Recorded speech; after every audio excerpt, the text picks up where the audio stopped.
Chapter 431. The Underground Godfather of South America. When did this happen? Hua Xiaoheng narrowed his eyes. His sharp eyes were as black as ink, so deep that it was impossible to see through them. He knew about the power of the families and tycoons all over the world. If the He family really had such power in South America, it was impossible for Hua Xiaoheng not to know, because this was one of his main jobs. Zhao Liangzi flipped through the file for a while and said, "It should have happened in the last few years. It is said that the He family has always been very low-key, but 7 years ago, when He Zhichu entered the largest law firm in the United States as a partner, the He family gradually surfaced in South America." Hua Xiaoheng's hand tapped on the file twice and shook his head. "This doesn't convince me. Continue investigating. If the He family really had such great power, it's impossible for there to be no news at all. So much wealth and influence couldn't be built in a day and night. So, there's something that doesn't make sense." Zhao Liangzi originally thought that he had investigated thoroughly enough, but he didn't expect Hua Xiaoheng to say that there were really loopholes everywhere. He took the file back dejectedly and whispered with his head down, "Yes, Chief." Hua Xiaoheng looked at his dejected expression and reminded him, "There's one more thing. If we look at the timeline, the year the He family surfaced was the year we saved Nianji." "Oh. That's right. Is this also related?" Zhao Liangzi became excited when he heard this. "Is the He family really related to Nianji?" Hua Xiaoheng didn't speak and stared at the computer. He opened a secret program, entered the password, and clicked on the page for South America. Although it was only a map, it was processed by special software and entered the relevant data. It was simply a map of all the tycoons on the blue planet. This was also the treasure of the Special Operations Forces. In the past, South America was marked with Latin family names. They were all descendants of the upper-class colonial families of Spain and Portugal.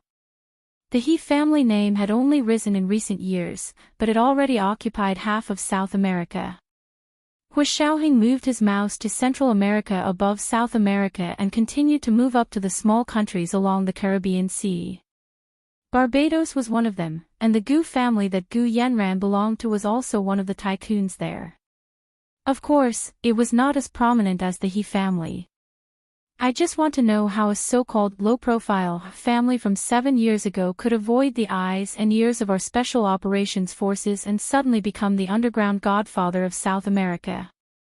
Hua Xiaoheng thoughtfully used the mouse to add a note on the map. He then pointed at Barbados and said, "Investigate the Gus where Gu Yanran is from, just like investigating the He's." "Roger, Chief." Zhao Liangzi loudly accepted the order and left with the file. When he came out of Hua Xiaoheng's office, he saw Yin Shixiang sitting there with his feet up on his desk. He didn't look like he was sitting properly. Hua Xiaoheng couldn't help but say disdainfully, "Big Xiong, what's wrong with you recently? Could it be that you're in heat and can't find a partner to mate with?" "Bah! You're the one looking for a mate." Yin Shixiang snorted at Zhao Liangzi. "Let's get down to business. I heard what you said to Hua Xiaoheng inside." He pouted at Hua Xiaoheng's office. Zhao Liangzi hugged the file and sat down behind his desk. He shrugged and said, "So what if I heard it? Do we still have secrets between us?" Whatever Zhao Liangzi knew, Yin Shixiang also needed to know. Similarly, whatever Yin Shixiang knew, Zhao Liangzi also needed to know. This was work procedure and also a necessity. In the Special Operations Forces, there was no such thing as only one person knowing everything. This was just in case. It was both a balance and double insurance. In case someone died in the line of duty, the other person could continue working. Of course there are secrets. Yin Shixiang snickered and moved closer to Zhao Liangzi to whisper, "For example, you never told me you liked the older sister, but you were pestered by the younger sister. You. Don't talk nonsense." Zhao Liangzi almost jumped out of his chair. He quickly lowered his voice to warn Yin Shixiang, "Don't talk nonsense like this. Otherwise, I'll tell your future wife all your bad habits." "What bad habits? What am I afraid of? How can a man not have bad habits?" Yin Shixiang stood up nonchalantly and looked at Hu Xiaoheng's office. He wanted to go in and say something. Zhao Liangzi caught up and grabbed his collar. "It's really okay. Then I'll tell your future wife in the future which playboy girl you like to masturbate to." "Shut up." Yin Shixiang's face instantly turned red. He warned him fiercely, "How did you know? This is my personal privacy. It's not work. You can't talk nonsense." "Ha ha ha ha ha." Zhao Liangzi laughed so hard he couldn't stand straight. "You really do. I was just bluffing, ha ha ha ha." Yin Shixiang realized he had fallen into Zhao Liangzi's trap. He kicked him angrily and rushed into Hu Xiaoheng's office without looking back. He slammed the door shut. Hu Xiaoheng looked up from behind his desk and looked at Yin Shixiang calmly. "What's up?" "Hu Xiao, I have an idea, but I don't know if I should say it." Yin Shixiang saw that Hu Xiaoheng's expression was normal. It was as if he hadn't heard Zhao Liangzi's gossip outside. Yin Shixiang's face heated up a little. "Then come in after you've thought it through." Hu Xiaoheng looked up at the door and gestured to Yin Shixiang that it was on the other side. Yin Shixiang chuckled but didn't turn to leave. Instead, he walked to Hu Xiaoheng's desk and lowered his voice. "Hu Xiao, we've been investigating this and that, but we haven't found much. Actually, have you ever thought about directly starting with Nianji?" It wasn't that Hu Xiaoheng hadn't considered this problem, but Gu Nianji's memory was a big obstacle. If she could remember things from before she was 12 years old, then they wouldn't have to spend so much effort to investigate. However, whenever she tried to recall the past, her brain would ache violently. The worst case was when her entire body spasmed during hypnosis and she almost fainted. Since that time, Hu Xiaoheng never mentioned hypnosis to awaken memories again. Chen Lai, the instigator of it, didn't dare mention it either. When Gu Nianji went to see a psychiatrist, it was only a routine checkup. Just pretend that Nianji's memory is completely unrecoverable. So don't even think about starting with her. Hu Xiaoheng paused and rejected Yin Shixiang's suggestion. Yin Shixiang quickly said, "I know we can't use hypnosis to awaken her memory, but we can use other methods." "What other methods?" "For example, we can gradually tell her some of the information we know and see how she reacts. We don't want to try to awaken her lost memories, but to let her re-receive the information she should be familiar with. In time, maybe it will have a positive effect on her." Yin Shixiang relied on his understanding of the human heart, not the brain. For people, even if they lost their memories, some things were engraved in their bones and would always show up inadvertently. Hu Xiaoheng nodded thoughtfully. "That makes sense. Go on." With Hu Xiaoheng's encouragement, Yin Shixiang became even more enthusiastic. "Here, it's recent. Didn't we find out that He Zhichu might have known Nianji in the past? We can reveal to Nianji that they might have known each other in the past, then ask her if he did anything special when she was with He Zhichu. If he did, it would be more helpful for us to find the truth and help Nianji find her family." Hu Xiaoheng glanced at Yin Shixiang and said calmly, "When was Nianji ever with He Zhichu? You have to be careful with your words."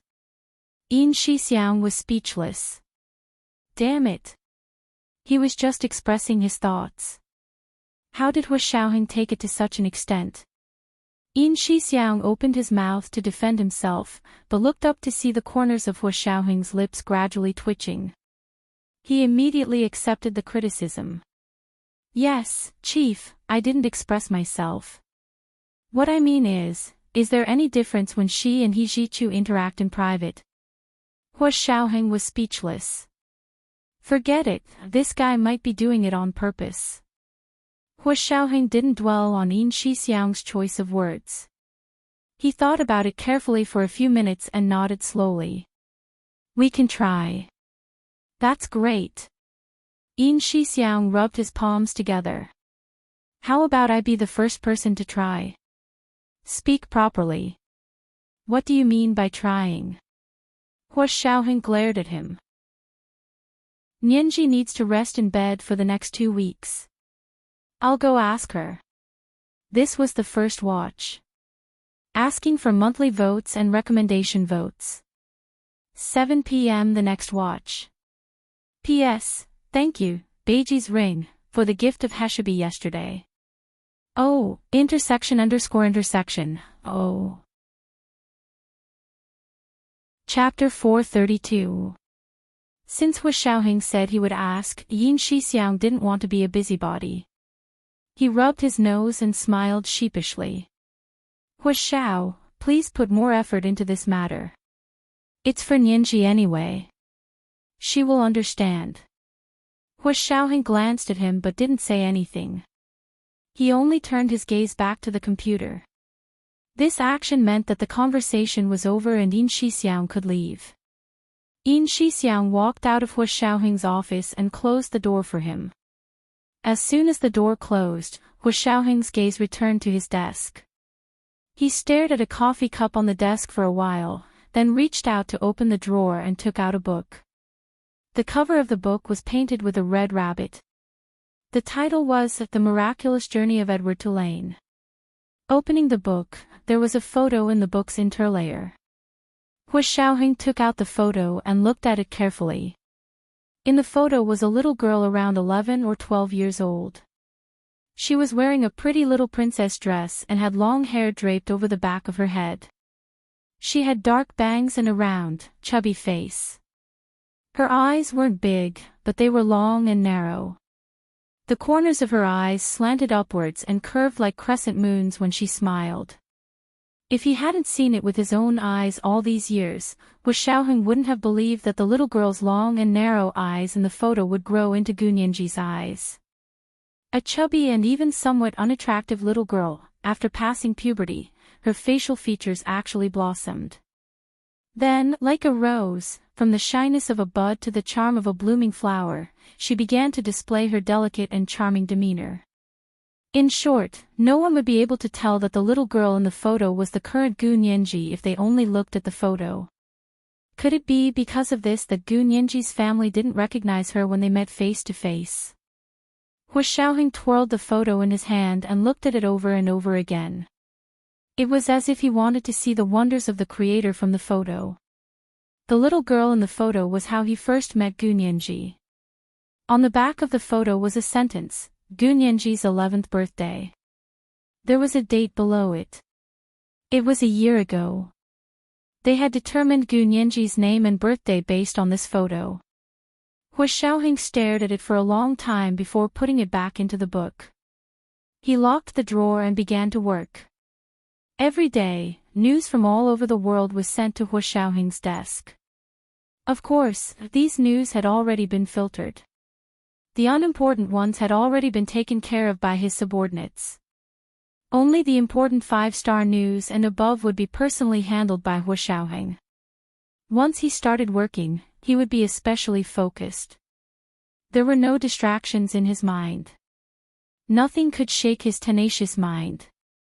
When it was almost time for dinner, Yin Shixiang poked his head into Hua Xiaoheng's office a few times. He saw that Hua Xiaoheng was meticulously reading through the confidential documents, so he didn't disturb him. Little Zay, I'm going back to the mansion. Are you on duty today? Yin Shixiang put on his short coat. I'm so tired today. I want to go back and have a bowl of soup. The chefs in Hua Xiao's kitchen can be head chefs in 3-star Michelin restaurants.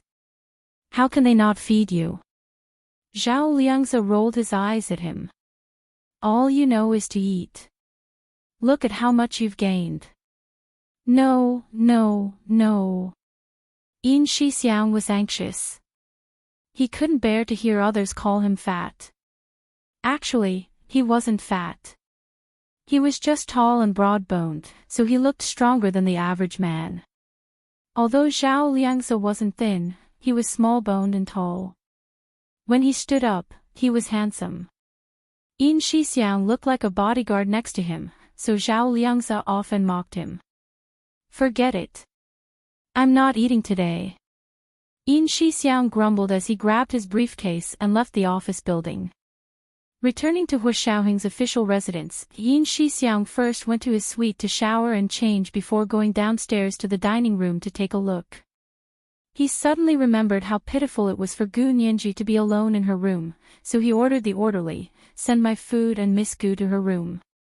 I'll go eat with her." The orderly acknowledged and brought the food and soup to the living room outside Gu Nianji's suite. He placed them on the small coffee table. "Thank you." Yin Shixiang nodded at the orderly, indicating that he could leave.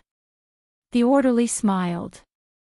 "Lieutenant Colonel Yin, you're too kind. This is what I should do." After he left, he very considerately closed the door for Yin Shixiang. Yin Shixiang looked at the food on the coffee table and called into the bedroom, "Nianji, dinner is ready. Can you eat by yourself?"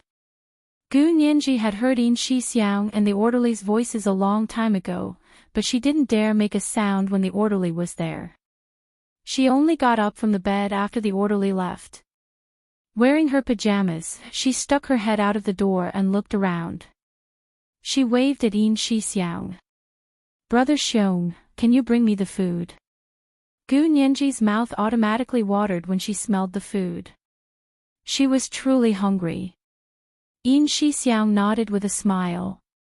He placed the food on the tray and brought it to Gu Nianji's bedroom. There was a small long table against the wall in her bedroom. It was originally used to hold jade screens, landscapes, and antiques. She moved the small jade screen and a double-sided embroidered screen of a cat playing with a butterfly into the house of bountiful treasures. Yin Shixiang placed the food on the long table, and the two of them sat on one side and began eating. Gu Nianji first drank a bowl of soup, then ate 2 gold and silver steamed buns. She also ate some shredded beef with green peppers and seafood platter before putting down her chopsticks and smiling contentedly. "Oh, I'm so hungry I could eat a cow." Luckily there was shredded beef today, otherwise I would have been starving. "Tisk tsk, you only had a few bites of that cat food, and you're already bragging about it in front of me." Yin Shixiang shook his head and chomped down on the food. It wasn't an exaggeration to say that the amount of food he ate for one meal was enough for Gu Nianji to eat for 2 days. Of course, Gu Nianji was already used to the way they ate, so she didn't think it was strange. She sat to the side and slowly drank a cup of tea, occasionally straightening her back. Lying in bed for too long was also very tiring. After Yin Shixiang finished eating, he also made a cup of tea and began chatting with Gu Nianji about everything under the sun. After chatting for a while, Yin Shixiang naturally asked about He Zhichu. "Nianji, your professor, he treats you really well, and don't you think he seems to be very familiar with you?" Yin Shixiang looked down to take a sip of tea and didn't look at Gu Nianji's expression. Gu Nianji was slightly taken aback. "Brother Xiong, you think so?" "Yes, it's quite a coincidence." Yin Shixiang unknowingly mentioned He Zhichu's situation. "Look, when you were in university, He Zhichu became an associate professor at Harvard Law School and was promoted to a tenured professor in 2 years. Is that so?" Professor He was originally a top student at Yale Law School, and was already a partner at the largest law firm in the United States. Gu Nianji tilted her head as if she didn't believe Yin Shixiang's reason. "Yes, that's right. He has the ability. Since he's so good, wouldn't it be better for him to stay in the United States as a professor at Harvard Law School? But look, last year he accepted an invitation from the university's Faculty of Law to come here as a doctoral advisor, and the year you graduated, he suddenly decided to recruit a master's student." Yin Shixiang finished speaking and looked at Gu Nianji motionlessly. "Do you think it's still a coincidence?"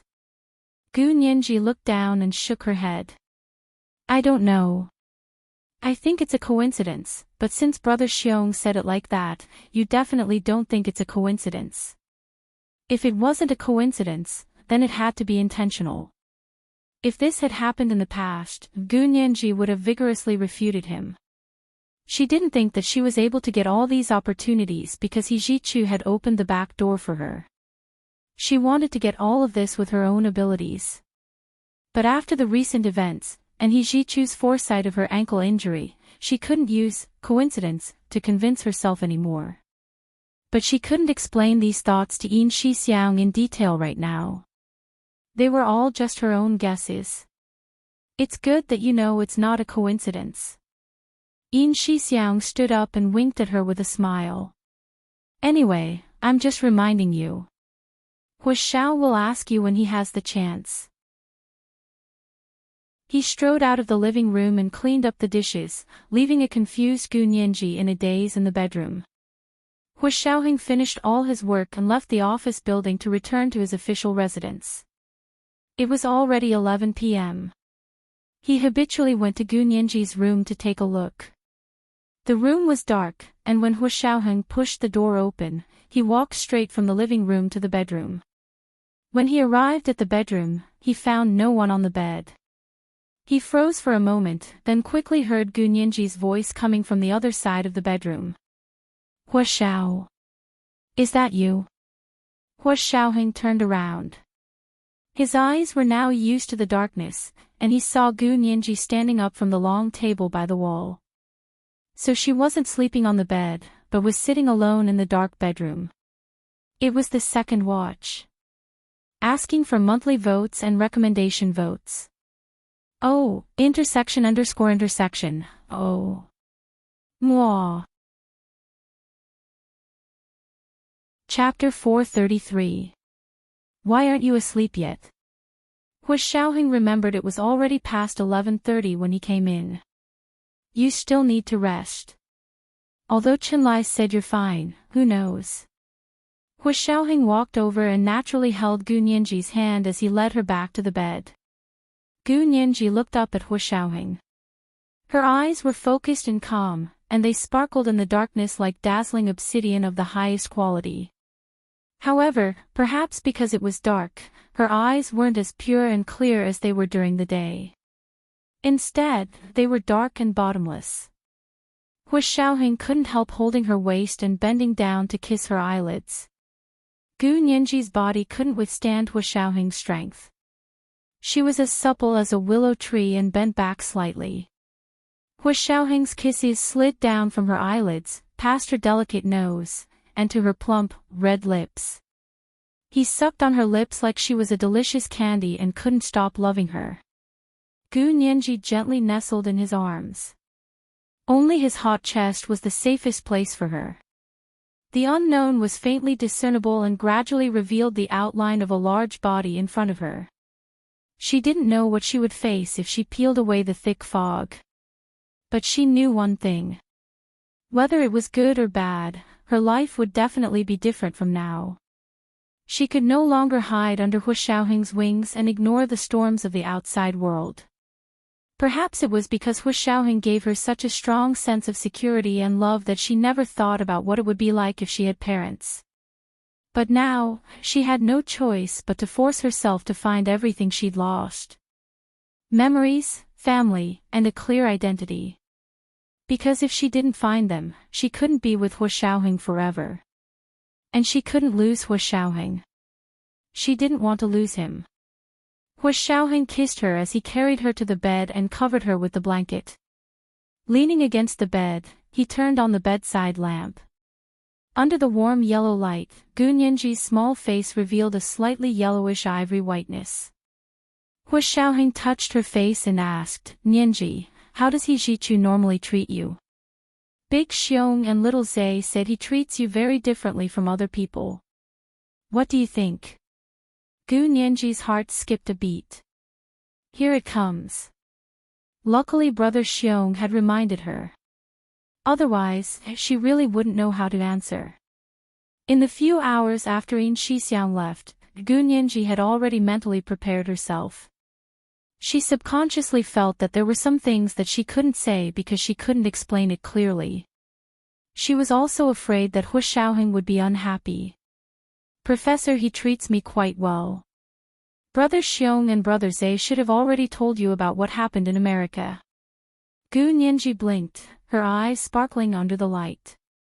Hu Xiaoheng looked down at her and reached out for her, but he retracted his hand halfway and adjusted the blanket for her instead. Yes, Professor, he does treat me differently. Sometimes he seems to care about me, but sometimes he treats me strangely. For example, when I was in America, I didn't know how I annoyed him, but he chased me out without saying anything. I even injured my leg at the time, but he didn't care. At this point, Gu Nianji's heart skipped a beat. Yes, she also injured her leg in America last time. Although it wasn't as serious as this time, He Zhichu didn't seem to care. He directly chased her out and didn't even ask for a car to take her home. She was upset and angry. She cursed He Zhichu countless times in her heart. Later, she met Mei Xiaoan, who had flown over from the Hua Xia Empire to look for her. She was finally touched by his pursuit, and this time, she said she might be paralyzed. He Zhichu's tone was extremely disdainful. It was like he had heard the biggest joke in the world. Why was he so sure that she would be fine? Even Chen Lai couldn't guarantee it. Hu Xiaoheng was even more nervous. He practically tied her to the seat in the car so she couldn't move. But it would be a lie to say that He Zhichu didn't care about her at all. He Zhichu was always furious when he found out that someone had hurt her. She still remembered the time in America when the American campus police officer's greasy hand was about to reach out to her face when He Zhichu walked in with a gun. Seeing him like that, Gu Nianji didn't doubt that He Zhichu would kill someone. If someone dared to touch her, he would kill them. At the time, she didn't think too much about it. She only felt that He Zhichu had saved her when she was in danger and was extremely touched. If it weren't for He Zhichu's mood swings and her sensing of his unusual feelings for her, she wouldn't have felt so distant from him. But thinking about all these things together, was He Zhichu's feelings for her really as simple as romantic love? Ordinary romantic love, or even love at first sight, would he go that far for her? To this extent of caring? Sometimes, it was really on par with Hu Xiaoheng. He didn't really care about it last time. Why is he reacting so strongly this time? Hu Xiaoheng mused. Have you thought about the reason behind this? Gu Nianji hesitated for a long time but still didn't tell him about He Zhichu's old ligament injury. She wanted to confirm it with He Zhichu first before telling Hu Xiaoheng. Because when it came to Hu Xiaoheng, it was no longer a small matter, but a huge matter. Gu Nianji turned over on the bed and lay on her side next to Hu Xiaoheng's leg. She simply rested her head on his hard thigh and muttered quietly, "How would I know? He's always been a moody person. Once in his office, I said something wrong, and his gaze almost killed me." Hu Xiaoheng was silent for a long time. He patted Gu Nianji's head. "If that's the case, why don't you stop being his graduate student and transfer to another professor?" "No." Gu Nianji instinctively objected. She looked up and saw Hu Xiaoheng's silent gaze. Her heart skipped a beat. She knew she had fallen into Hu Xiaoheng's trap. Hu Xiaoheng quietly withdrew his hand and put on a businesslike expression. He said calmly, "Is there something else you haven't told me?" Gu Nianji closed her eyes. She knew she couldn't hide it anymore. After struggling for a while, she stammered. "Once, he lost his temper at me and almost strangled me. He said he couldn't find me. It wasn't his fault. He'd been looking for me for so many years." Hu Xiaoheng sat up almost immediately and pulled Gu Nianji out of the blankets. His expression changed. "What did you say? He really said that to you? When did this happen?" Gu Nianji was frightened by Hu Xiaoheng's gaze. She quickly said, "It wasn't that long ago. It was when the semester started." Why didn't you tell me? Hua Xiaoheng's voice became lower and lower. His eyes were dark and his expression was dark. It was like the sky was about to storm. It was full of oppressive pressure. Gu Nianji pursed her lips and glanced at Hua Xiaoheng. She looked down and twisted her fingers. I didn't think much of it. I thought he took the wrong medicine and went crazy. Hua Xiaoheng didn't know what to say. He Zhichu had already exposed so many flaws, but this little girl pretended she didn't exist. She didn't even tell him. If Yin Shixiang hadn't suggested starting with Gu Nianji, Hua Xiaoheng didn't know how much more important information Gu Nianji would have hidden. From now on, whatever he Zhichu says or does to you, you have to write it down and send it to me every day. Do you understand? Hua Xiaoheng gave her an order. He treated her like she was his soldier, and he never disobeyed. Gu Nianji blinked. She was a bit reluctant. But I'm his student. Do I have to write down the contents of his classes? Don't interrupt me. You know what I'm talking about. Hua Xiaoheng stood up from the bed. His eyes were stern. Don't let me know you're hiding this information again. He looked at Gu Nianji. Go to bed early. I'm leaving now. Hua Xiaoheng strode out. He didn't return to his suite across the street. Instead, he went straight to the office building. Zhao Liangzi, who was on duty, saw him and asked in surprise, Hua Xiao, why are you back? What's the matter? Hua Xiaoheng walked past his desk without looking back. Come to my office. Zhao Liangzi quickly followed him in. He closed the office door and went to Hua Xiaoheng. Hua Xiao, what are your orders? Monitor He Zhichu. From now on, don't miss a single second. Hua Xiaoheng sat behind his desk. His expression had already returned to normal. Zhao Liangzi couldn't see anything wrong with his expression. He could only accept the order. Yes, Chief. He returned to his seat and opened the surveillance program. He began to search for information about He Zhichu's phone, as well as his landline number and IP address. He then installed the Trojan Horse program he used. That way, he would be able to control all information about He Zhichu's external contacts.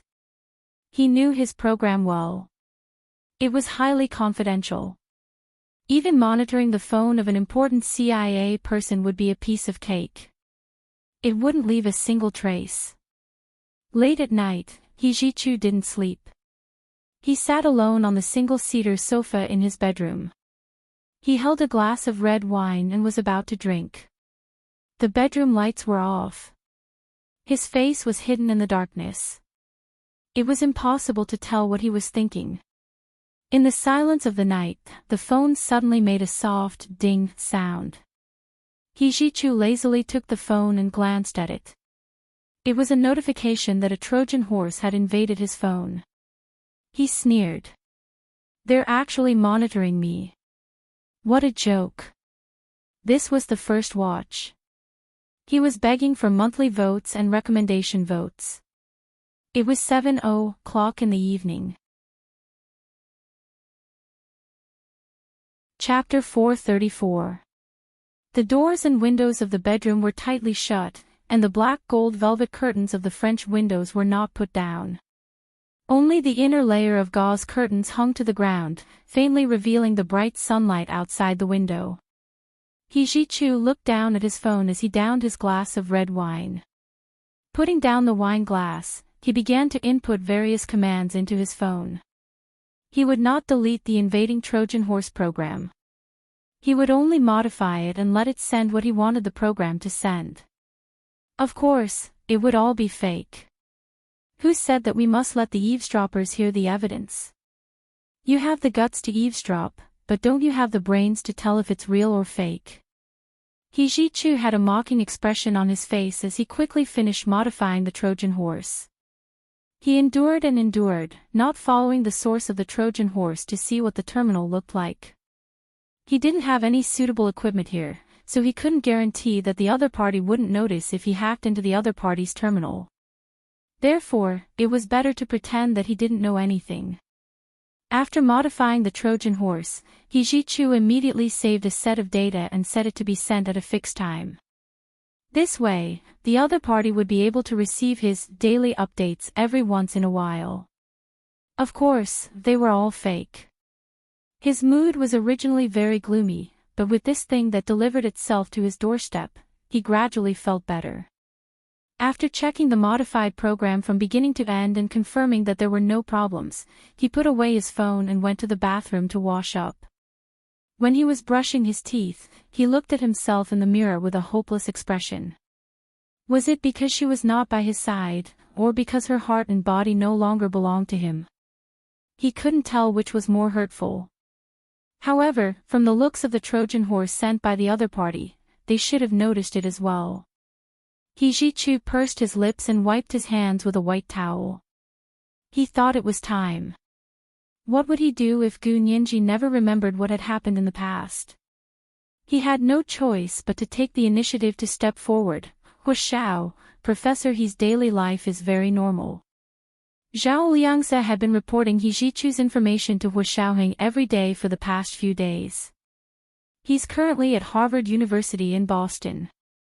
He might have some matters to attend to at the law school. His teaching assistant, Wen Shui, is no longer at Harvard. Huashaoheng tapped his fingers on the table and asked, "Where did she go? Did you find anything?" "Our people are trying to find it in South America." Zhao Liangze hesitated for a moment. "But the situation over there is too complicated. The government is basically a puppet and doesn't interfere. It's the local tycoons and mafias who actually control the cities and villages. In those South American countries, the authority and credibility of government officials could not be compared to the local tycoons or local forces. It might be too much to call it the underworld because there was no distinction between right and wrong there. Since there was no such thing as a righteous path, what right did you have to say that the underworld was a righteous path?" "Yes, continue the investigation. We can't give up." Huashaoheng said calmly, "Even if you have to dig 3 feet deep in South America, you have to find her." General Ji relayed Huashaoheng's words to the Standing Committee members of the Army's Supreme Council, and they held a special discussion. After exchanging opinions, they felt that his suggestion was feasible. Therefore, everyone quickly voted to give full authority over the personnel of the Special Operations Forces to the Chief of the Special Operations Forces. Huashaoheng was now the chief, so he had full authority over the personnel. When the day came that he was no longer the head of the Special Operations Forces, this power would naturally disappear. The Supreme Military Council had the power to appoint the commander of the Special Operations Forces. That way, they wouldn't have to worry about the Special Operations Forces becoming an independent organization that wasn't subject to management. The appointment of Huashaoheng as the Deputy Secretary General of the Standing Committee of the Army's Supreme Council took effect very quickly. However, the Supreme Military Council chose to remain silent about the fact that he was also the commander of the Special Operations Forces at the same time. They didn't admit it, nor did they deny it. The outside world could guess however they wanted. After all, this organization couldn't see the light of day. However, Huashaoheng now had a public identity and could face society openly. However, he still chose to keep a low profile. He didn't appear on television, didn't appear in newspapers or magazines, and didn't expose himself online. As for his appointment, it only took up a small space in the Army's Internal Affairs Department. Deputy Chief of Staff Su was placed under house arrest and was extremely depressed. When he had nothing to do, he loved to read the newspaper, especially the Internal Affairs Department. He read it from beginning to end without missing a word. Sometimes, he even read it twice. One day, he saw the news of Huashaoheng's promotion, but he couldn't find anything about Huashaoheng's relationship with the Special Operations Forces. Deputy Chief of Staff Su thought for a while, and his face turned pale. This Huashaoheng was really influential, Mrs. Su was locked up at home and worried about her daughter, Su Piaohong, all day long. "Old Su, do you think we can go and see our daughter? I don't know how she's been living in the detention center. She's been pampered since she was young. Now that she's been treated so badly, I'm worried that she'll take things too hard." Mrs. Su sobbed and asked Deputy Chief of Staff Su to think of a way to visit Su Piaohong in the detention center. Deputy Chief of Staff Su was also worried about his daughter.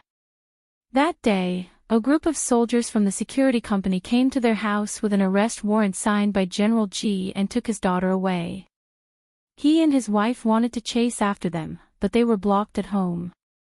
They said that before Su Piaohong's case was solved, they couldn't go anywhere and could only stay at home.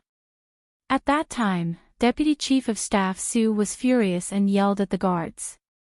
He said that he was the Deputy Chief of Staff and had a lot of work to do. If military affairs were delayed, shouldn't they be responsible? Not long after, the news of him being demobilized reached their ears.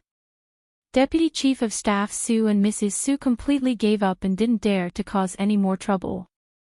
Since he had decided to be demobilized, Deputy Chief of Staff Su didn't care about the repercussions anymore. He requested to see his daughter, and if they didn't allow him to see her, he would take it to the military court. House arrest had a time limit. After a certain time limit, he would have to be dealt with by the military court. When the higher-ups received his request, they discussed it for a while and agreed to it. When Su Piaohong saw her parents in the detention center, it was already a week after she was arrested. "Dad, Mom. Mom, please save me. I don't want to go to jail." Su Piaohong cried and looked much more haggard. There weren't any expensive skincare products or cosmetics in the detention center. Her skin was dry on the inside and oily on the outside. Mrs. Su looked at her daughter with heartache and sobbed, "Piaohong, don't be afraid. Mom will find you the best lawyer. They won't be able to convict you." Although Deputy Chief of Staff Su felt bad for his daughter, he knew that Su Piaohong's crime was conclusive and had a negative impact. The consequences were still brewing and no one knew what kind of serious consequences it would cause. Under such circumstances, it was better to start the trial early. "Piaohong, wait a little longer. The trial should be starting soon." Deputy Chief of Staff Su comforted her. "When you get out of jail after 2 years, huh? I'm really going to jail. I don't want to. How am I going to face people after I get out?" Su Piaohong cried her heart out and said that if her parents didn't save her, she wouldn't want to live anymore. They made a huge ruckus in the visitation room of the detention center. It was extremely noisy. Mrs. Su cried her heart out as well. Deputy Chief of Staff Su couldn't control her and could only stand aside and let the mother and daughter vent. However, the prison guards couldn't take it anymore. A female prison guard walked in and warned Su Piaohong, "Number 26. Please calm down. If you continue, you'll be breaking the rules and will be punished." "I don't care. What **T punishment? I'm going to jail, why would I care about punishment?" Su Piaohong couldn't take it anymore after holding it in for a week. She turned around and waved her arms as she walked towards the female prison guard. The female prison guard quickly took out the electric baton from her waist and blocked it in front of her. She shouted, "Assault on a police officer. Number 26, you better think this through." By the time Su Piaohong understood what was going on, the electric baton had already hit her waving arm. A sharp pain spread through her entire arm. Su Piaohong couldn't stop herself in time and lost her balance. She fell to the ground and couldn't get up for a long time. Mrs. Su saw this and wanted to rush over, but the female prison guard quickly warned her, "Don't come over. You'll be punished if you come over." Deputy Chief of Staff Su quickly grabbed his wife and brought her out of the visiting room. When the couple got home, they immediately started looking for a lawyer for Su Piaohong. After the law firms in the imperial capital found out about the case, they all said that it wasn't a good idea to take on the case. In the end, it was still JD law firm that took on the case. The rookie lawyer, Jean Wani, became Su Piaohong's lawyer. The case was scheduled to start in a month's time. Therefore, Jean Wani began to run to the Special Operations Forces headquarters to try and see Yin Shixiang. Gu Nianji didn't know that Hu Shaoheng's Special Operations Forces had already listed He Zhichu as a key target for observation. She also didn't know that Hu Shaoheng had already started monitoring He Zhichu's phone. However, she knew that her phone was completely open to Hu Shaoheng. The calls that entered her phone had to be screened before being let in. Not everyone could directly contact her and talk to her through her phone. She focused on recovering in her bedroom for 2 whole weeks. She felt like she was going to grow moldy. Fortunately, Chen Lai sent her a letter of termination the moment the 2 weeks were over. He said that she had completely recovered and could go back to school. Gu Nianji said to Chen Lai gratefully, "Brother Chen, thank you so much. I was really afraid that I would be locked up for another 2 weeks. Remember, don't let anything slip." Chen Lai reminded her softly, "Su Piaohong's case will be in court in 2 weeks. Her lawyer is looking for evidence everywhere. She's pretty serious. Don't fall for her tricks." Gu Nianji smiled and nodded. "I know. I'm also a law student. That lawyer will have to put in a lot of effort to find fault with me." On Sunday evening, Gu Nianji packed her things and prepared to return to school. However, Hu Shaoheng didn't really see her for the past 2 weeks. First, he went on a business trip for a week. When he came back, he mainly went to the Supreme Military Council to hand over his work to the former Deputy Secretary General. He was extremely busy. Gu Nianji could only send him a text every night before she went to bed. Hu Shaoheng would sometimes reply, and sometimes he wouldn't when he was too busy. Gu Nianji stared at her phone all day long. She would be happy for the whole day as long as Hu Shaoheng sent her a message. If Hu Shaoheng didn't reply at all that day, she would be depressed for the whole day. Gu Nianji also felt like she was being possessed, placing all of her emotions on one person. She wanted to quickly leave and return to the school environment. Maybe then she wouldn't be so clingy. She obviously felt that Hu Shaoheng didn't like his girlfriend being too clingy. She carried her backpack and a small suitcase out of the official residence. Gu Nianji waited for Yin Shixiang to send her back to school. However, he didn't show up even after a long time. Finally, she had no choice but to call Yin Shixiang.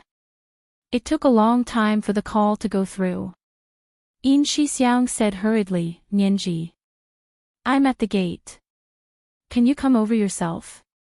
Gu Nianji heard the sound of an argument on the other end. She hesitated for a moment.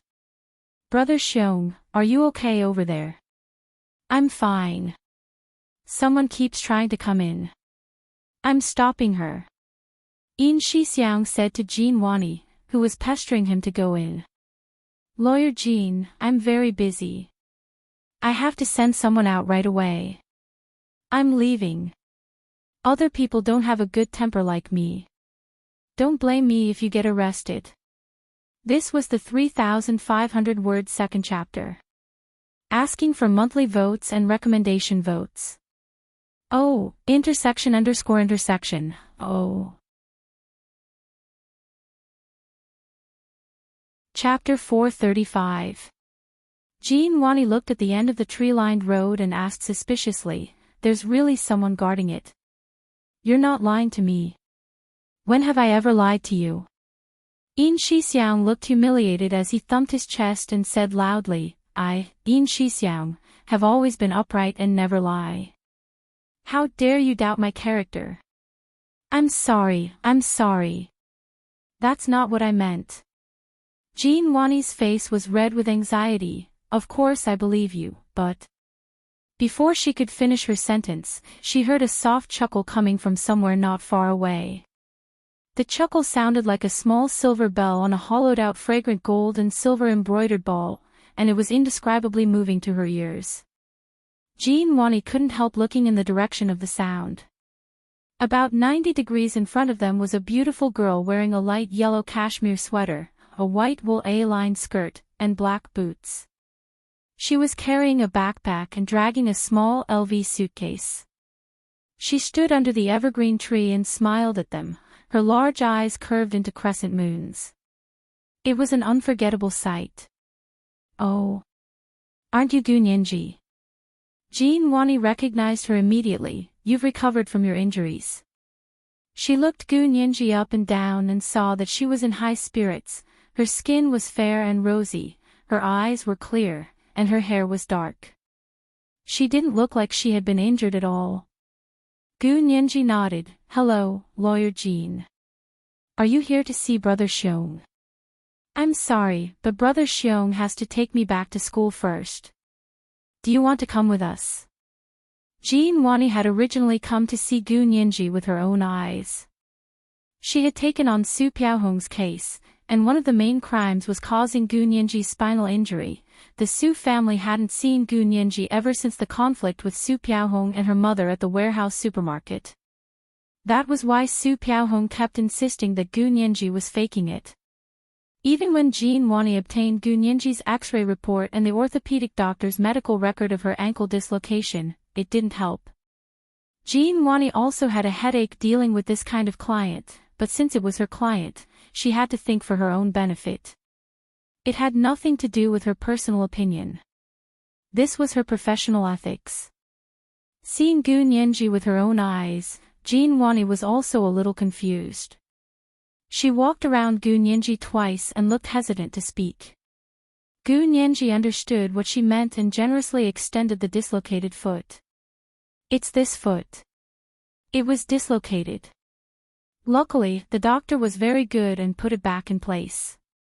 "And here." She turned around so that her back was facing Jean Wani. "My spine was in so much pain that I couldn't sit up for a few days. I could only lie down. I've had an X-ray and an MRI. What else do you want to ask, Lawyer Jean?" Jean Wani didn't expect Gu Nianji to immediately understand what she meant. She said sheepishly, "I just wanted to see for myself." "Are you really okay?" She turned to look at Jean Wani and spread her hands. "I don't know about that. Bone injuries can't be seen anyway, and they don't hurt now. I don't know if they'll relapse in the future." Jean Wani was speechless. She looked at Gu Nianji with a smile. Anyway, his medical records were complete. Now that his injuries were healed, he couldn't say that his previous injuries were not counted, right? That wasn't how lawsuits were fought. Jean Wani nodded. "All right then, I'll go with you. My client is still in the detention center, and the trial will only start in 2 weeks. I'd like to talk to Miss Gu and see if we can settle this out of court."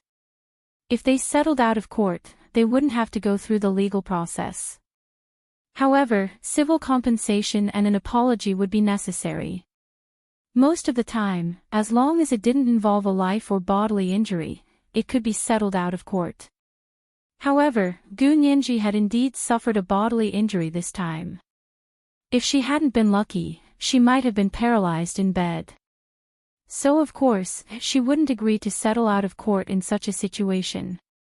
However, Gu Nianji didn't make it sound so absolute in front of Jean Wani. She only said vaguely, "This is too complicated.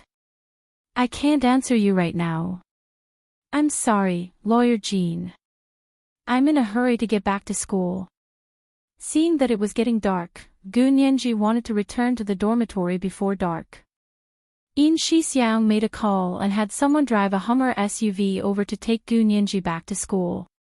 Jean Wani followed without hesitation and sat in the back seat with Gu Nianji. Yin Shixiang sat in the front passenger seat and said to the driver, "Go to B University. Enter from the south gate to the postgraduate dormitory." The Hummer SUV roared as it drove out of the Special Operations Forces headquarters and towards the south gate of B University. Jean Wani kept looking at Gu Nianji along the way and tried to think of a way to talk to her. After a while, she said, "Miss Gu, your hands are so beautiful. What brand of hand cream do you use?" As she spoke, she reached out and tried to shake Gu Nianji's hand.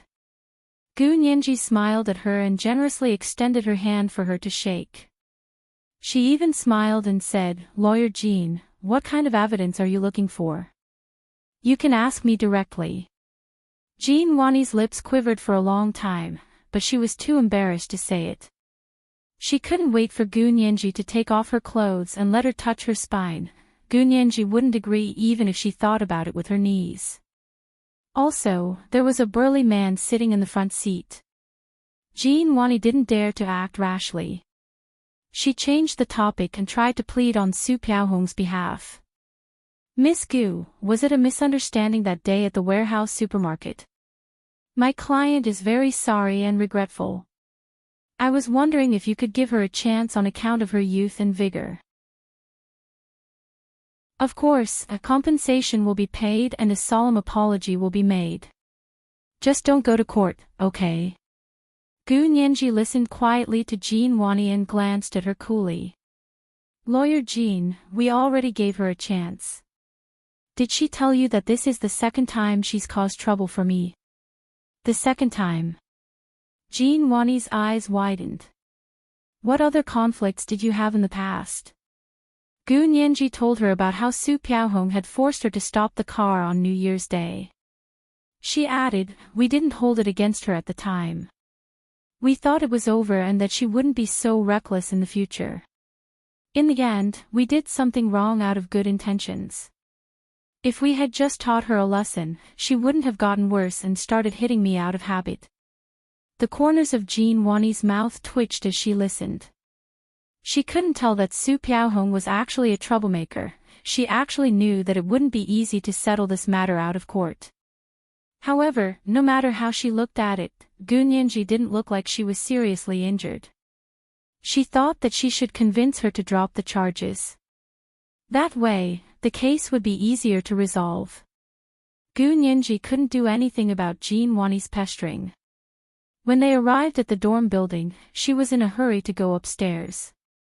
She said perfunctorily, "Actually, it's not up to me whether to drop the charges or not. This kind of personal injury case is usually prosecuted by the police. You should discuss it with the prosecutor first." "Okay, I'll go talk to the prosecutor then." Jean Wani agreed to her suggestion and got out of the car with her. Standing in front of the car door, Jean Wani squinted at the newly renovated graduate dorm building. She said enviously, "This place is really nice. Which floor do you live on?" Gu Nianji smiled and didn't answer. She turned and waved at Yin Shixiang. "Brother Xiong, I'm going up." She dragged her small suitcase into the dorm building and went straight to the elevator. Jean Wani watched her enter the elevator before turning to Yin Shixiang. "Excuse me, but can you take me back again? My car is still parked near you guys." "What a problem." Yin Shixiang was a bit impatient. "Lawyer Jean, you can't just park there. You don't have to go either. Your car should have been towed away already." As he spoke, he wrote down a phone number for her. "This is the number of the towing company. You can call and get your car." Yin Shixiang turned to get in the car and ordered the driver to drive away. Jean Wani's eyes dimmed when she saw Yin Shixiang's attitude. She looked at the phone number in her hand and left B University to get someone to take her to her car. Gu Nianji returned to her dorm. As soon as she opened the door, she saw Ma Qiqi rush out of her room. "Nianji! Nianji! Are you back?" She pounced on her with a smile. Gu Nianji quickly took 2 steps back and said with a smile, "My injury just healed. Stop, hurry up and stop." Ma Qiqi's laughter was especially loud. The entire hallway could hear her voice. "That's great. That's great. Are you okay? I was so worried. Someone kept saying that you might be paralyzed." Who? Gu Nianji was curious. They're that concerned about me. Concerned? Ma Qiqi's laughter turned into a sneer. That person wants nothing more than to paralyze you and never get up again. Gu Nianji put down her suitcase in amusement. Just as she was about to take off her boots, she suddenly heard someone yell her name from behind. Gu Nianji. You're too evil. Not only did you harm me, you also harmed my cousin. What grudge do I have against you? Gu Nianji turned around to see Miao Yunxiao clenching her fists angrily. Her face was streaked with tears. This was the first watch. Begging for monthly votes and recommendation votes. 7 p.m. the next watch. Chapter 436. Gu Nianji stared speechlessly at Miao Yunxiao, who was almost choking on her sobs. Pursing her lips, she turned to Ma Qiqi. Qiqi, go in first, I have something to say to Miao Yunxiao. Ma Qiqi looked at her worriedly and then at Miao Yunxiao. She said unhappily to Miao Yunxiao, remember, we're classmates and will be living together for the next 2.5 years. Don't go overboard. She nodded at Gu Nianji and went back to her room. Miao Yunxiao snickered after Ma Qiqi went in. What? Are you afraid your roommate will find out about your scandal? Gu Nianji, that's all you've got. Gu Nianji had wanted to have a nice chat with her, but when she heard this, she knew it was pointless to waste her breath. She immediately pointed at the door and said calmly, get out. Miao Yunxiao didn't expect Gu Nianji to be so rude as to kick her out. Why should I go out? I didn't do anything wrong, why should I be ashamed? She clenched her fists, her curls falling messily on her shoulders. She looked like an angry poodle. Because this is my dorm room, I have the right to ask you to leave. Gu Nianji continued to point at the door, her tone unquestionable, get out. Ha, how dare you tell me to get out? You really have no manners, you're a bastard born to a mother but not raised by a father. Slap. Before Miao Yunxiao could finish, Gu Nianji raised her wrist and slapped Miao Yunxiao's face hard. I'll slap you every time I see you if you dare talk about my parents like that. Miao Yunxiao felt half her face go numb. She covered her cheek and sneered at Gu Nianji, you hit me when you can't win. That's all you got. As she spoke, she took out her phone and dialed the school police's office number. She shouted, someone come quickly. Someone is hitting me. I've been hit. I'm at the new post-grad female dorm. The campus police received Miao Yunxiao's call and immediately drove the campus police car to the 6th floor of the new post-grad female dorm with a few people. Gu Nianji saw that Miao Yunxiao had called the police and immediately knew she had fallen into her trap. Miao Yunxiao's previous anger, choking, and insulting words about her parents were all to provoke her into hitting her. As long as she made a move, there would be no reason even if she was in the right. Miao Yunxiao would then have a reason to sue Gu Nianji. So unless Gu Nianji withdrew her accusation against Su Piaohong, Miao Yunxiao would also sue Gu Nianji. This was a trap, one after another. The goal was to force Gu Nianji's side to withdraw the lawsuit. Gu Nianji's mind raced as she figured out the ins and outs of the situation. Her eyes darkened. No, she did not regret it. Even if she had thought of this earlier, she would still have hit him anyway. But she couldn't let Miao Yunxiao have her way. Trying to lure her into a trap. It wasn't that easy. Gu Nianji narrowed her eyes and suddenly charged forward again. She grabbed Miao Yunxiao's hair and was about to slam her head against the wall. Miao Yunxiao was scared out of her wits. She had already called the police, so why was Gu Nianji attacking her? Did she really want to go to jail? But even if Gu Nianji went crazy, Miao Yunxiao couldn't let Gu Nianji slam her head against the wall. If she got a concussion or even lost her mind, Miao Yunxiao would be the unlucky one. She would be even more unlucky than her cousin going to jail. In a moment of desperation, Miao Yunxiao used one hand to stop Gu Nianji's hand from grabbing her hair. When she was nervous, she used a lot of strength and immediately bruised Gu Nianji's fair wrist. She used her other hand to push Gu Nianji.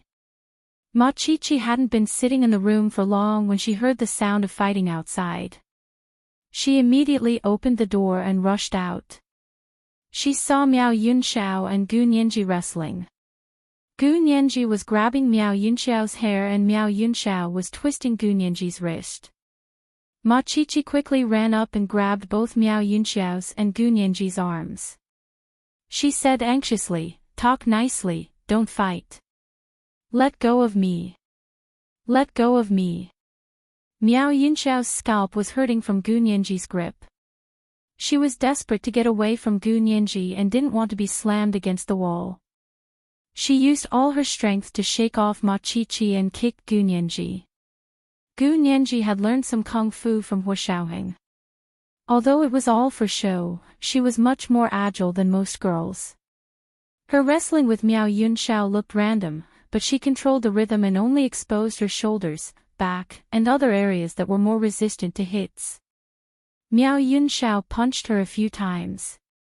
Ma Qiqi had practiced ballet for many years and was more agile. Although it was a bit difficult to pull two people at once, she could still handle it. Only Miao Yunxiao instinctively felt that Gu Nianji was going all out to knock her out of her mind, so she fought back shockingly hard. Just as the campus police broke down the door, Miao Yunxiao threw a sweeping kick at Gu Nianji. Gu Nianji had to split her attention between taking care of Ma Qiqi and keeping an eye on the door. In a moment of carelessness, Miao Yunxiao's sweeping kick landed on her calf. Luckily, she withdrew her leg quickly and avoided most of the force, but her calf still burned from the sharp tip of her high heels. "Stop! Stop! Don't hit her." The campus police swarmed around the disheveled Miao Yunxiao and restrained her arms. "What's going on? Show me your ID." Miao Yunxiao howled in anger and glared at Gu Nianji with bloodshot eyes. She gritted her teeth. "Gu Nianji, you're so sly." Ma Qiqi quickly helped Gu Nianji up and asked anxiously, "Is your leg okay? Didn't you just hurt it? Now you'll have to rest for at least half a month." Gu Nianji frowned and slowly stood up with Ma Qiqi's hand. She pointed at Miao Yunxiao and limped to the campus police. "Luckily you guys came." It was her. She came to our dorm and made a ruckus and cursed. I tried to reason with her but she wouldn't listen. In the end, she got physical. She was the one who hit me first. I was defending myself.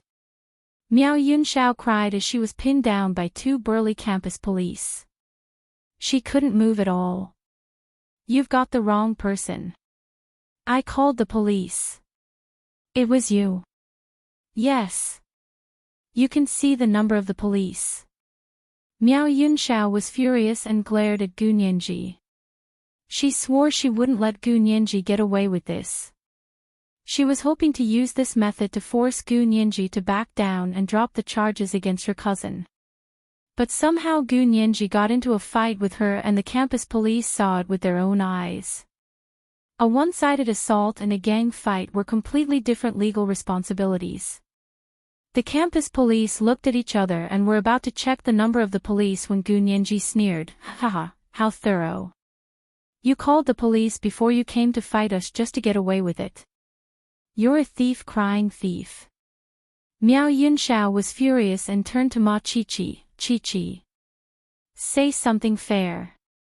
Who was the one who started it?" Ma Qiqi said pitifully, "I was in the room and didn't see who started it. I only knew they were already fighting when I came out." Miao Yunxiao was still cursing at Nianji. Gu Nianji looked down at her bruised wrist and extended it to the campus police. "Here on my leg. I have injuries all over my body. I can go to the hospital to get them examined." "Me too." Miao Yunxiao didn't want to be outdone and quickly said, "I can also get a forensic doctor to examine them." "Are you stupid?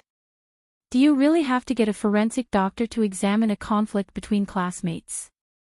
Gu Nianji pretended to be shocked. Or did you come prepared to start a conflict and fight with me, then quickly get a forensic doctor to examine them and then accuse me of being the victim?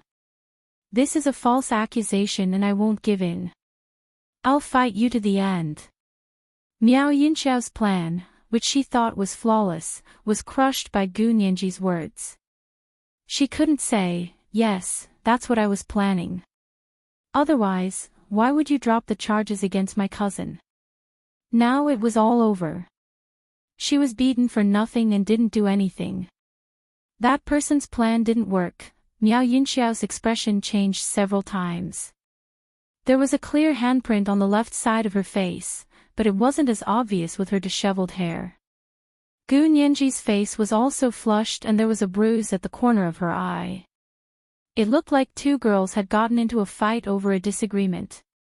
If this kind of thing had to be taken to court, then the Huaxia imperial judges would be tired to death. The campus police also didn't intend to escalate the dorm fight to the legal level. It was still the same thing, unilateral assault had serious consequences.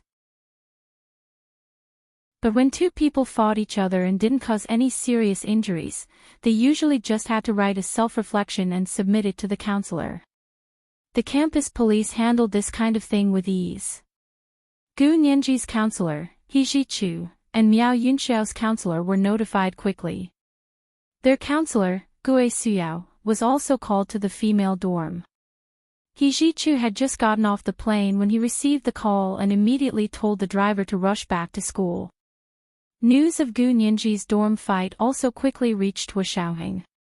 Zhao Liangzi received the news and stared at his phone for a full minute before running to Huashaoheng's office with a strange expression.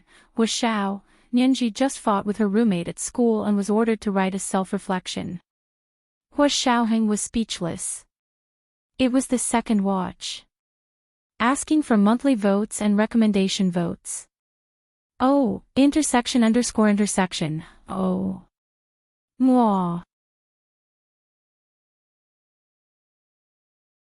Chapter 437. Fight? What fight? How could there be a fight? Did she get hurt? Huashaoheng was silent for a few seconds before throwing out a series of questions. Finally, he paused and asked in an ethereal voice, did she win? Zhao Liangzi was speechless. He didn't know how to answer.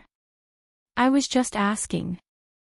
Huashaoheng saw that Zhao Liangzi was stunned and didn't ask anymore. He stood up from his seat and put on his jacket. Let's go take a look. No. No need to rush. Zhao Liangzi finally snapped out of it. He wasn't as articulate as Yin Shixiang to begin with, and now that he had encountered so many unexpected events, he stuttered, Nothing. Nothing serious, and she wasn't seriously injured, just a few bruises. Huashaoheng walked towards the door and said calmly, you haven't told me who she fought with. Zhao Liangzi hurried to catch up. Big Xiong has already gone to Nianji's school to deal with it. The news is that she got into a fight with Miao Yunxiao, her original roommate. They had a fight on the first day and moved out. Zhao Liangzi read Miao Yunxiao's information. Her aunt is Su Piaohong's mother, so they're cousins. Huashaoheng understood, so she's fighting for her cousin's family. Doesn't she know that fighting won't solve her aunt's problem? Our people don't know much about that. They only know that the two of them fought in the dormitory and alerted the campus police. They then notified their respective tutors and class counselors. Zhao Liangzi looked down at the text message from the university and the photos of the scene on his phone. Of course, the photos weren't very clear. After Gu Nianji became an adult, their people didn't follow her around 24 hours a day. They only rushed over when they heard that something had happened and sent a message to Huashaoheng. Huashaoheng glanced at the photo in Zhao Liangzi's hand and saw that Gu Nianji seemed fine. Her face was a little red and the corners of her eyes were a little bruised, but overall, she was fine. Gu Nianji had learned a few modified military boxing moves from him. Her stance was good, but because she didn't have much strength, the effect was mediocre. Military boxing emphasized killing the enemy in one move, but in Gu Nianji's hands, she could only strike a pose. However, self-defense was definitely not a problem. Hua Xiaoheng was relieved to hear that Miao Yunxiao was fighting with her post-grad female classmate, Miao Yunxiao. He was just curious as to what had happened to cause them to fight. He asked in confusion, "Why do you think Miao Yunxiao hit Nianji? Nianji actually fought with her." Zhao Liangze was speechless. "Boss, can you not be so blatantly protective of him?" Alright, even though he and Yin Shixiang were also very protective of their own people, they were still more reserved and knew to put on an act to show that they were impartial. However, when it came to Hua Xiaoheng, it seemed like he naturally pushed all the blame onto someone else. "Why aren't you talking?" Hua Xiaoheng turned to look at him.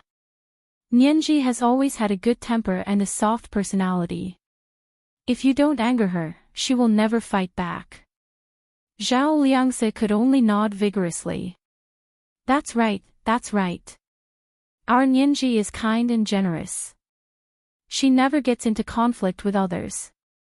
The last time she got into a fight was against a traitor. This time, could it be another traitor?" Hua Xiaoheng smiled.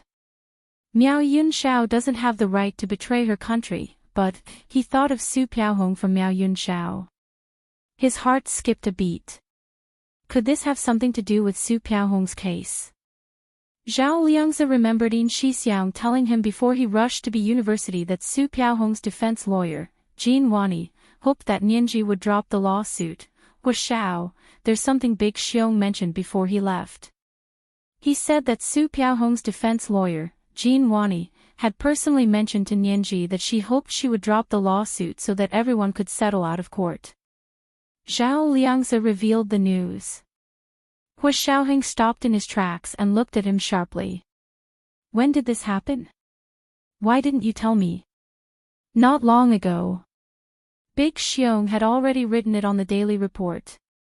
You probably haven't had the time to read it yet." Zhao Liangze braced himself and said. Hua Xiaoheng's gaze was truly frightening. Hua Xiaoheng glanced at him again before withdrawing his gaze. He grunted dryly and said, "I refuse to settle out of court." "Roger, Chief." Zhao Liangze quickly noted it down and sent it to Yin Shixiang. They had just come out of the office building's elevator when they received a call from General Ji's personal secretary. "Hua Xiao. Something happened to our people in South America. Do you want to come over for a meeting to discuss it?" Hua Xiaoheng's expression froze. "South America? Does it have something to do with the special forces?" "Both. There are people from your department and people from other departments." The personal secretary's voice was very nervous, but he tried his best to remain calm. It was obvious that the situation was serious. However, these people weren't like normal people who would make a fuss whenever something happened. So it was impossible to tell the severity of the situation from their external expressions. Only those who were familiar with them would be able to tell from the tone and expression they tried their best to hide. Zhao Liangze also looked at Hua Xiaoheng nervously and quietly mouthed. "Does it have something to do with Nianji's background?" Hua Xiaoheng thought about it carefully and shook his head. He also mouthed back, "Probably not. The people who went to South America to investigate Nianji's background went in secret. No one in the military knows. So it's someone from another department in the military. It's most likely someone from the Public Relations Department." Zhao Liangze concluded. "Hua Xiao, what do we do? Are you going to the military or be university?" Hua Xiaoheng looked at his watch and picked up his phone to ask, "What time is the meeting?" The other side mumbled, "The meeting will start when everyone is here. Please come immediately." "Everyone is here. How many people? How many? How long will it take for everyone to arrive? Are you going to give orders on behalf of General Ji without making it clear?" Hua Xiaoheng reprimanded General Ji's personal secretary unceremoniously. I'm also very busy. The personal secretary was silent for a moment before smiling sheepishly. Hua Xiao, it's a weekend night right now.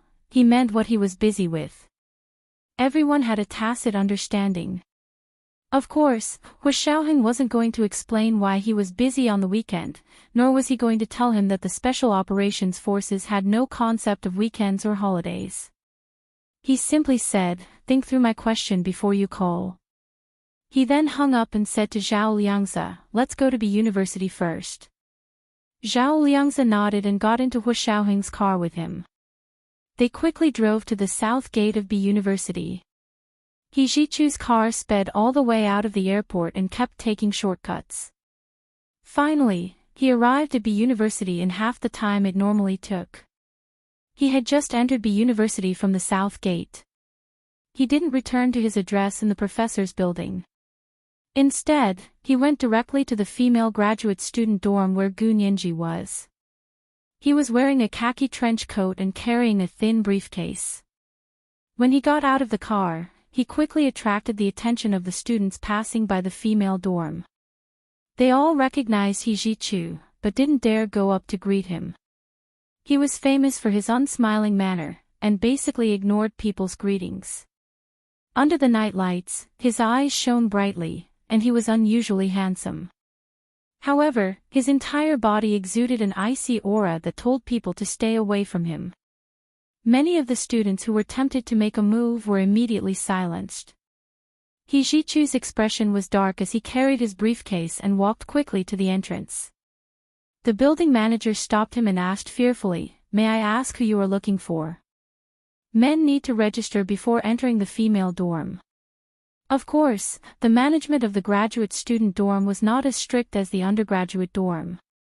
Men were basically not allowed to enter the female dorm. The building manager had to call for them to meet downstairs. He Zhichu glanced at her and spat out coldly, I'm a professor. I'm here to see a student. A student nearby said enthusiastically, building manager, this is Professor He from our law faculty. His student also lives in our building. Oh, this way please, Professor He. The building manager watched He Zhichu walk into the elevator and remembered he hadn't signed yet. He Zhichu walked into the elevator and picked up his phone to call Gu Nianji. In Gu Nianji's dorm, the campus police were still controlling the situation.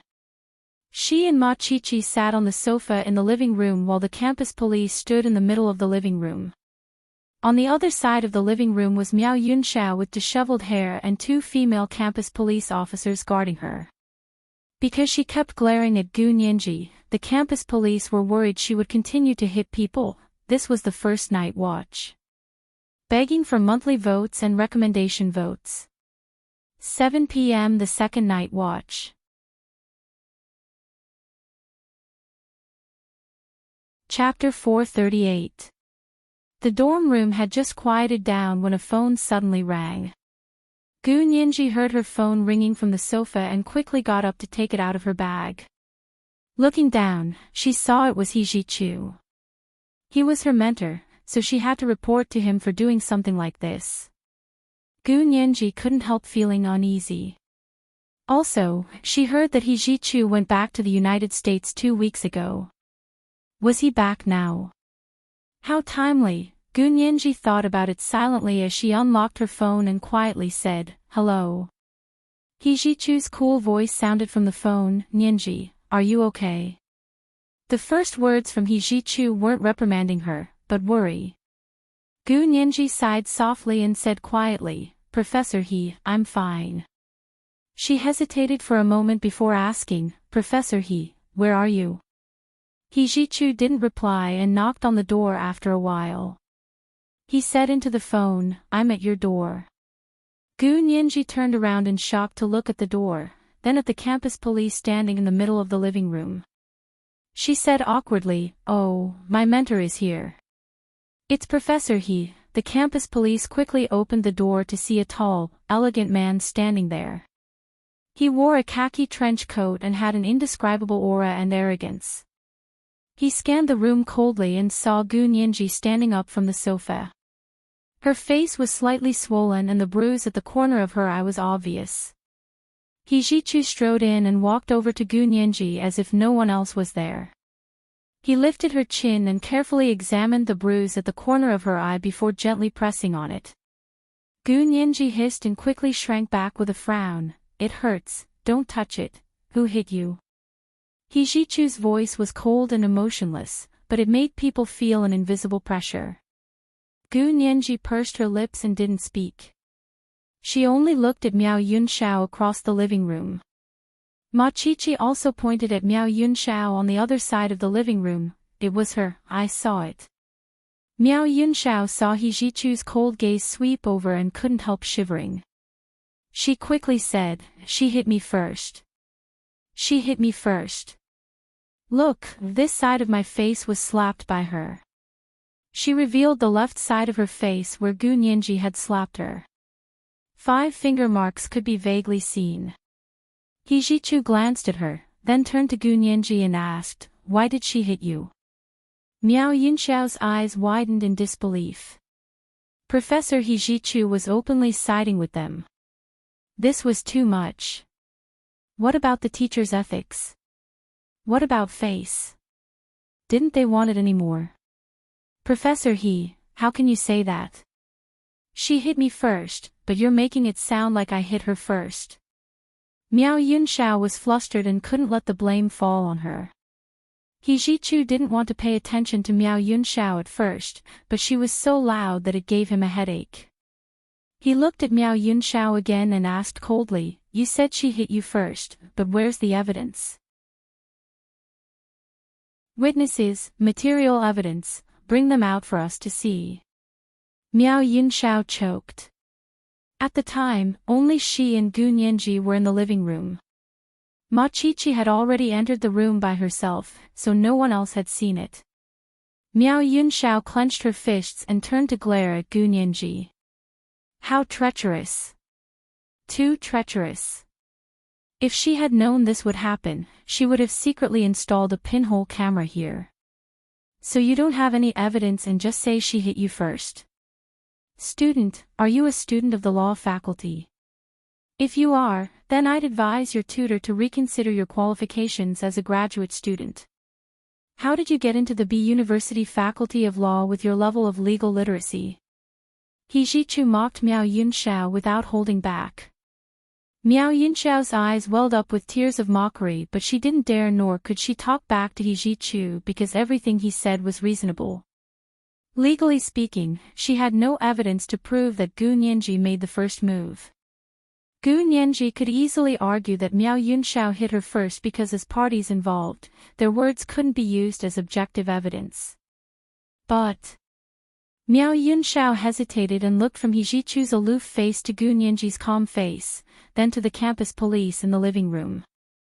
She felt like they were all laughing at her and panicked. "Professor He, you can't be like this. How can you speak up for her?" Professor He is classmate Gu's tutor. Do you think he's helping an outsider instead of his own graduate student? As soon as Miao Yunxiao finished speaking, a woman's voice came from the door. Everyone looked up to see it was Counselor Gue Suyao from the Masters of Law Class 1. She stood on He Jichu and Gu Nianji's side as soon as she arrived. Miao Yunxiao's heart sank when even the counselor was on Gu Nianji's side. She covered her face and turned her head away. Her shoulders shook and she couldn't help crying.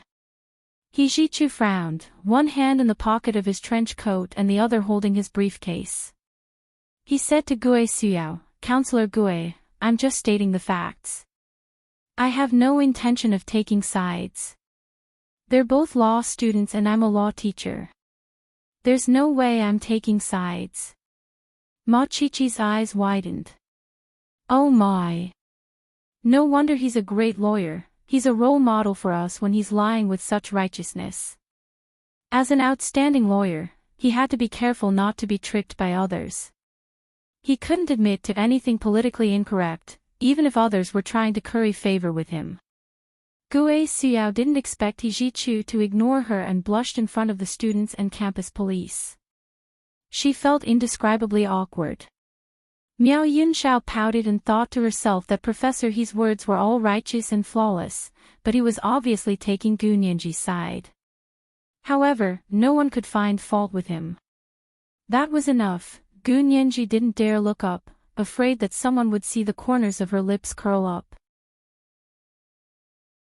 The campus police in the middle of the living room finally came to smooth things over. The head of the campus police was a middle-aged man in his late 40s. He smiled at He Zhichu, "Your Professor He. We were the ones who notified you earlier. Is she your student?"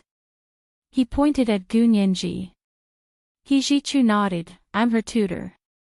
"Is there anything else?" "I need to take her to the doctor to bandage her wounds." That's right, that's right." The head of campus police nodded quickly. "What we meant was for them to both write a self-examination report and give it to their tutors. Then we'll let this matter go." He Zhichu glared at Gu Nianji coldly and said quietly. "Good for nothing." Gu Nianji's head drooped even lower. What exactly is going on? I still need to investigate it a bit. Thank you all for your hard work today. He Zhichu nodded politely to the campus police and looked at Gu Nianji. "Come with me, I have some questions for you." Gu Nianji nodded and picked up her backpack from the sofa. She obediently followed He Zhichu out of her dorm. Miao Yunxiao saw this from her room and said unhappily, "She's leaving just like that. What else do you want?" "To go to court with you." The campus police turned around to mock her. "Don't call the police for fun next time. That's illegal too, do you know?" "I called the police for fun." Miao Yunxiao was so angry she was tongue-tied. "How can you say that to me? I clearly called the police because she hit me." "She hit you? Then you called back. You hit her even harder than she did." The campus police shook their heads. "I advise you to let it go, it's better to avoid trouble. It's not like there's any irreconcilable hatred between us, so why hold on to it?" Gu Nianji had just followed He Zhichu out of the dorm's elevator when she saw a tall, handsome man in a military uniform walk in. Her eyes widened even more than Ma Chi-Chi's. What's going on? Why is Hua Xiao here too? It was the second watch. Asking for monthly votes and recommendation votes. Oh, intersection. Oh. Mwah.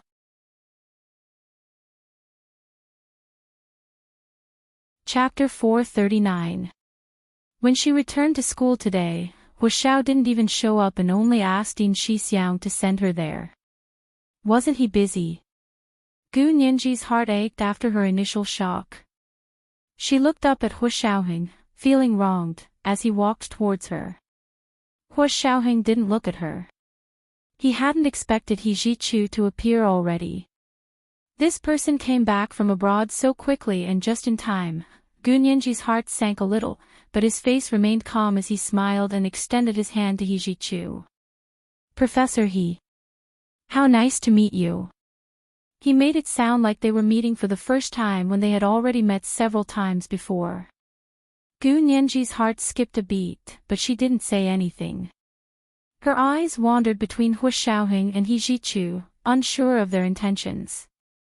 He Zhichu also laughed coldly on the inside, but didn't show it on his face. He didn't shake Hua Xiaoheng's hand. Instead, he looked at Hua Xiaoheng and asked coldly, "May I ask who you are? Weren't you pretending to be meeting for the first time? Then pretend to be thorough." He couldn't call him Major General Hua in public like that idiot Su Piaohong. That would be a trap. Hua Xiaoheng saw that He Zhichu understood and lowered his guard and hostility. He turned to Gu Nianji and said sternly, "Nianji, I just heard that you got into a fight with a classmate at school. What do I usually teach you?" He then looked at He Zhichu. "Professor, he is Nianji's tutor. Are you also here to deal with this?" He Zhichu's neck was a bit stiff, but he still nodded reluctantly. He snorted. "This is a bit complicated. Don't scold her so quickly. Also, who are you? Don't waste time." I need to take Nianji to a doctor to examine her injuries. That's not a problem, Professor He. Hu Xiaoheng wouldn't let He Jichu take Nianji to a random doctor. He extended his hand. Come, Nianji. Come back with me. Your brother Chen has treated you since you were young. It's more reliable to find a doctor, you know. He Jichu was shocked, but at the same time understood that they had probably found out about Nianji's special constitution in the past 6 years. This wasn't good. He Jichu frowned slightly. Professor He, this is Hu Xiao. She then said to Hu Xiaoheng, Hu Xiao, Professor He is my instructor. The campus police informed him. She then pouted. I still have to do my self-reflection. You're still unwilling. Hu Xiaoheng's voice grew harsher. How old are you? Can't you control your own emotions? Last time in the United States, you caused a huge ruckus. Professor He had to help you clean up the mess. This time, you have to trouble me again. Don't you feel embarrassed? Gu Nianji hadn't expected Hu Xiaoheng to actually reprimand her.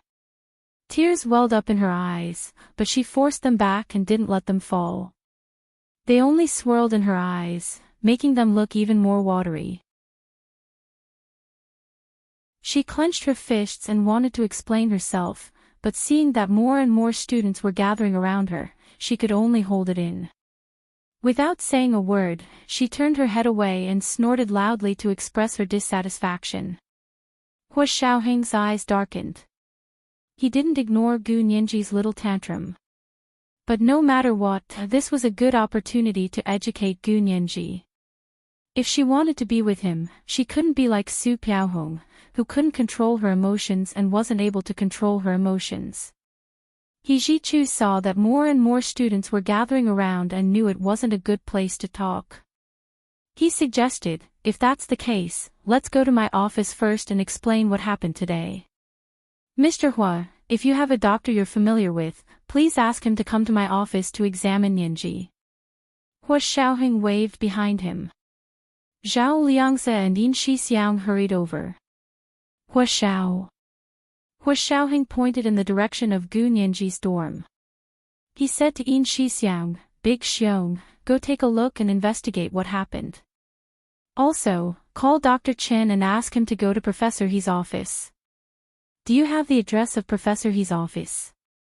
After getting Yin Shixiang's confirmation, Hu Xiaoheng said to Zhao Liangze, Little Zhe, come with me and Nianji to Professor He's office. He bowed to He Jichu. Then I'll do as you say. He Jichu nodded and said to Gu Nianji without looking back, come with me. Gu Nianji glanced at Hu Xiaoheng.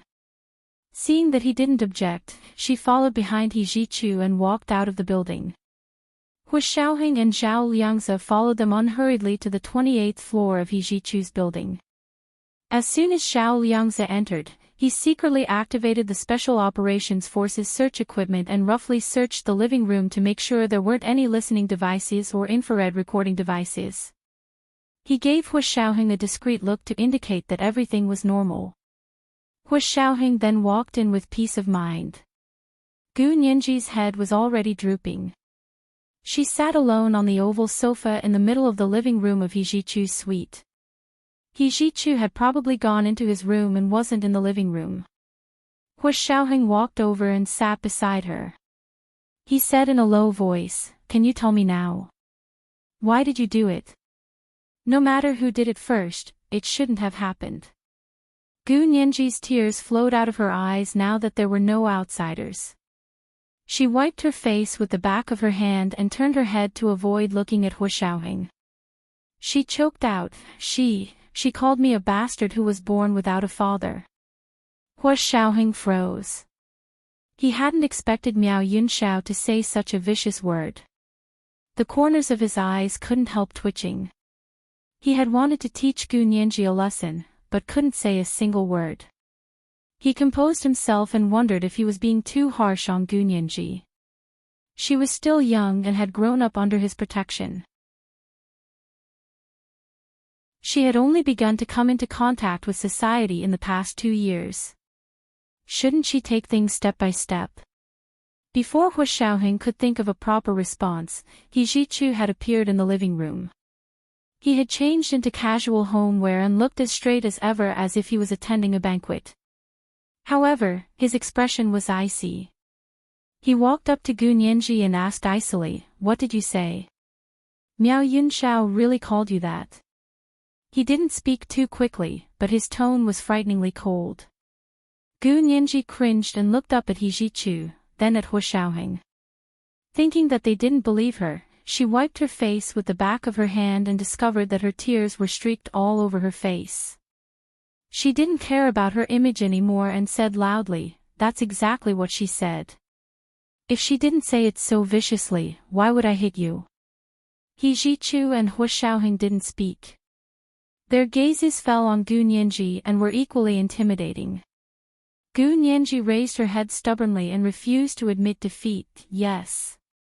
I hit you first. If she insults my parents like that again, I'll hit you too. Do you remember who your parents are?" He Zhichu and Hu Xiaoheng both thought the same thing but didn't say it out loud. It would be rubbing salt in Gu Nianji's wounds and she wouldn't be able to take it. If that's the case, then forget it for now. Hu Xiaoheng was silent. He couldn't encourage Gu Nianji to hit her every time she saw her, nor could he say that she wouldn't hit back or scold back. Most importantly, Hu Xiaoheng couldn't say many things in detail in front of He Zhichu. He Zhichu wasn't willing to let it go. "How can you just let it go like this? She insulted me so viciously and even hit Nianji. Nianji wants to let it go, but I won't let it go." Gu Nianji was extremely touched by Hu Xiaoheng's scolding. She wiped her tears again and said, "I didn't want to do anything to her, but if she insulted me like that and still wanted to let it go, then what's the point of living? Also, I believe there's a reason why she suddenly insulted me like that." "What reason?" Hu Xiaoheng had already thought of Su Piaohong's case. "Is it related to her cousin's case?" Gu Nianji nodded and looked at Hu Xiaoheng with an aggrieved expression. She whispered, "I'm not such a brainless person. She did this on purpose to provoke me into making a move, and then she'll sue me legally. So you made a big deal out of it and got into a fight with her?" Hu Xiaoheng said slowly. "That way, she wouldn't sue you." Gu Nianji pursed her lips, but before she could continue, He Zhichu had already sat down on her other side. He said quietly, "Nianji did the right thing and reacted quickly. If Nianji was the only one who hit her, it would be classified as a case of school bullying. As far as I know, the Huaxia Imperial Ministry of Justice is planning to arrest typical school bullies to build momentum for the new anti-bullying law." Gu Nianji was shocked. She didn't know this was going to happen. Hu Xiaoheng's eyes narrowed. He also asked, "There's such a thing?" Then this was a chain reaction. The real target was not only Gu Nianji, but also Hu Xiaoheng. They wanted to use Gu Nianji as a bargaining chip to force Hu Xiaoheng to give in on Su Piaohong's case. If Gu Nianji was caught by the Ministry of Justice because of this incident, it would definitely cause a huge uproar throughout the country. She also had a military background, so it was exactly the kind of bullying that the people hated the most. If the mastermind behind this had the intention, then it would go on the internet and turn black into white and white into black. Who knew how much trouble it would cause in the end? And if this matter was really successfully manipulated, the person who would suffer the most wouldn't be Gu Nianji, but Hu Xiaoheng. It would be even more of a blow to him than Su Piaohong's case. So, Hu Xiao, you shouldn't lecture Nianji indiscriminately.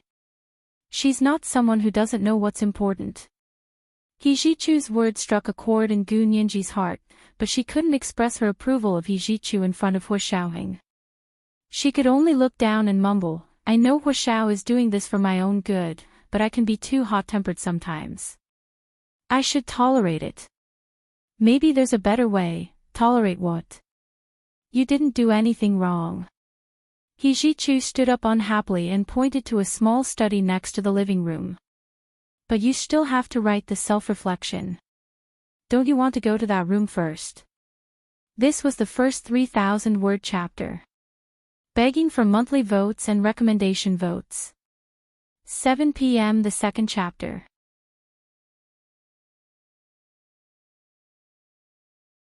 Chapter 440.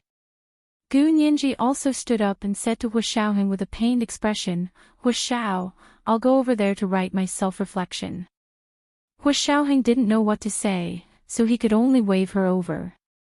Gu Nianji hugged her backpack and walked over, but quickly turned back to He Zhichu. Professor He, I left my laptop in the dorm, how can I write my self-reflection?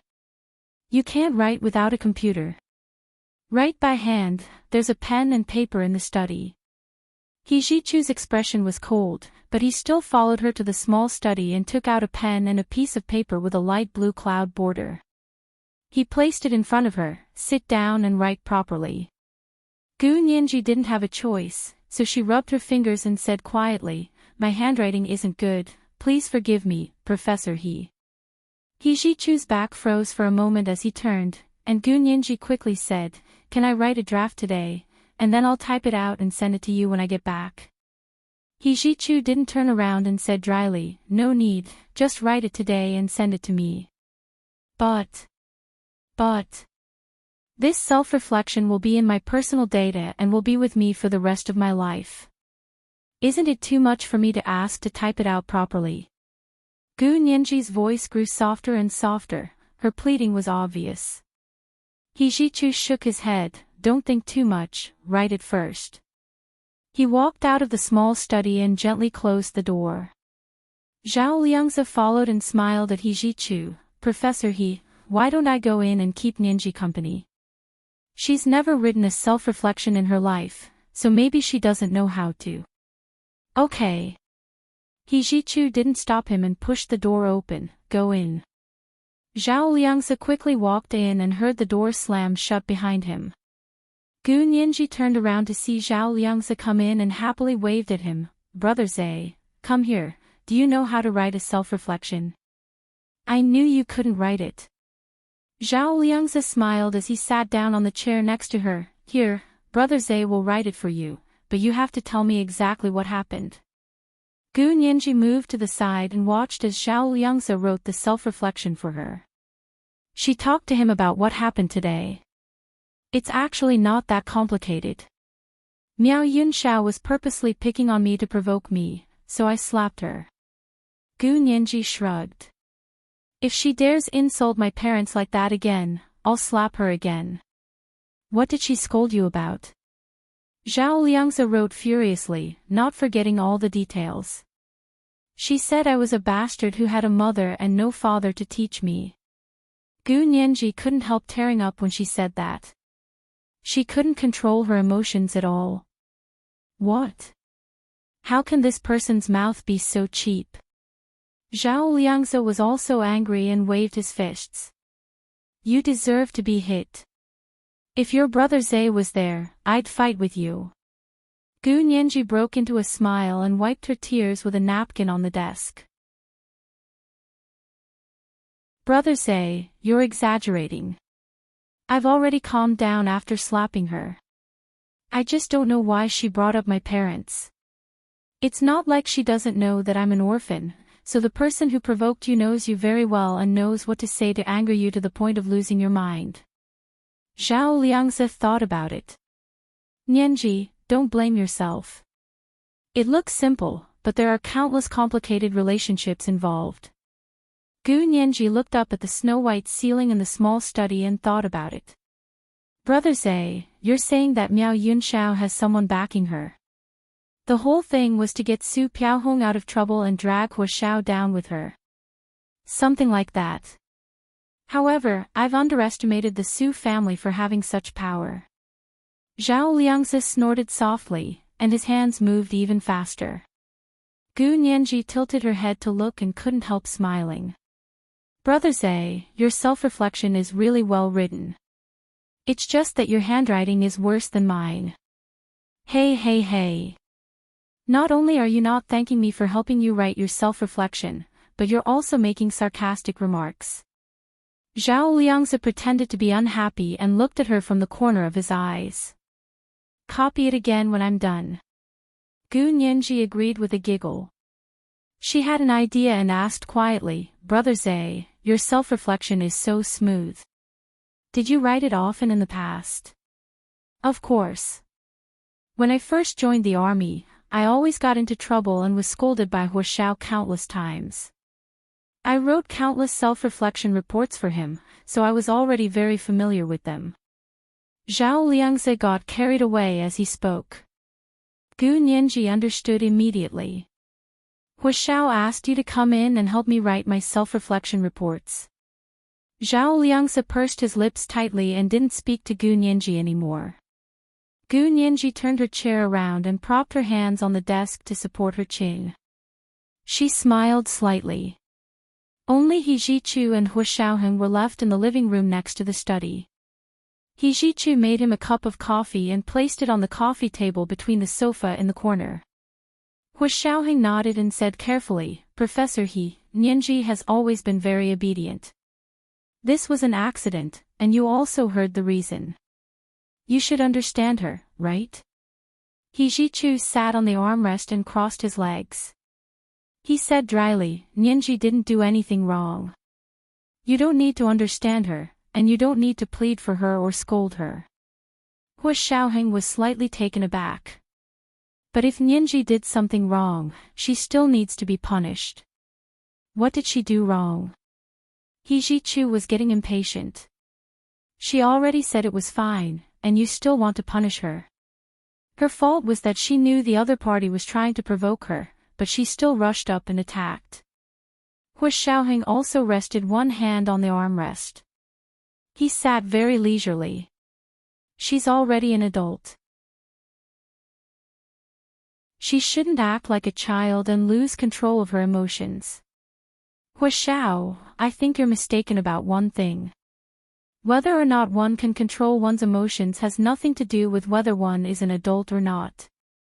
He Zhichu said coldly, some people live to be 80 years old and are still hot-blooded. They don't know how to control their emotions, but some people are born cold-blooded. Perhaps they already know how to hide their emotions before they reach adulthood. This has nothing to do with being hot-blooded. Hua Xiaoheng shook his head disapprovingly. But Professor He, Nianji doesn't have a family. She's an orphan and grew up with a group of men like us. I'll teach her more in the future, and I hope Professor He can also teach her in this area. He Zhichu originally wanted to retort, but when he heard Hua Xiaoheng talk about Gu Nianji's past growing up, he was a bit dazed. Gu Nianji used to be such a cute little girl.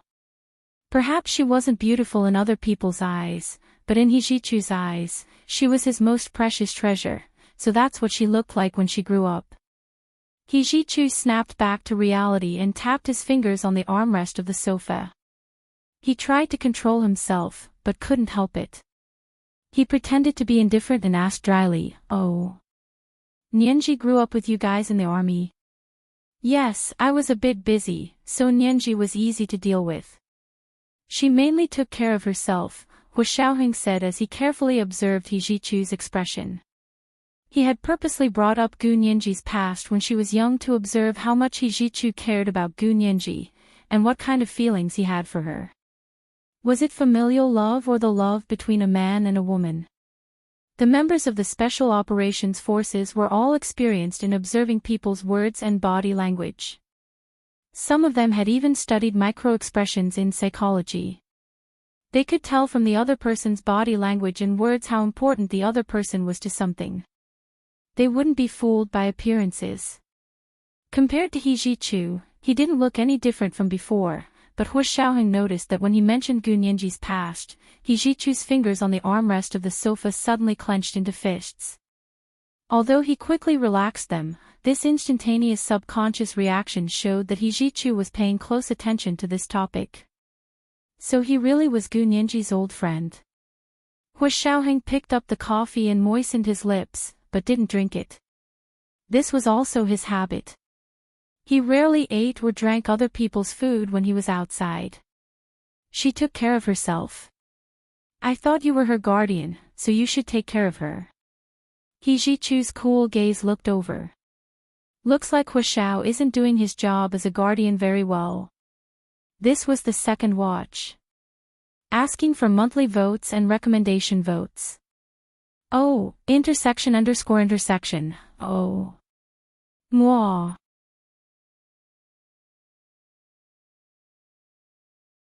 Chapter 441. Huashao curled his hand into a fist and covered his mouth with a smile. He replied noncommittally, looks like we have different understandings of the word care. I'm all ears, He Ji-chu replied dryly. He wanted to see what else he could say. Since Nianji is with me, I want to teach her the ability to live independently, not become a giant baby, who can't do anything even after reaching adulthood. Although Huashao said it casually, the sarcasm was clear in his words. He Ji-chu pursed his lips and suppressed the rising anger in his heart. He leaned forward to grab his coffee from the coffee table and slowly took 2 sips before snickering. He said coldly, Nianji isn't mentally retarded. No matter how you take care of her, she won't become a giant baby. The key is whether the person taking care of her has a heart or not. Indeed, the standards and methods of doing things differ greatly if there's a heart or not. Huashao casually mentioned how he had just saved Nianji. When I first met her, she was only 12.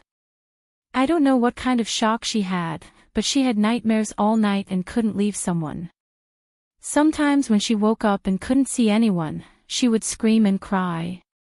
To be honest, I was only in my early 20s and didn't know anything. If it wasn't for the military's request and Nianji herself acknowledging me, I wouldn't have been able to take care of her.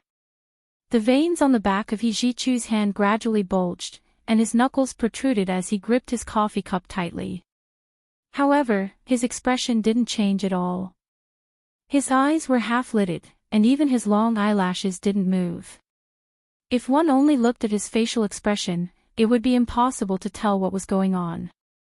Huashao sighed deeply and said nonchalantly, she's just a little girl. I don't know how she could have so many nightmares. Yeah, did you ask her what kind of dreams she had? He Ji-chu put down his coffee cup. When he looked up again, his face was full of curiosity. Maybe it had something to do with her past, or maybe it had something to do with her car accident. Who knows? Huashao shook his head. Is Professor He concerned about Nianji's past? I'm not that nosy. He Ji-chu denied it flatly. It's just that I've studied a little psychology. Nightmares are a normal reaction of a person's mind and body. If we know the reason, we can help her stop having these kinds of dreams. Had Huashao never tried it before?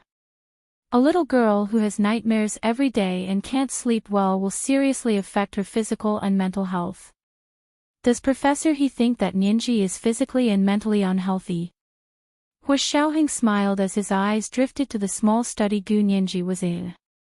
The adult Gu Nianji was lively, cute, tall, and beautiful.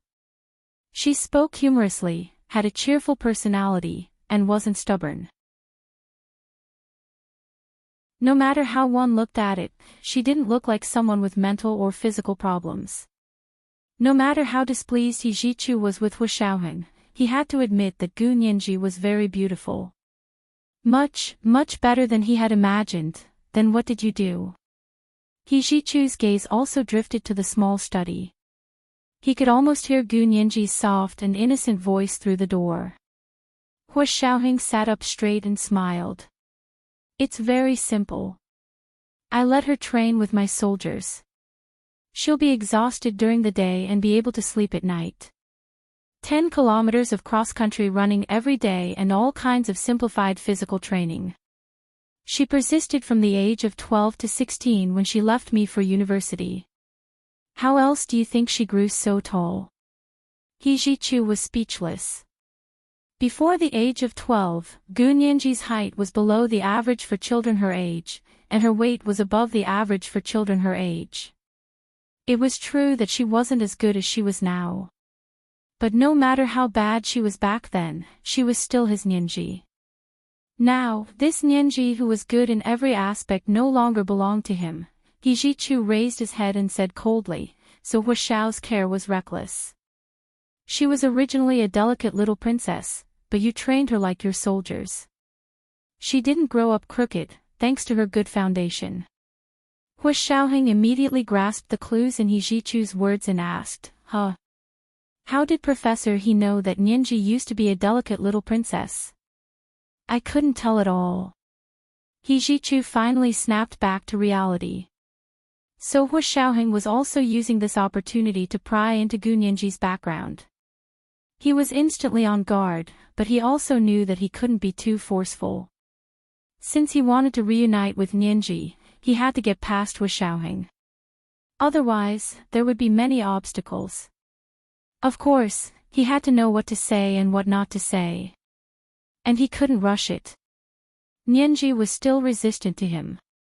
Otherwise, all his efforts would go to waste. He Jichu smiled slightly. Hua Xiao, how would I know if Nianji used to be a delicate little princess?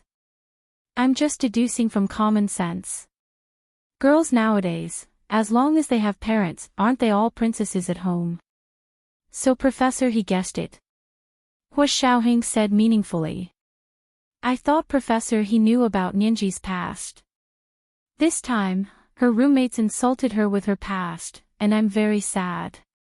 We've been trying hard to find Nianji's parents, but for some reason, we can't find them. She's doing well with you. I don't think she has any intention of looking for her parents. He Jichu also began to talk in riddles with Hua Xiaoheng. One of them made requests, and the other made conditions. They were both weighing whether the other could bring them the most benefits. Of course, this maximization was for Gu Nianji. This is because she's sensible and doesn't want to give us more pressure. Hua Xiaoheng sighed and lowered his head. He said calmly, but I know deep down, she probably really wants to find her parents and family. Why do you say that? He Jichu's voice was cold, but there was a hint of urgency in it. Because she once muttered her parents' names when she had a high fever. Hua Xiaoheng deliberately said it vaguely. In fact, Gu Nianji had only mentioned her father's name, but not her mother. Oh. Only mentioned her parents' names. Never mentioned any other names. He Jichu tried to hold it in, but in the end, he couldn't help showing an obviously disappointed expression. Hua Xiaoheng shook his head. No, she only mentioned it once. We tried searching for that name, but we couldn't find it. He Jichu's expression was as cold as an ice sculpture. His eyes fell on the door of the small study, and he didn't speak for a long time. Hua Xiaoheng didn't rush him. He looked at the already cold coffee in his cup and got up to walk around the living room of He Jichu's suite a few times. When He Jichu's eyes moved over, Hua Xiaoheng bowed. Excuse me, Professor He, do you still have coffee?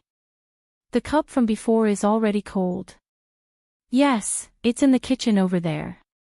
He Jichu pointed to the kitchen. Hua Xiao can make it himself. He could already tell that Hua Xiaoheng didn't drink coffee made by others. It was a good habit, and he had it too. Hua Xiaoheng nodded and walked into He Jichu's kitchen. He immediately saw the coffee machine.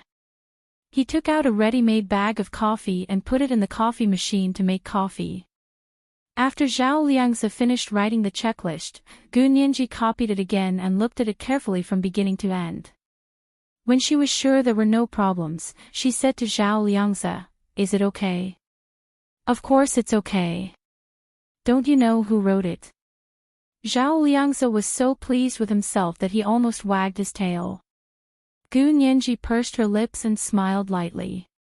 She took the checklist and gently opened the door of the small study.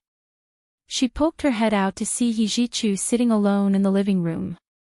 Hua Xiaoheng was nowhere to be seen. She called out softly, "Professor He. The checklist is done." He Jichu composed himself and nodded at her. "Let me see."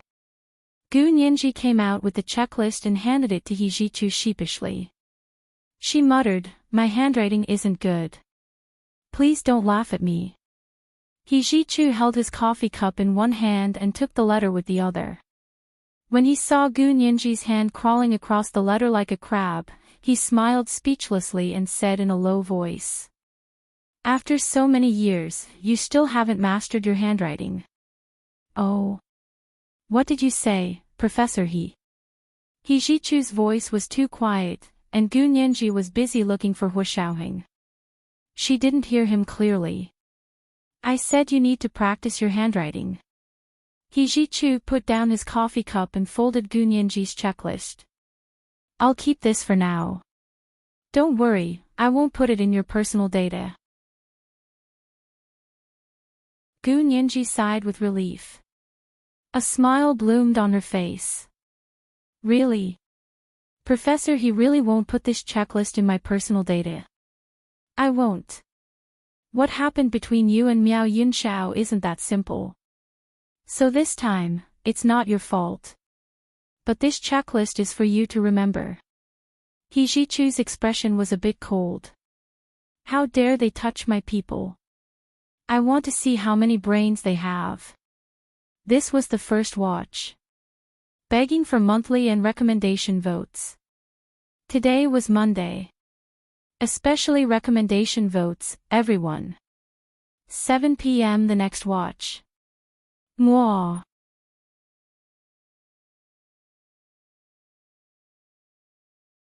Chapter 442. Gu Ninji choked. How did she end up being He Ji-chu's woman? But on second thought, He Ji-chu was her mentor and a very protective person. Gu Ninji had fully experienced this when she was interning at the U.S. Congress, so it wasn't wrong to say that she was the person he was protecting, right? As she hesitated, Hu Xiaoheng walked out of the kitchen with a tray. There were 3 steaming cups of coffee and a small cup of warm milk. "Are you done with the self-examination?" Hu Xiaoheng asked casually, as if he hadn't heard He Ji-chu's angry words. Gu Ninji breathed a sigh of relief and quickly got up to take the tray from Hu Xiaoheng. "There's a cup of coffee for Brother Zhe, right? I'll bring it in for him." Hu Xiaoheng nodded. "The milk is yours. Have you had dinner?" Gu Ninji quickly replied, "I ate at home and went back to school." "Then it's fine. Bring it to little Zhe." Hu Xiaoheng was very satisfied with Gu Ninji's natural way of saying that his official residence was home. He didn't care that He Ji-chu had said "my people" earlier, which made him feel very uncomfortable. Gu Ninji placed the 2 cups of coffee on the coffee table, one for Hu Xiaoheng and the other for He Ji-chu. She then quickly carried the tray back to the small study. Zhao Liangzi was surfing the internet on his phone. When he saw Gu Ninji come in and close the door, he couldn't help but laugh. "What are you doing? Acting like a thief." Gu Ninji smiled and placed the tray on the desk in front of him. "Hu Xiao made this coffee himself. Drink it, you can't get it outside." "Oh. It's that precious. Then you have to drink it slowly and savor it carefully." Zhao Liangzi happily took it and pretended to take a sip. Gu Ninji also drank her milk and looked up at the night sky outside the window. The stars filled the sky, and there wasn't a single cloud in the clear night sky. Gu Ninji couldn't help yawning as she looked at the beautiful night scenery. Zhao Liangzi asked, "Sleepy?" Gu Ninji looked at her watch sheepishly. "I made a scene today. It's almost 9. She slowly finished her milk and said to Zhao Liangzi, "Brother Zhe, do you think I can go back to the dormitory first? Does Mr. Hua have anything else to say to Professor He?" Zhao Liangzi glared at her. "I don't know about that. Hua Xiao is my chief. He can't tell me what he wants to do, and I can't rush him." Gu Ninji sighed. "Then we'll just wait." The truth was, she was also very anxious. She didn't know what He Ji-chu and Hu Xiao would say. In the living room, He Ji-chu took a sip of Hu Xiaoheng's coffee and looked at him in surprise. I didn't expect Mr. Hua to make such good coffee. This is authentic South American coffee. Professor, he is a South American. Of course, Professor, he should make South American coffee. Hua Xiaoheng smiled. Besides, you have a lot of ready-made South American coffee packets in your kitchen. I'm just offering them to you. You flatter me. He Zhichu bowed slightly. Mr. Hua is truly knowledgeable and meticulous. No wonder you can protect Ninji so well. You flatter me, Professor He. Hua Xiaoheng also played Tai Chi with He Zhichu. I was only doing what I was supposed to do. She was a mission given to me by the higher-ups, so I must complete it well. Really? Complete the mission. Could it be that he was not abusing his official position for private gain? He Zhichu almost mocked him, but he swallowed the words when they were on the tip of his tongue. Hua Xiaoheng was calm and collected. He couldn't lose his composure. Actually, I didn't do my job well. The He's are famous in South America, but I only found out about them recently. I was too careless. Hua Xiaoheng slowly brought the topic to He Zhichu's hometown.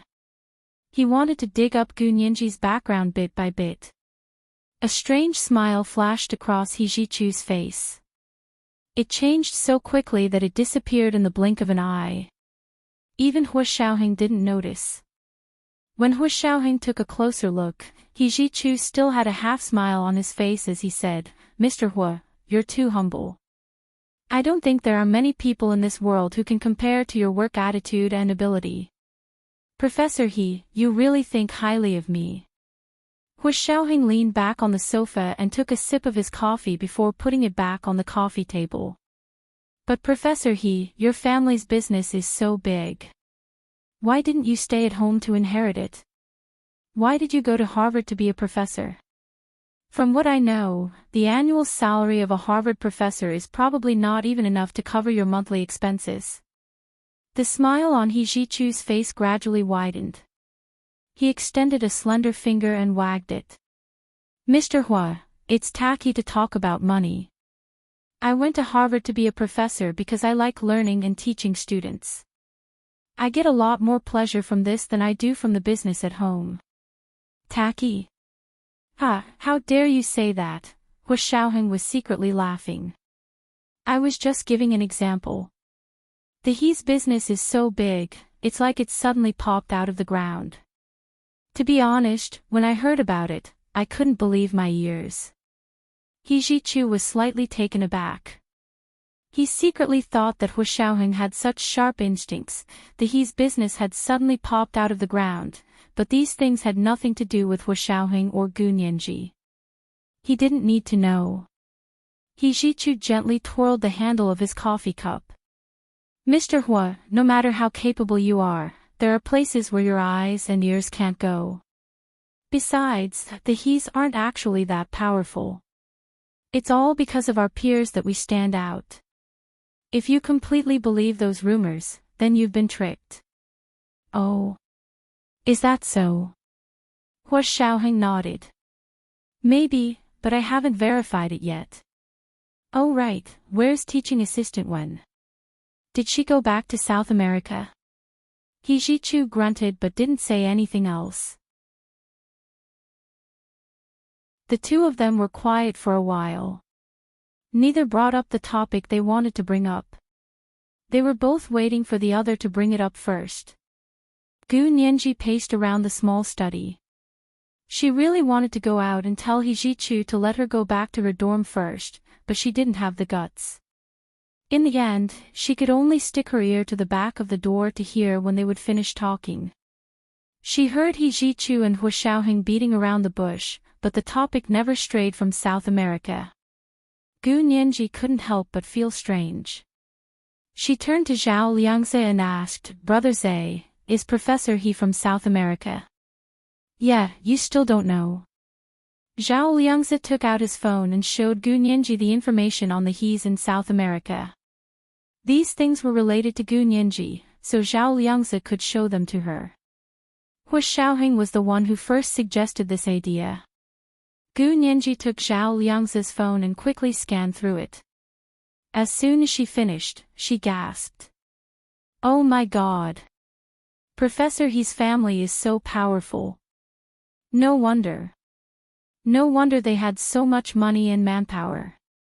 They were also powerful in the US political and legal circles. Yeah. Amazing, right? Zhao Liangzi almost laughed. He winked and said, Nianji, do you want to go to South America? If you do, you can suggest to Professor He that we go to his farm. Gu Nianji recalled hearing that when Shuyi was also in South America. She didn't want to go at all, so she waved her hand. Brother Zay, if we want to go to South America, we can go ourselves. Why take advantage of Professor He? Oh, how am I taking advantage of him? How can you say that, child? Zhao Liangzi pretended to be angry and rolled his eyes at her. He took the phone from her and was about to turn it off when he suddenly saw a message. He quickly got up and opened the door to the small study to say to Hua Xiaoheng, Hua Xiao, everyone is here. The meeting is about to begin. He was talking about the emergency meeting of the Supreme Military Council. He hadn't gone immediately because General Ji's personal secretary had refused to give him a specific time. Now that the message had come, everyone was probably here and waiting for Hua Xiaoheng. Hua Xiaoheng nodded and said goodbye to He Zhichu. Professor He, I have something to do. I'll be going now. Gu Nianji followed him out of the small study and quickly said, then I'll go back too. Hua Xiaoheng didn't say anything, but He Zhichu had already refused. Nianji, stay. I still have something to say to you. Gu Nianji looked at Hua Xiaoheng, the meaning in her eyes clear. She wanted to go back to the dormitory. Hua Xiaoheng thought this was a good opportunity. He could see that He Zhichu was already on the verge of revealing his secret. If he missed this opportunity today, he wouldn't have it tomorrow. The opportunity was fleeting, so he had to seize it. Hua Xiaoheng patted Gu Nianji's shoulder. Nianji, since Professor He has something to say, you should stay and listen. Remember to call me when you go back. I'll be waiting for your call. The last sentence was for He Zhichu to hear, so he wouldn't be able to keep her for too long. He Zhichu's expression darkened, and he resumed his cold demeanor. Mr. Hua, have a safe trip. I won't be seeing you out. Hua Xiaoheng smiled at Gu Nianji and turned to leave. His tall figure quickly disappeared from the room. With a soft clang, Zhao Liangzi closed the door behind him as he exited the room. Gu Nianji looked at the door, then at He Zhichu. She crossed her hands in front of her and asked uneasily, Professor He, what else do you want to say? He Zhichu looked at her quietly for a while, then pointed to the sofa. Nianji, sit down first. I'll show you something. It was the second watch. Asking for monthly votes and recommendation votes. Oh, intersection. Oh.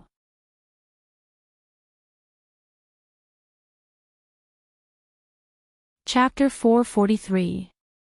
Gu Nianji nervously sat down on the sofa in the corner. She stared at the small round coffee table in front of her for a while and realized it was made of frosted glass. She hadn't noticed these details before. Now that he was so nervous, he even noticed these small details. She didn't know how long it had been, but she finally heard He Zhichu's cold voice coming from behind her. Gu Nianji turned around and saw a very familiar thing in He Zhichu's hand. It was a doll wearing a misty pink and purple princess dress. She had thick bangs, narrow eyes, a face that looked like a silver plate, and a plump body. She looked like a little girl who walked out of an ancient painting. She was not a common Western doll, but a doll with the ancient characteristics of the empire. An expert could tell at a glance that these dolls weren't available on the market, but were custom-made. These identical dolls had been with Gu Nianji since she was 12 years old. There were several of these dolls in her apartment, scattered on the corner of the bed, the sofa, or in the open bookcase. she used to really like these dolls. When she first started working for Hu Xiaoheng, she had to hug these dolls to sleep at night. Although she still had nightmares, she couldn't sleep without these dolls. Later, Hu Xiaoheng made her undergo military training for 3 to 4 years before she gradually stopped needing these dolls to sleep. However, these dolls were supposed to be the most beautiful memories of Gu Nianji's youth. Perhaps they were also the most beautiful memories of her forgotten childhood. But ever since when Shuyi appeared, she felt like her youth, childhood, memories had been completely destroyed. These dolls, without exception, somewhat resembled Wen Shuyi's facial features and demeanor. Gu Nianji's dolls in her room had long been locked away in the cabinet. Out of sight, out of mind. Now that she saw these dolls in He Jichu's hands, Gu Nianji didn't know what to say. He Jichu sighed in relief when he saw Gu Nianji's shocked and conflicted expression. He walked over with the doll and handed it to Gu Nianji. Nianji, do you still remember this doll? Gu Nianji looked at the doll in He Jichu's hands, then back at him. She thought about it for a long time before asking seriously, Professor He, where did you get this doll? As far as she knew, this was the doll she had been holding in her childhood photo. This kind of doll had never been sold in the Xia Empire or any other country. Hu Xiaoheng had gotten someone to custom make her dolls based on her photo. Could it be that He Jichu had also taken it to be custom made? But how did he know what the doll looked like? Or did someone from Hu Xiaoheng's side leak the secret? In the blink of an eye, countless possibilities flashed through Gu Nianji's mind, but none of them were what He Jichu had envisioned. When He Jichu heard Gu Nianji ask all her questions, he was so speechless that he almost threw the doll off the 28th floor. Do you think I stole a doll from you and made it for you? He Jichu sneered and threw the doll onto the sofa. So you really don't remember anything.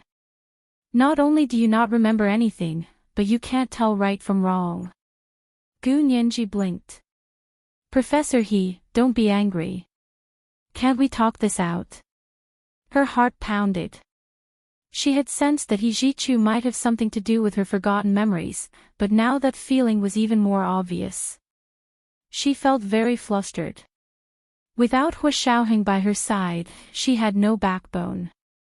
She didn't dare to make her own decisions or judgments, especially when it came to such an important issue related to her past. But Hu Xiaoheng had been here just now, and he had clearly sensed that He Jichu might have something to do with her forgotten memories.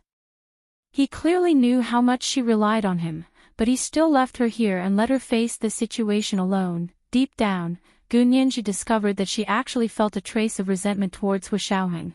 No, she had to get rid of that thought as soon as possible.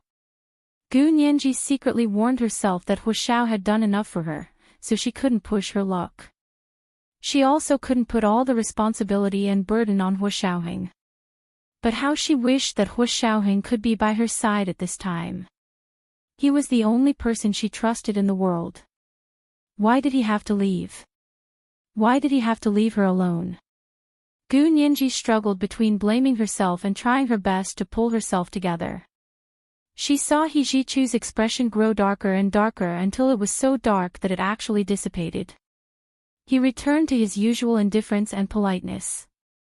Nianji, don't you feel that this doll is familiar at all? He Jichu had frozen all his emotions in the depths of his heart. Even Gu Nianji was isolated by him. At this time, although he was 1,000 miles away from people, it couldn't be better for Gu Nianji. It was easier for her to accept He Jichu like this. Gu Nianji could no longer feel He Jichu's fluctuating emotions. She also calmed down. She tried not to be emotional and said objectively, familiar, of course it's familiar. I have many dolls like this at home. They all wear the same clothes and look exactly the same. If it wasn't for the fact that this doll looks a bit old, would have thought that Professor He borrowed my doll from Hu Xiao. You can still tell that this doll is a bit old.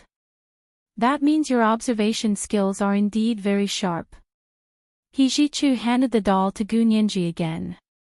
Look at it again. Look carefully. Gu Nianji hesitantly reached out and finally took the doll from He Jichu's hands. She held it in her hands and turned it over to look at it. She discovered that the doll was indeed very old. The misty pinkish-purple princess dress had faded, and the edges of the dress were frayed. It showed that it had probably been rubbed countless times. There was even a layer of abrasion on the doll's cheeks. After turning the doll over, Gu Nianji saw the words Gu Nianji written crookedly on the back of the doll's neck. It must have been written with some kind of ink used for tattoos. The ink was deep into the doll's skin. Although so many years had passed, the ink hadn't faded. Gu Nianji stared at the words and even held her breath. She threw the doll on the sofa like a hot potato and moved far away. She quickly averted her eyes and didn't dare to look at the doll again. Because that was her handwriting. She had just copied a copy of the inspection report. Only she would be able to write that kind of crab-like handwriting. Of course, she couldn't rule out the possibility that someone had deliberately imitated her handwriting. But why would that person imitate her handwriting and write her name on the doll? What's wrong? Why do these 3 words look familiar? He Jichu slowly took out the inspection that Gu Nianji had just written and placed it next to the overturned doll on the coffee table. Doesn't it look like it was written by the same person? Gu Nianji turned her head and said stubbornly. Maybe someone imitated my handwriting? My handwriting isn't some kind of treasure. It's not hard to get it. Yeah, it's not hard to imitate your handwriting, but it's not easy to get your handwriting many years ago and imitate it. He Jichu's fingers tapped on the coffee table. Also, why would someone imitate your handwriting? 6 years ago, you were only 12 years old and didn't have the ability to be criminally responsible. Even if you were rich, your signature would have no legal effect. To put it bluntly, if someone wanted to fake it, they wanted money and power. If neither was possible, then what was the point? Was it for a brainless person to do something brainless? Gu Nianji was speechless for a moment. Yes, she was an orphan girl with no money or power. Even if someone wanted to fake her handwriting, they would have to do it after she was an adult and put in a lot of effort to fake a minor's handwriting. After all, what about her IQ? Did she not want it anymore? Gu Nianji also felt that her hypothesis didn't hold up, so there was only one possibility. The handwriting on the doll wasn't fake. It was real. Many years ago, when she was young, she used to hold a pen and solemnly write her name on her favorite doll stroke by stroke to indicate ownership of the doll. It really did look like the childish things that a brainless little girl would do. Gu Nianji hung her head and didn't speak for a long time. He Jichu saw Gu Nianji's expression and felt his heart soften for some reason.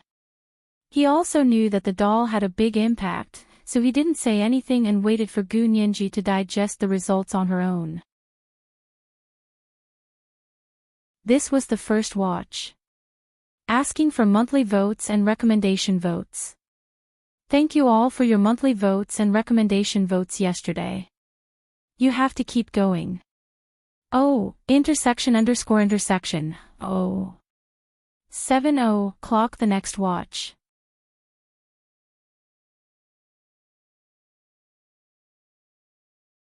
Chapter 444. Countless emotions rose in Gu Nianji's heart. They tumbled, surged, and overlapped in her mind, as if they were about to ferment. However, the fog was always in front of her, and it blocked her way back. She still couldn't remember, no matter how hard she tried, she couldn't remember anything from before she was 12 years old. When she tried hard to remember, the moment she thought of the car accident when she was 12 years old, her head began to ache violently. But in He Jichu's presence, she couldn't make a sound. She definitely couldn't. It was really too painful. It was like someone was holding a hacksaw and cutting into her brain bit by bit. She could even hear a sizzling sound, which was accompanied by waves of intense pain. Gu Nianji's tolerance for pain was stronger than the average person's, but at this time, she couldn't help it anymore. She covered her head with both hands and curled up on the sofa in the corner, moaning in pain. Hijichu was slightly taken aback, but he quickly reacted. Nianji. You have a headache. Then don't think about it. Don't think about it. Don't think about anything. Hijichu's eyes reddened as he watched Gu Nianji's face turn pale. Her hands were cradling her head as if she was spasming. Her entire body was curled up like a shrimp, and she kept twitching on the sofa. He rushed over and hugged Gu Nianji tightly in his arms. His large hand gently stroked her back, from top to bottom, and then from bottom to top. It was just like when she was young, snuggling in his arms and watching the blooming epiphyllum with him in the middle of the night. But now there was no blooming epiphyllum. There was only Gu Nianji, who couldn't help but have a severe headache whenever she thought about the past. Hijichu's embrace was as hot as Huashaoheng's. Gu Nianji was tortured by the severe headache so much that she couldn't think or sense anything outside. She just wanted to close her eyes and die from the pain. This kind of torture surpassed any headache she had ever had before. She didn't think she could take it anymore. What would he do if he died from the pain? She still had so many things to tell Huashaoheng. She still had so many wishes that she hadn't fulfilled. She still wanted to marry Huashaoheng and have 2 children with him. One boy, like Huashaoheng, and one girl, like her.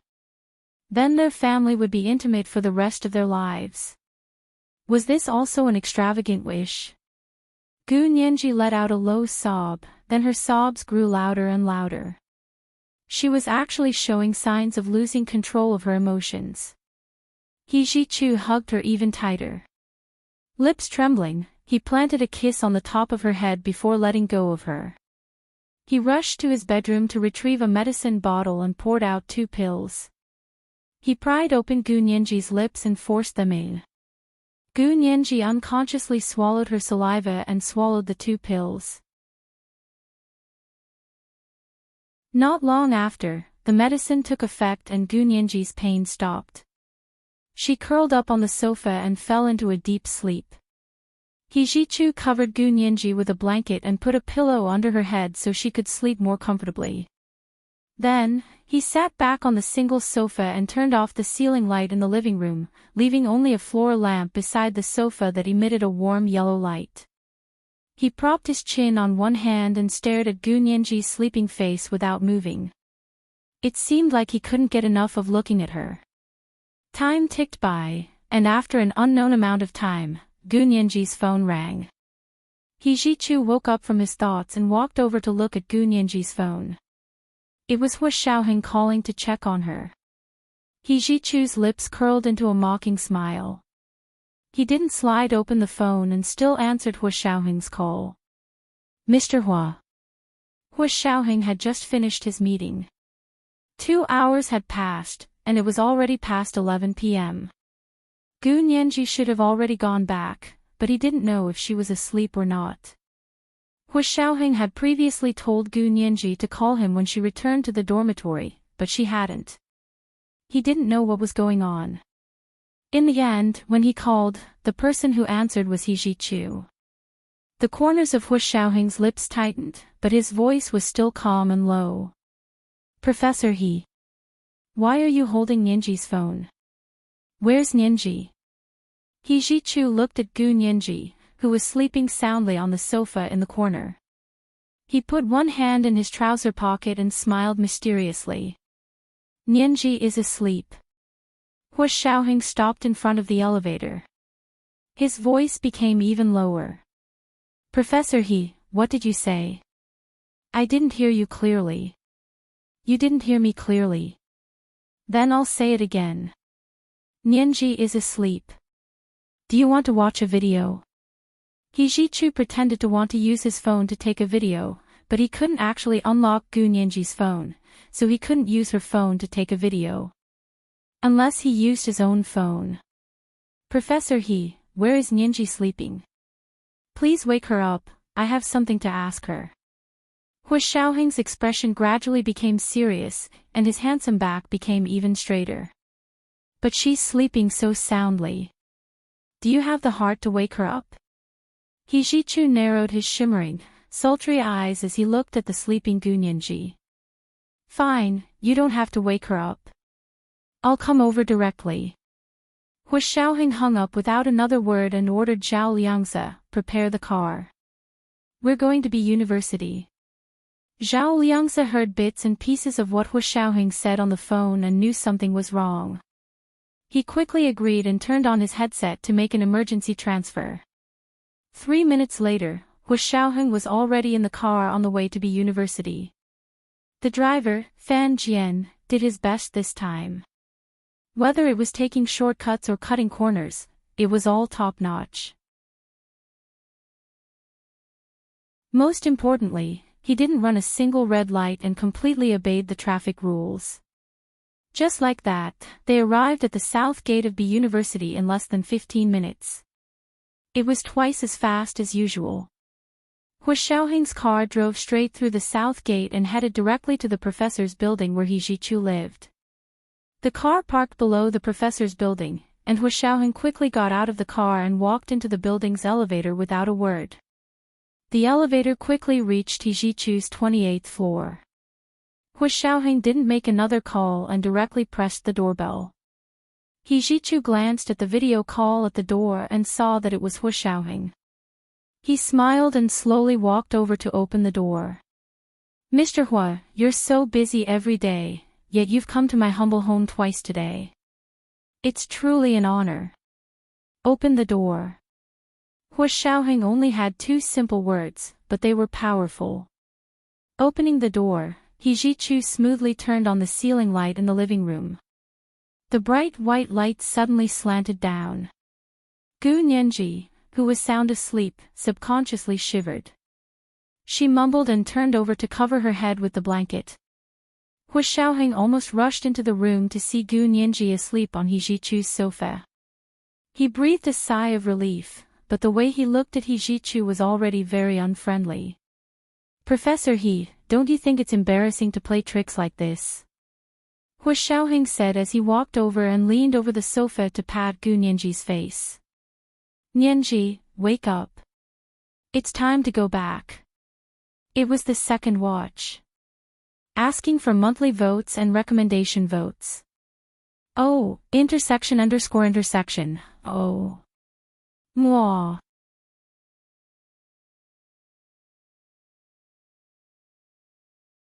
Chapter 445. He Jichu stood in front of the floor-to-ceiling window.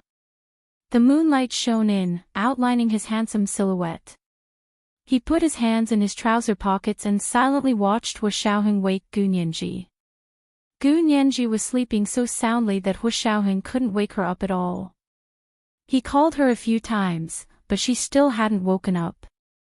In the end, he had no choice but to remove the blanket covering her head and carry her up from the sofa. Gu Nianji was finally alarmed by the loud noise of flying into the air. She opened her eyes to take a look, and immediately fell asleep again. Hu Xiaoheng looked up at He Jichu. Professor He, what did you say to Nianji? Did you hypnotize her? Hypnotize? Mr. Hu, you think too highly of me. I'm not that good. He Jichu's mood improved when he saw Hu Xiaoheng trying to control his anger. Mr. Hu, I think you can understand how I feel. He stood proudly in front of the window and looked at Gu Nianji's face before quickly looking away to the antique plum vase in the corner of the room. It's getting late. Please take Nianji back to her dorm, Mr. Hu. Remember to close the door when you leave. He Jichu finished speaking and walked back to his bedroom without looking back. He slammed the door shut. Zhao Liangzi didn't even dare to breathe as he followed Hu Xiaoheng out of the room and carefully closed the door for He Jichu. The two of them took Gu Nianji to the elevator. Zhao Liangzi hesitated before reminding him, Hu Xiao, it's not good to take Nianji back to her dorm like this, right? He couldn't just carry her back like this. Hu Xiaoheng seemed to have thought of this as well. He hesitated for a while before finally putting Gu Nianji down. Gu Nianji was practically hanging on Hu Xiaoheng. Her legs were wobbling and she couldn't stand. What happened? Why is she so sleepy? Hu Xiaoheng asked in confusion as he supported Gu Nianji's waist with one hand to let her lean against his side. Zhao Liangzi stared at the sound asleep Gu Nianji for a while before saying, she already said she was sleepy around 9. Maybe she's really sleepy. Children do like to sleep more when they're growing. Zhao Liangzi's words sounded strange, but he didn't respond. He half-supported and half-carried Gu Nianji out of the elevator of the professor's building. After getting into the car, Yin Shixiang, who was waiting in the car, turned around and scratched his head. Nianji's dormitory should be locked at this hour, right? I don't think so. This is a graduate student dormitory. It's different from the undergraduate dormitory. Zhao Liangzi checked the management rules of the university's dormitory building. It's just that the building manager might have some objections. I can't carry her in. Hu Xiaoheng looked down at the sleeping Gu Nianji in his arms. Then wake her up. Yin Shixiang and Zhao Liangzi looked at each other and got out of the car together. Mr. Hua, please call us. We'll wait outside. Even the driver, Fan Jian, got out of the car. The three of them stood at the front and back of the car, watching their surroundings like bodyguards. Hu Xiaoheng shook his head speechlessly. What kind of filthy things were these three people thinking about? He thought about it in a daze for a while. Finally, he held Gu Nianji's wrist and moved it upwards. Finally, he pinched the numb spot on her elbow. The piercing numbness finally made Gu Nianji move. She grumbled and squirmed in Hu Xiaoheng's arms. Hu Xiaoheng had to increase his strength and finally, Gu Nianji gradually woke up from her deep sleep. She moved her arms slowly and murmured. Professor He. It hurts, you're awake. Hu Xiaoheng pulled her arm and rubbed it. You won't wake up if I don't pinch you. Did you take the wrong medicine? You slept so soundly at He Zhichu's place. Gu Nianji blinked and realized that the person in front of her was actually Hu Xiaoheng and not He Zhichu. She sat up in a daze and looked around. She realized that she wasn't in He Zhichu's living room either.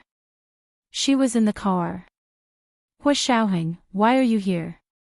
Didn't you abandon me and go to the meeting? She complained softly and snuggled into Hu Xiaoheng's arms. Hu Xiaoheng didn't push her away or hug her. He only asked, what did He Zhichu say to you? Why did you fall asleep at his place? Gu Nianji frowned and thought about it. She murmured. Professor, he showed me the doll. Then I tried to remember what happened before I was 12, but I couldn't remember anything. My head hurt like hell. I thought I was going to die. Then I fainted from the pain. She propped herself up and looked at Hu Xiaoheng. Then when I opened my eyes, I saw Hu Xiaoheng. Hu Xiaoheng pinched her delicate little nose. You fell asleep from looking at a doll. Were you hypnotized by him? Of course not. Gu Nianji denied it. I remember it very clearly. My head hurt so badly that it felt like it was going to split open. I've never had such intense pain before. The pain I experienced before paled in comparison to this time. Is that so? Hu Xiaoheng glanced at her. What kind of doll was it? What could make you react so strongly to it? It was the batch of dolls that Hu Xiaoheng custom made for me. It was exactly the same as the one in my photo. Gu Nianji said angrily. It also looked a bit like Wen Shuyi. She couldn't understand why she would like a doll that looked like Wen Shuyi when she was a child. He Zhichu showed you a doll that looked exactly like the one in your photo? Hu Xiaoheng's brows furrowed slightly. You didn't ask him where he got it. Gu Nianji nodded. I asked, but he told me to think about it myself. Then I became like this, she pointed to her head. I really think I might never regain my memory again. Hu Xiaoheng looked at her deeply. Let's go back to the dormitory first. I'll take you to Chen Lai's place for a checkup next weekend. We'll see what's going on. Okay. Gu Nianji rested her head on Hua Xiaoheng's shoulder and whispered, Hua Xiaoheng, how I wished you could stay with me just now. Hua Xiaoheng turned his body to allow Gu Nianji to snuggle closer, but he didn't let go. He said calmly, there's a special military meeting today. I can't stay. Gu Nianji was a bit unhappy, but she knew it wasn't Hua Xiaoheng's fault, so she was even more unhappy. She knew she shouldn't be feeling this way, but she just couldn't control herself. Luckily, she didn't say anything when she was unhappy. Although Hua Xiaoheng sensed it, it was too late now. He couldn't comfort her anymore, so he sent her back to the dormitory. Gu Nianji opened the door to her dormitory to see that Ma Qiqi was already asleep. Her room was dark. The living room was still the same as when she left it. It was a bit messy, and the cushions on the sofa were all over the place. The few small stools in the room were overturned in the corner. Gu Nianji sighed and walked straight through the messy living room to enter her room.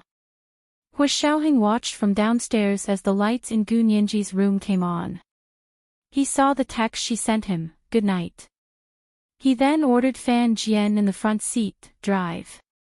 This meant they were going back. Fan Jian started the car and drove out of B University. Yin Shixiang and Zhao Liangzi didn't say a word in the car. It wasn't until they returned to the headquarters that they heard Hua Xiaoheng say to them, you guys ask South America how the investigation is going. Since they're so powerful, don't tell me they can't find anything. Both of them felt Hua Xiaoheng was actually a bit irritated, which was rare. Yin Shixiang and Zhao Liangzi looked at each other and agreed in unison. The next day was Monday, and Gu Nianji had morning classes. She got up early to buy breakfast and put it on the table before heading out. She was going to class at He Jichu's suite in the professor's building. As soon as she entered the elevator, she saw her senior, who was also her counselor, Gue Suyao, run over. Wait for the elevator. Wait for the elevator. This is the first chapter. I'm begging for monthly votes and recommendation votes. From now on, the next 3 chapters will be released on a fixed schedule. I'm boarding the plane tonight. I really don't have time lately, so I'd rather write less than make up for the word count. Oh, intersection. Oh. 7:00 in the evening.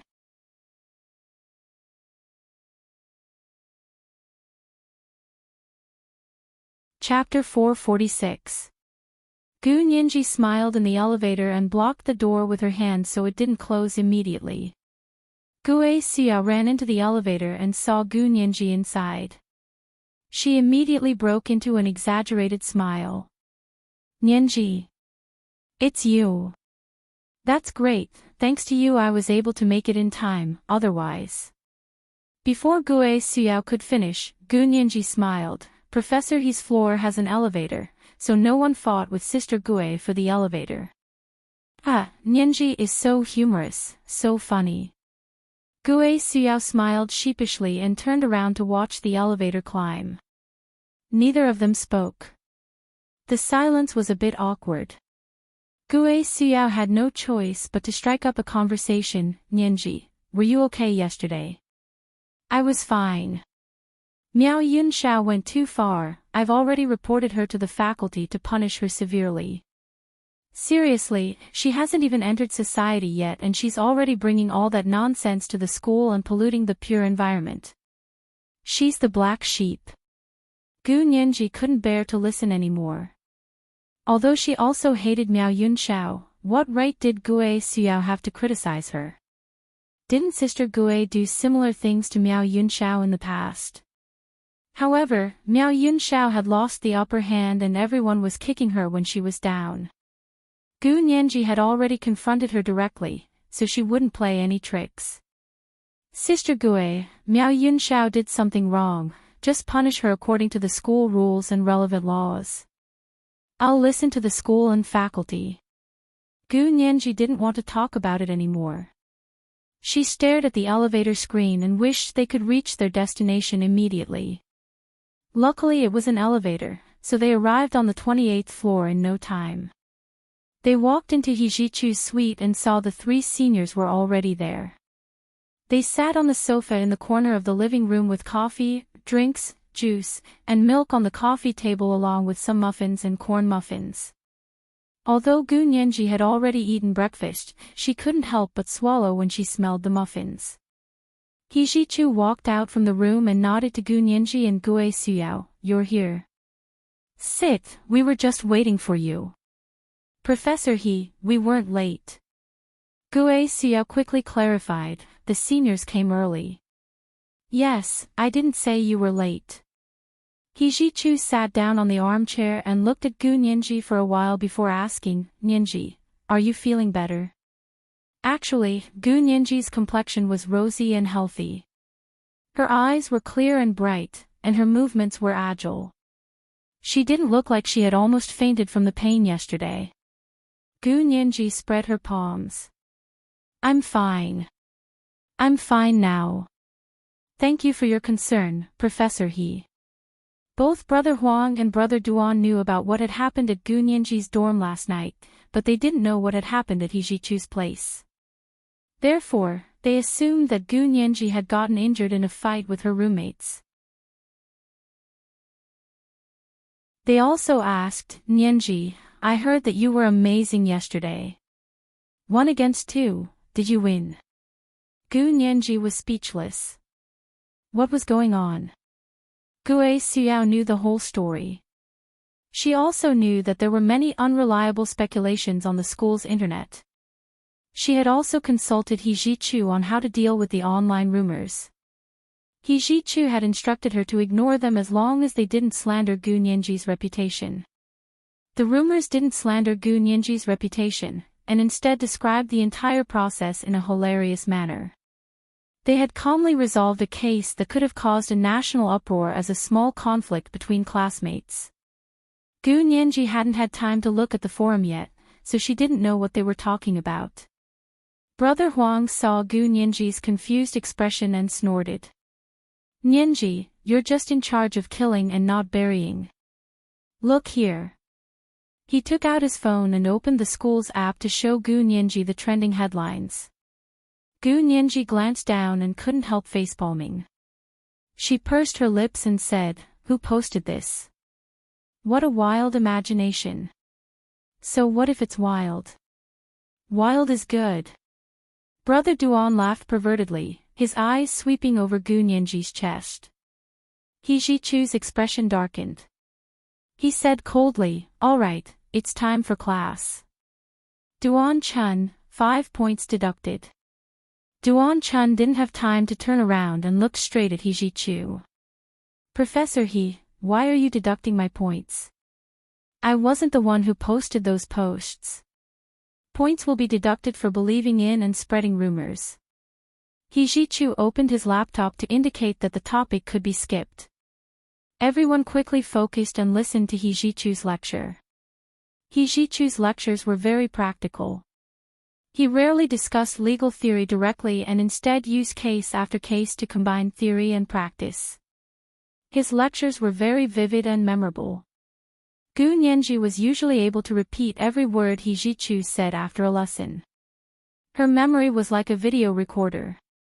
After explaining the cases, Hijichu took out the case analyses done by the doctoral students and explained them one by one. He pointed out the good points and the bad points, and everyone listened attentively. Even Gue Suyao realized that law wasn't all about boring rules and regulations, but it could be closely integrated with real life. She felt enlightened all of a sudden. Hijichu spoke for a full 45 minutes. When he finally dismissed the class, his voice was a bit hoarse. "Okay, that's all for today's class. I've sent the new thesis topic to your email." Hijichu stood up, his expression slightly tired. Gu Nianji packed her bag and dawdled to the back. Her 3 seniors and Gue Suyao were already out of sight. Gu Nianji finally walked to the door. She turned around to look at Hijichu's back as he walked into the inner room alone. She asked hesitantly, "Professor He, is your throat okay?" He Jichu's footsteps paused. He suddenly felt like the ice in his heart had broken. He turned around to look at Gu Nianji standing by the door. His voice was hoarse. "I'm fine. Thank you, Nianji." Gu Nianji was a bit embarrassed. She had only asked casually and He Jichu was so serious about it. She was even more embarrassed to leave immediately. "I heard that your throat is very hoarse. Are you using it too much? I heard that most teachers have pharyngitis. Do you want to use fatty big C to drink? Or get a doctor to prescribe some medicine to protect your throat? I didn't sleep last night. I caught a cold. It's okay. I'll be fine after a good night's sleep," He Jichu said nonchalantly. He was a completely different person from the excited He Jichu who had been holding a doll the night before. Gu Nianji remembered what happened last night. She pursed her lips and hesitated. She asked hesitantly, "Professor He, how did I fall asleep at your place after that?" It was the second watch. Asking for monthly votes and recommendation votes. Oh, intersection. Oh.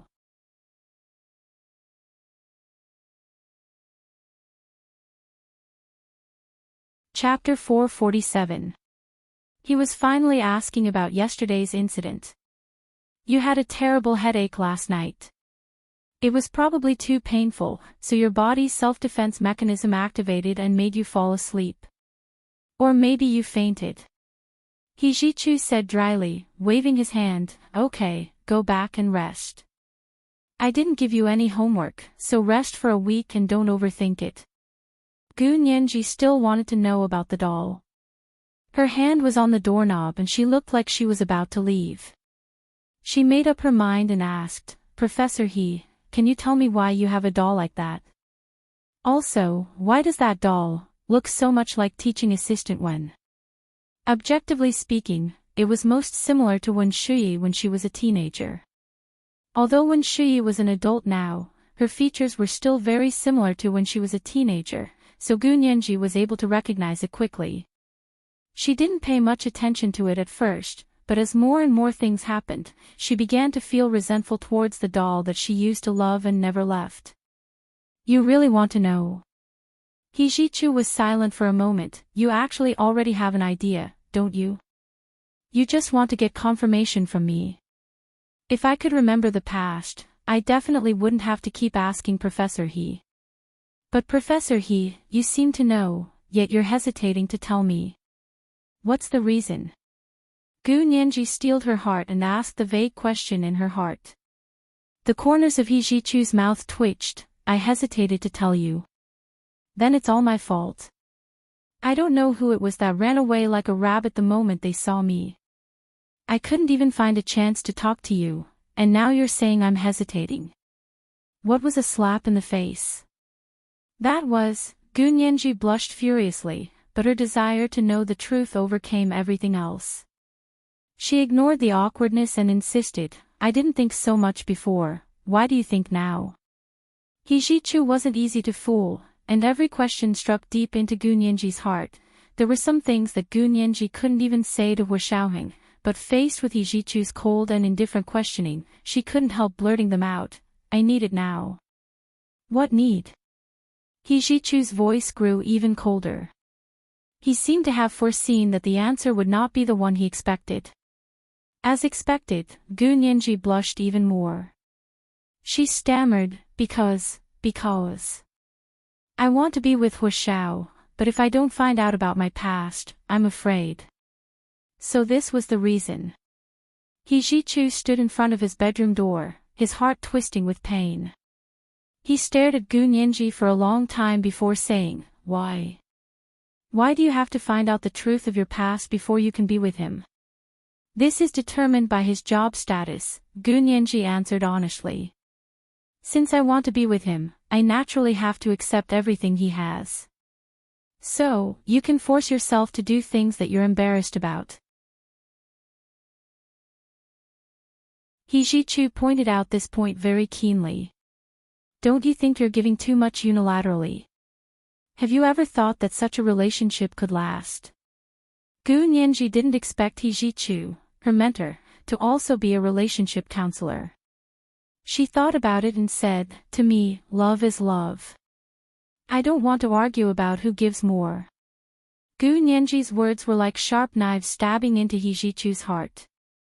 No one could see the bloody mess in his heart, and there was no need for anyone to see it. He Zhichu straightened his back and said stiffly, "Got it. You can go now." Gu Nianji was even more embarrassed. "But Professor He, you haven't said anything yet. I need to think about it. I still need to get someone else's permission before I can give you an answer." Gu Nianji froze. She had originally thought that He Zhichu knew the whole truth, and as long as he was willing to tell her, she would be able to quickly make up for her lost memories. She didn't expect that he wasn't the person involved. So he came to find her because he was asked by someone else. Gu Nianji began to have a headache again. She looked at He Zhichu stubbornly and persistently demanded an answer. "Professor He, then do you know or don't you know about my past?" He Zhichu looked at her deeply and took 2 steps towards her. His tone returned to its usual sharpness. "You didn't know the truth before, and you've gotten over it after so long. Now you can't even wait a day for a man.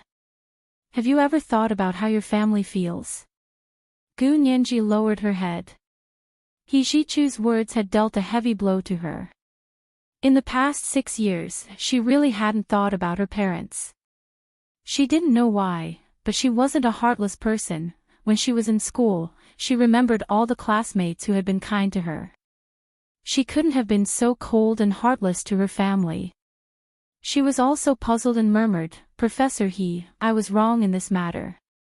If possible, I want to make up for it." He Zhichu heard Gu Nianji's words and couldn't help but feel sad. Forget it. Why bother with her? In the end, he would feel worse. "Okay, I understand. Go back first and prepare for the teaching assistant exam tomorrow. Your matter won't make you wait long." Gu Nianji only left after receiving He Zhichu's confirmation. When she returned to her dorm, she kept thinking that no matter what, she was already close to her goal, wasn't she? For the teaching assistant exam the next day, Gu Nianji performed normally. Her familiarity with He Zhichu and understanding of teaching assistant work, as well as her outstanding academic results were all plus points for her. The final result was no surprise. Gu Nianji scored first overall and became He Zhichu's temporary teaching assistant. She said it was temporary because there was a 1-month probation period. She would only become an official teaching assistant after the probation period. When He Zhichu announced his acceptance on the official website of the B University Faculty of Law, the entire Faculty of Law was in an uproar. Gu Nianji, the student who made He Zhichu break his rules twice in a row, instantly became a celebrity in the B University Faculty of Law. Her achievements as a straight-A student at C University were also spread around. What did B University students admire the most? It wasn't family background or appearance. It was intelligence and academic results.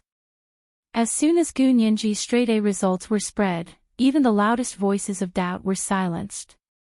Not only that, but there were also people who said Gu Nianji relied on her connections. Another person came out to slap them in the face.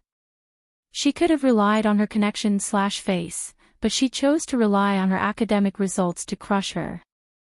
If there were still people who overestimated themselves and continued to belittle Gu Nianji, they usually couldn't escape being ridiculed by the crowd. Gu Nianji didn't think that publicizing her academic results would have such a good effect, so she didn't hide it anymore. Because she became He Zhichu's teaching assistant, Gu Nianji now needed to go to He Zhichu's office every day to help him deal with his emails, sort out his work calendar, and even help him with his lecture plans for undergraduates. He Zhichu could see Gu Nianji almost every day now. Although his cold and indifferent attitude hadn't changed, it was much better than before. Hu Xiaoheng wasn't surprised that Gu Nianji had become He Zhichu's teaching assistant. What he wanted the most right now was to immediately investigate the He family's situation in South America, but they were separated by more than half of the blue planet, so it would take some time to investigate to the extent that Hu Xiaoheng wanted. During this time, the people at the Special Operations Forces headquarters base were especially careful. They were afraid to run into their boss gun and get shot. The situation in South America was still ongoing, and there were no results for the time being. The major countries confirmed the existence of the Hua Xia Imperial Special Operations Forces because of Su Piaohong's leak. The Hua Xia Empire didn't admit or deny the existence of the Special Operations Forces, which was very different from before. While everyone was shocked, they also began to study new countermeasures and didn't make any moves for the time being. It was currently the time for the Prime Minister's election. Without special authorization, the Special Operations Forces couldn't interfere with domestic affairs. Therefore, compared to the busy government agencies in the Hua Xia Empire, the members of the Special Operations Forces were as relaxed as if they were on vacation. It was Friday afternoon again. Zhao Liangze and Yin Shixiang each occupied one side of the office. They were tapping their feet on the desk, eating snacks, and joking around. Little Zay, you've been hanging out with the sisters for so long. How many bases have you been on? Yin Shixiang asked with a wink. Zhao Liangze threw a book at Yin Shixiang's desk and yelled, "Big Xiong, you're too dirty. I'm just friends with them." What do you mean by how many bases? An innocent person like me doesn't understand at all. TSK, look at how flustered and exasperated you are. Don't tell me you don't even have a first base. Do you want me to teach you a few tricks? Yin Shixiang was just short of slamming the desk and laughing. Pfft. You should deal with your lawyer Jean first. She's been calling you all day, saying it's about Su Piaohong's case, but who can't tell that she has ulterior motives? Zhao Liangze began to attack Yin Shixiang. I'm confused. What's so good about you? Is it worth girls chasing after you? It's none of your business what's good about me. At least I have people chasing after me. You can only chase after them in a roundabout way. Zhao Liangze rolled his eyes and was about to retort when he suddenly saw that Bai Yueran had sent him a message. He immediately opened it and saw that she had politely declined his invitation to dinner again. Zhao Liangze's anger immediately subsided. He looked at Bai Yueran's reply and thought unwillingly, she's asked me out 3 times, but only once. Is she interested in me or not? Zhao Liangze couldn't help but click on Bai Shuang's profile picture and send a message. Shuang, do you have a date tonight? If not, I'll treat you to dinner. Bai Shuang received the message and was overjoyed. She quickly replied, sure, where should we eat? Zhao Liangze felt a little better when he saw the reply. He smiled and sent the restaurant's address over. Bai Shuang quickly replied with an affirmative reply. Yin Shixiang's phone also rang. It was Jean Wani. She was still pestering him to reconcile with Gu Nianji over Su Piaohong's case. Hu Xiaoheng had already said that he would not reconcile, and Gu Nianji did not want to either. Therefore, Yin Shixiang could only repeatedly tell Jean Wani that this matter could not be settled out of court. Jean Wani did not give up and continued to persuade him over the phone. Big Xiong, this matter can actually be big or small. The key is that there were no serious consequences. Before Yin Shixiang could reply, Zhao Liangze suddenly said, Big Xiong, hurry up. There's important news from Japan. Orange alert. Orange alert was the highest alert level for the Special Operations Forces. What? Orange alert. Yin Shixiang immediately hung up and switched off his phone to focus on his work. Soon, the encrypted orange alert from the Special Operations Forces Japanese branch was cracked.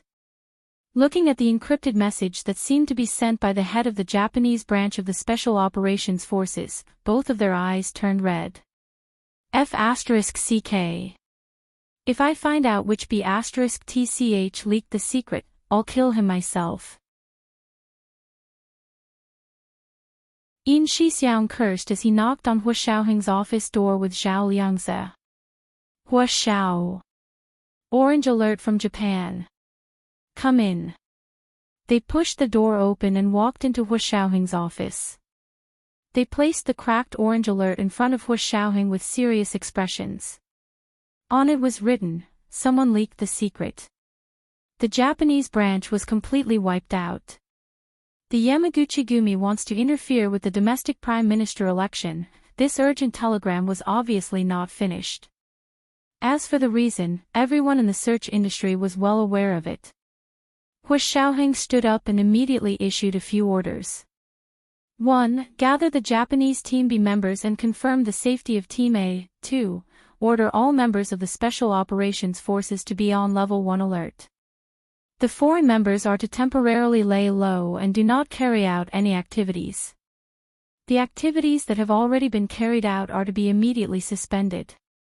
3. The Japanese Yamaguchi-gumi wants to interfere with the domestic prime minister election. I will personally report it and await orders from the higher-ups. Yin Shixiang and Zhao Liangze immediately replied, "Roger, Chief."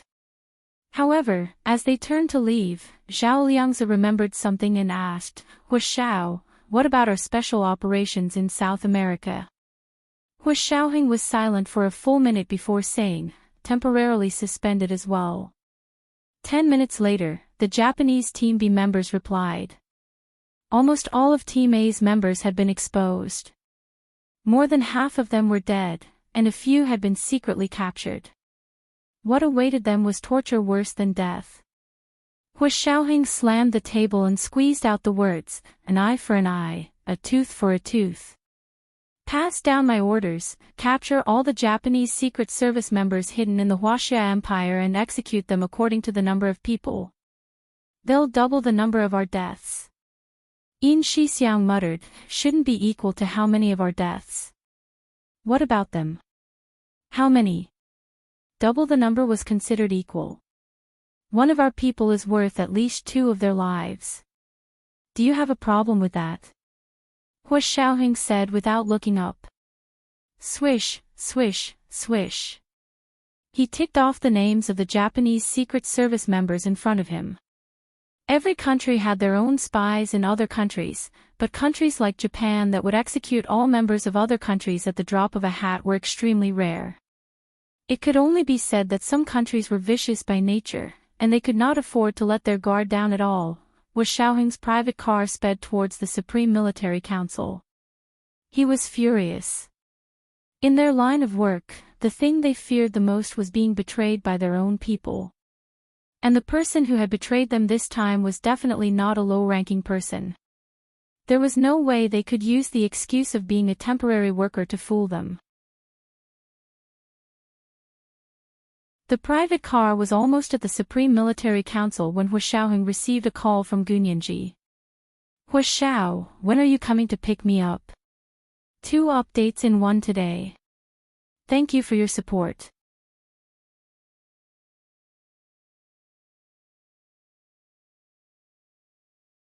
Chapter 448. Hearing Gu Nianji's voice, Hua Xiaoheng finally remembered that he and Gu Nianji had agreed to go crab fishing this weekend.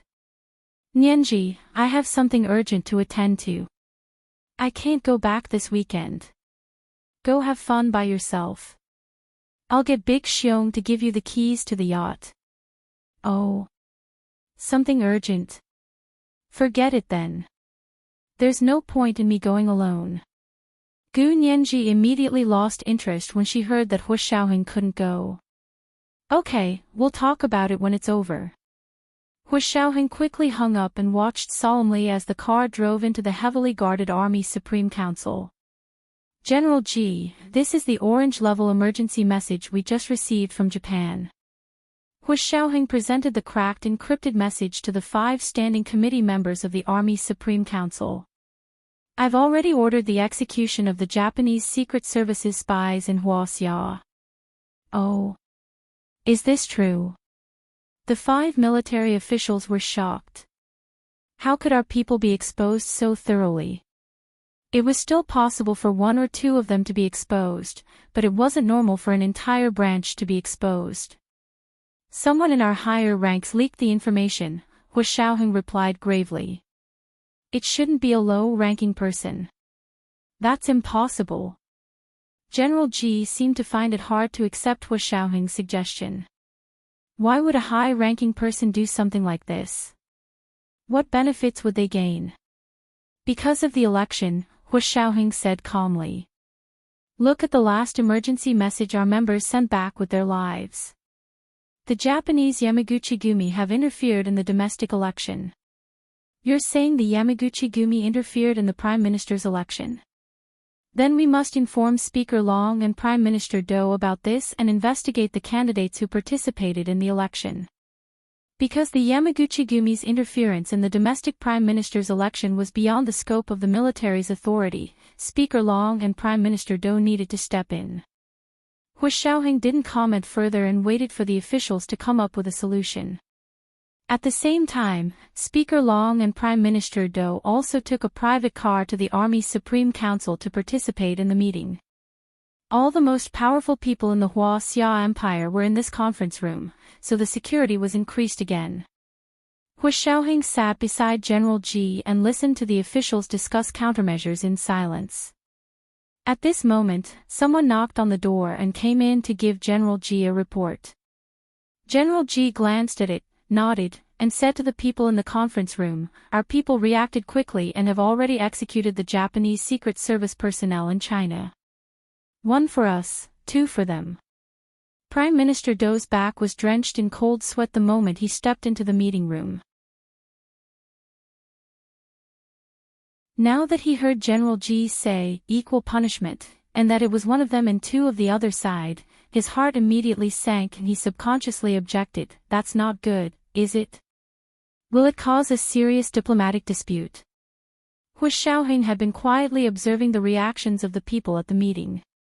When he heard Prime Minister Do's words, he finally said, When they killed our people, did they ever consider that it would cause a serious diplomatic dispute? But has it really been proven?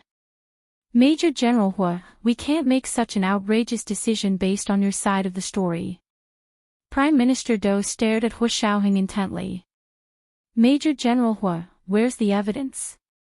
Of course, Hu Xiaoheng had evidence, but evidence from the Special Operations Forces couldn't be casually shown to anyone. Prime Minister Do, if your security clearance is high enough, I can show you the evidence. In other words, Prime Minister Do wasn't qualified to see the evidence yet. Prime Minister Do felt humiliated. He looked at Hu Xiaoheng with a dark expression, then turned to Speaker Long. Speaker Long, does our country's law state that even the Prime Minister can't ask about the Special Operations Forces? Speaker Long frowned.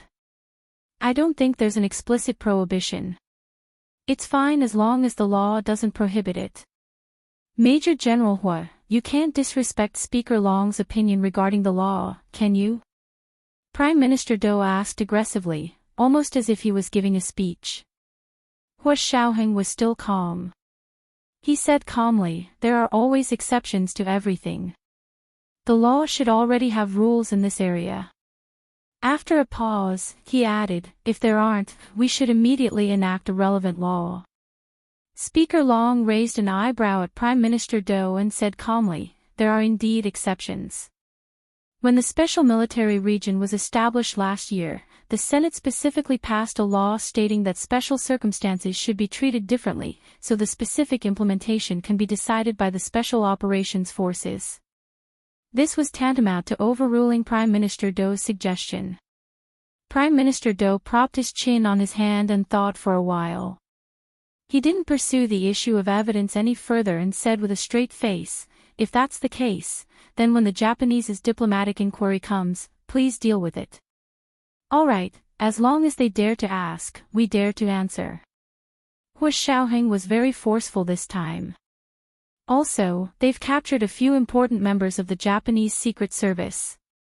I've also ordered the arrest of a few important members of the Japanese Secret Service. When the time comes, I'll ask the Ministry of Foreign Affairs to mediate the exchange of prisoners. Prime Minister Do was shocked again. Why do you want to exchange prisoners? Although I think you're going overboard in ordering the execution of those people, it's not unacceptable. But if you want to exchange prisoners, what do you want to do to our country's reputation? Our country's reputation. Who gives you face? Hu Xiaoheng's expression was solemn and he refused to back down. Only our own people will give us face. Who cares if foreigners give us face? Are you our country's prime minister or a foreigner's prime minister? But in your line of work, don't you always brag about dying without regrets? Why are you unwilling to die for the sake of the country now? Prime Minister Do was resentful at the thought of his eldest daughter, who had been sentenced to life imprisonment. He glared at Hu Xiaoheng and knocked on the table. Hu Xiaoheng almost laughed coldly. It's one thing for us to be willing to disregard our own lives, but you're asking others to do the same. Isn't that too shameless? Hu Xiaoheng's words were too harsh, and Prime Minister Do's words were indeed too shameless. Therefore, although the military officials and Speaker Long disagreed with Hu Xiaoheng's words, they were even more angry with Prime Minister Do. Our soldiers aren't afraid of death, but that doesn't mean you can force them to die. General Ji was the most displeased. He slammed the table and roared, I support this. As long as there are still people alive, we must find a way to bring them home. Whether it's exchanging prisoners or using other methods, we must try. With General Ji's support, Prime Minister Do immediately changed his tone. He smiled sheepishly and said, That's not what I meant. General Ji is right, we should think of a way to bring our people home. I'll go talk to the people from the Ministry of Foreign Affairs and see if we can resolve this through diplomatic channels. Prime Minister Do drove away with a straight face. Hu Xiaoheng asked Speaker Long and General Ji for authorization. Our people suffered a major setback due to domestic reasons this time. I request the authority to investigate the election within the country. No, the relevant departments within the country will take over and give justice to our sacrificed soldiers. General Ji flatly rejected Hu Xiaoheng's proposal. After the meeting, he explained to Hu Xiaoheng. You already have enough authority. If you give more, some people within the country won't be able to sleep at night. Hu Xiaoheng was flexible and quickly changed his condition. Fine, I won't interfere with the election, but what about the full authority of the Special Operations Forces? After dragging this out for so long, shouldn't they give me an answer? I know, I'll rush them right now. General Ji quickly brought up Hu Xiaoheng's request to the higher-ups. Speaker Long and the Standing Committee members of the Supreme Military Council all disagreed with Hu Xiaoheng's Special Operations Forces interfering in the national election. However, the Special Operations Forces had suffered heavy losses this time, and they had no choice but to appease them. Therefore, after weighing the pros and cons, as a compromise, they officially granted full personnel authority to the head of the Special Operations Forces, who was now Hu Xiaoheng. When Prime Minister Do returned to his official residence, he anxiously contacted Yamaguchi Aiko and said in a panic, They seem to have found out. You have to think of a way to distance yourself from me. Yamaguchi Aiko didn't expect the Huaxia Special Operations Forces to be so powerful. Her carefully planned plan was useless, but she quickly thought of another way. She calmly said, Don't worry, I'll help you change the target. Not long after, Yamaguchi Aiko arranged to meet Miao Yunxiao and her aunt, Su Piaohong's mother, at an inconspicuous ice cream shop to talk to Miao Yunxiao. Miss Aiko, your idea didn't work. Miao Yunxiao felt wronged. I'm the unluckiest now. Everyone in my faculty is on Gu Nianji's side. They're a bunch of traitorous snobs. Yamaguchi Aiko didn't expect Gu Nianji to be so quick-witted. She was able to solve such a covert scheme. The situation in the empire had been very tense recently. Not only had Prime Minister Do informed her, but she had also discovered that several Japanese Secret Service members she had been in contact with had suddenly disappeared, don't provoke her for now. I'll contact you in a few days. As Yamaguchi Aiko spoke, she deliberately left a few flaws for the people following Su Piaohong's mother to see. After this meeting, Yamaguchi Aiko seemed to have evaporated from the world and couldn't be found again. Miao Yunxiao couldn't get through to Yamaguchi Aiko's phone no matter how hard she tried. Su Piaohong's case was about to be heard, and Su Piaohong's mother was extremely anxious. She had finally gotten permission to leave her house to help Su Piaohong plead with someone, but the Japanese woman who had given them the idea still didn't work. As for Su Piaohong's leak case, someone suddenly revealed new evidence that Su Piaohong's mother and cousin, Miao Yunxiao, had been in contact with a Japanese woman, Yamaguchi Aiko. Due to the Special Operations Forces Team A being wiped out, the severity of her case had risen to another level. This was the first watch. Asking for monthly votes and recommendation votes. 7 p.m. the next watch.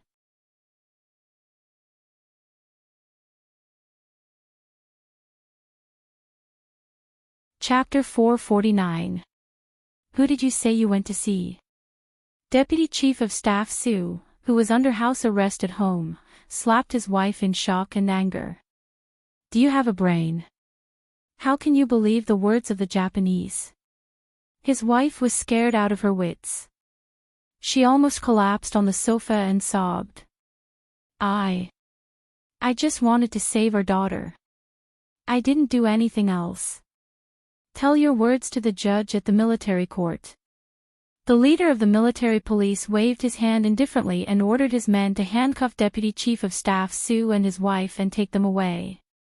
Deputy Chief of Staff Su was locked up in the detention center of the Special Military Court. He looked at the small square room and thought helplessly, I was supposed to be demobilized. How did I end up in a detention center? I even have to face prosecution by the Special Military Court. What did I do wrong? The puzzled Deputy Chief of Staff Su found out what his wife had done the very next day. She leaked information to a member of the Japanese Yamaguchi Gumi. Deputy Chief of Staff Su sat in the interrogation room, dumbfounded. He looked at the evidence presented by the other party. But, how did she know? That's what I'll have to ask you, Deputy Chief of Staff Su. The interrogator was expressionless. He hated Deputy Chief of Staff Su very much. If he had really betrayed his soldiers, then he deserved to die. Deputy Chief of Staff Su calmed himself down and looked at the evidence carefully. He still refused to admit that his wife had done something like this. This has nothing to do with me, and it has nothing to do with my wife. I want to see her and ask her what happened. Because Deputy Chief of Staff Su refused to admit that he had done such a thing, Hua Xiaoheng finally agreed to let Deputy Chief of Staff Su see his wife after the interrogator reported it to him. After they were arrested, they were detained separately. Deputy Chief of Staff Su's wife saw him and immediately burst into tears. She looked at him and kept sobbing. She couldn't say a word. Deputy Chief of Staff Su finally managed to calm her down and asked, You have to tell me, where did you get to know this Japanese woman? Deputy Chief of Staff Su's wife now knew that Yamaguchi Aiko was not an ordinary person, but an important member of the Japanese Yamaguchi Gumi. It was Yun Xiao who told me. She said that there was a very capable person who could help Piaohong. I believed her and went to meet with her a few times, but we didn't talk about anything else. From start to finish, we only talked about Piaohong's case. Deputy Chief of Staff Su's wife was crying her eyes out. Miao Yunxiao. Where did she get it from? Deputy Chief of Staff Su frowned. There are some things that even I don't know. How would she know? Because Miao Yunxiao had direct contact with Yamaguchi Aiko more than once, she was arrested after Yamaguchi Aiko was identified as an important member of the Yamaguchi Gumi. Gu Nianji and Machichi stood at the door of their dorm room and watched as the ashen-faced Miao Yunxiao was handcuffed and hooded before being taken away by two female police officers. What did she do this time? Gu Nianji was very puzzled. Other than disgusting people, what else can she do? This doesn't match her intelligence. Ma Chichi wanted to laugh but knew it wasn't the right time. She pinched Gu Nianji harshly and said, "Don't be sarcastic. Miao Yunxiao must have gotten into trouble. This time it won't be easy to clean up." Gu Nianji nodded and smiled. Chi-Chi is right.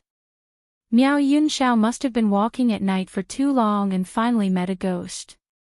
The two of them watched from the door for a while before returning to the dorm room to close the door and ignore what was happening outside. Miao Yunxiao, who was also taken to the detention center of the special military court, was scared out of her wits. She only wanted to help her cousin get off the hook. How did she get herself into trouble? When she saw her uncle and aunt who were imprisoned here, she cried and begged them for help. "Aunt, I'm trying to help my cousin. You have to save me."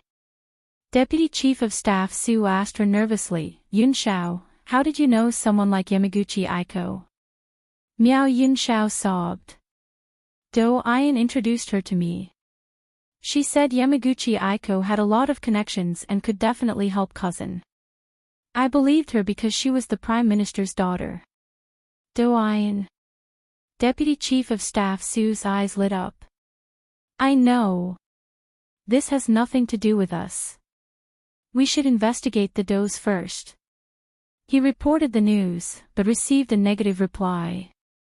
Do Ayan denied knowing Yamaguchi Aiko and even said Miao Yunxiao was deliberately framing her to drag her down.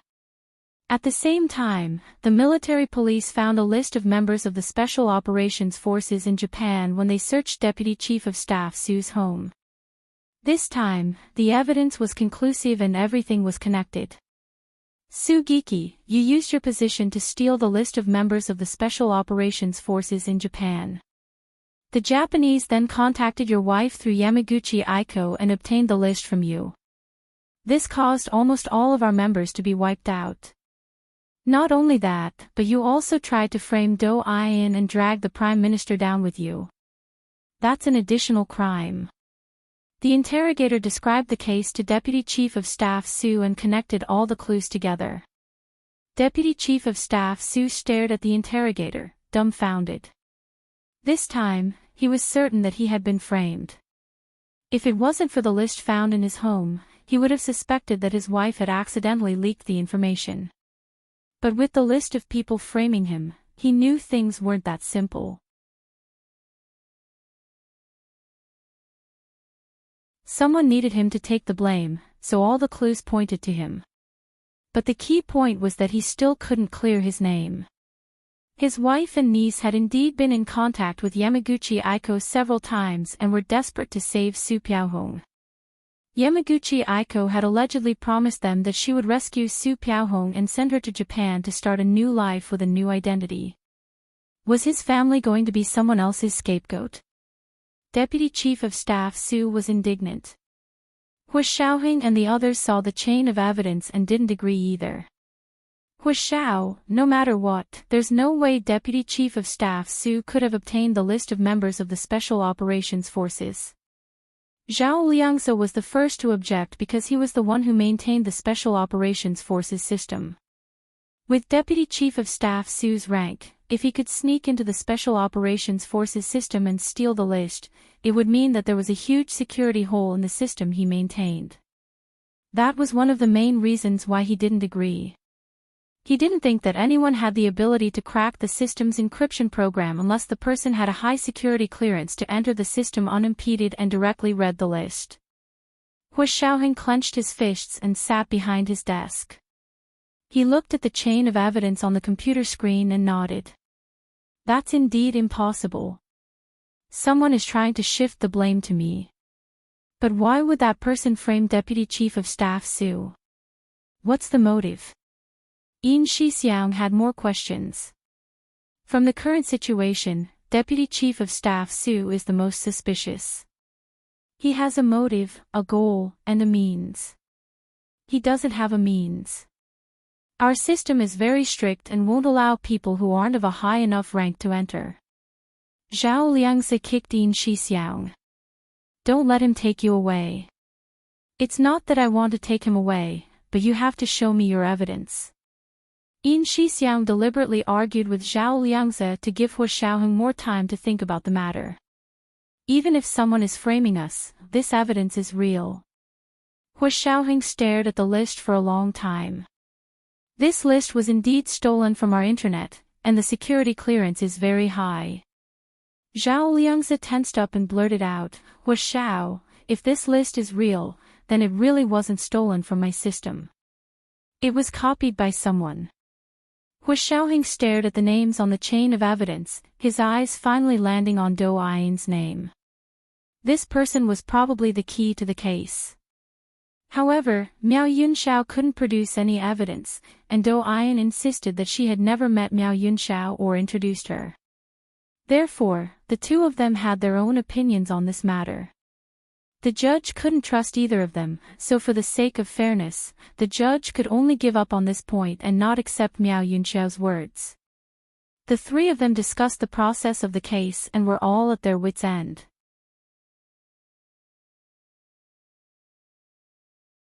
Do you guys want some coffee?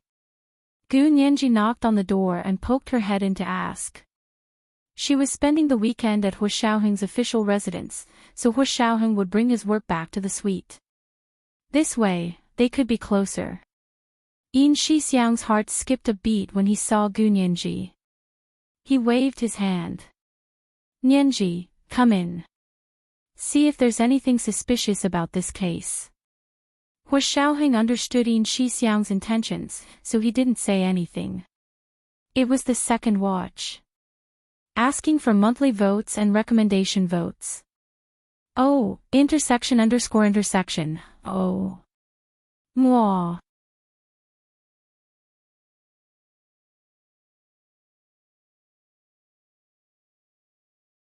Chapter 450. Gu Nianji actually wanted to help them, but she knew their work was highly confidential and there were many things she couldn't know just because she wanted to. In order not to cause them trouble, she usually didn't take the initiative to suggest anything unless they asked for her help. It was the same this time, so she knew it wasn't against the rules. Walking in with a tray with 3 cups of coffee, Gu Nianji asked with a smile, "What case are you guys discussing? Can I know?" "Of course, you're one of the parties involved, so it's fine for you to know." Yin Shixiang asked her to sit between him and Zhao Liangze, and told her about Su Piaohong's leak and Yamaguchi Aiko's involvement, including Miao Yunxiao and Dou Ayan's arguments. That's how it is. We're willing to believe Miao Yunxiao's words, and everyone knows there's something wrong with Dou Ayan, but... Zhao Liangze didn't finish before Gu Nianji continued, but because Miao Yunxiao doesn't have any evidence, the court can't do anything to Dou Ayan just based on her side of the story, right? Yes, it's so easy to talk to people who understand. Zhao Liangze patted her shoulder with a smile, even we can't do anything since we don't have a valid reason. The law was about evidence, and evidence was divided into witnesses and material evidence. Witnesses needed an independent third-party witness who had no stake in the case to be effective. Miao Yunxiao was one of the parties involved, so she couldn't be a witness. Even her immediate family couldn't be a witness, because from a legal perspective, the immediate family of the parties involved didn't have independent status. Gu Nianji nodded, whoever reports will have to provide evidence. If she doesn't have any other evidence and only has her words, then it's not a good idea to do anything to Dou Ayan. Miao Yunxiao also had a history of lying, so her words were even less credible in court, at least much less than Dou Ayan's. Fine, you can't do anything either.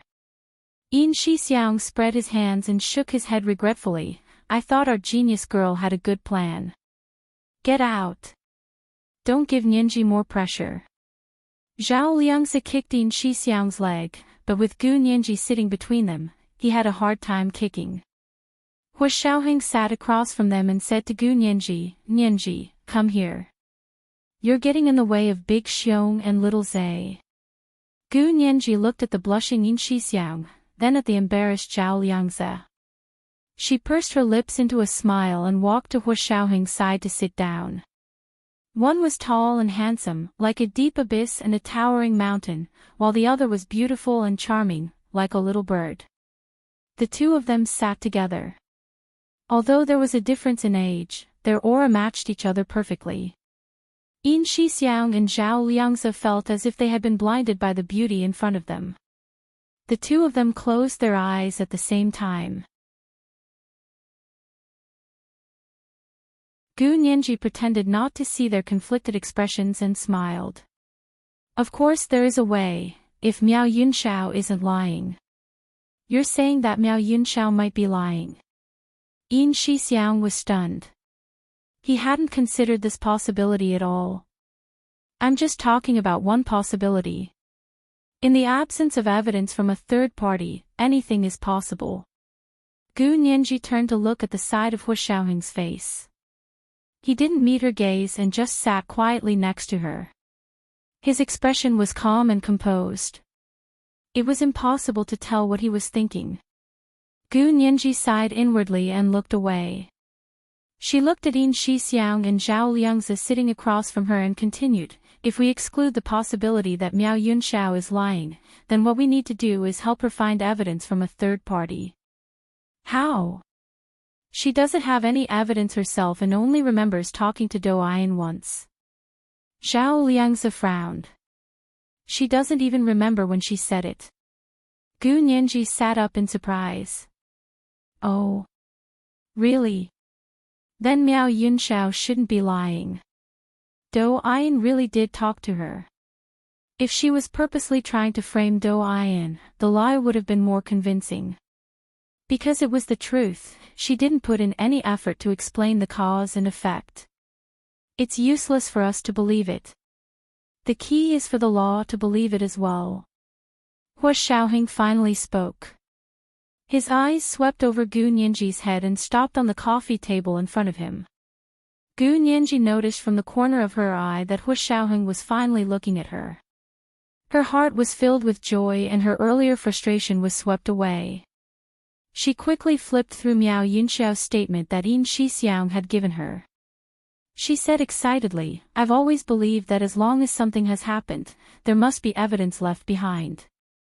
The key is whether you can find it or not. How?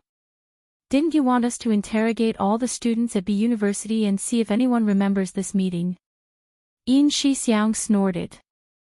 I think we've already thought about your idea, but it wasn't feasible, so we gave up. Also, Miao Yunxiao not only has to prove that she met Do Ayan, but also that Do Ayan introduced Yamaguchi Aiko to her. So even if you can prove the first point, what about the second? I think even if we catch Yamaguchi Aiko, as long as the other party insists that it has nothing to do with Do Ayan, you still won't be able to prove it, right? Zhao Liangzi's finger tapped on the statement. So it's indeed very complicated. Since the other party deliberately planned this, they would be very careful not to leave behind any objective evidence. Yes, they're purposely trying to disgust us. We clearly know what's going on, but we can't prove it legally. Yin Shixiang said as he angrily punched the coffee table. The 3 cups of coffee on the coffee table shook slightly from the punch and spilled coffee. Zhao Liangzi kicked Yin Shixiang again. Go get a tissue to wipe the table. Yin Shixiang smiled sheepishly as he got up to find a thick, absorbent tissue to wipe the coffee stains. Gu Nianji also helped him wipe the coffee table as she began to think quickly. I think we have 2 ways to solve this problem at the same time. 2 ways. Yin Shixiang's eyes widened as he stopped wiping the table. You have 2 ways in the blink of an eye. You're a genius girl indeed. Nianji, I take back what I just said. You're still my idol. Get out. Big Xiong, your words are getting more and more disgusting. Zhao Liangzi couldn't take it anymore and pushed Yin Shixiang away to wipe the table with Gu Nianji. He put on a flattering smile and said to Gu Nianji, Nianji, hurry up and tell us. Ignore that asshole Big Xiong. Gu Nianji smiled as she watched Yin Shixiang and Zhao Liangzi joking around. She threw the dirty tissue into the bin and sat up. The first way is to find direct third-party evidence. I saw Miao Yunxiao say that she met Do Ian by the lake one Thursday afternoon after her advanced English class. Yes, the famous lake at B University. But so what?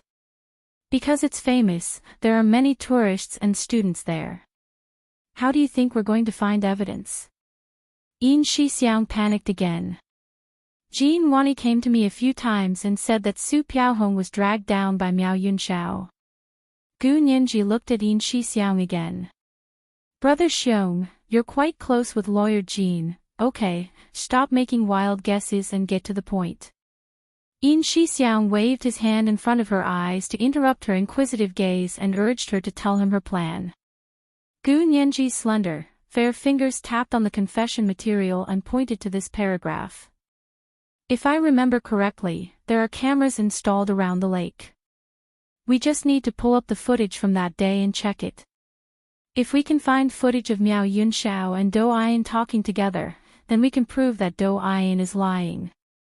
Are you sure the cameras around the lake can cover the entire area? Zhao Liangzi was excited. But we can try. Hua Xiaoheng nodded slightly.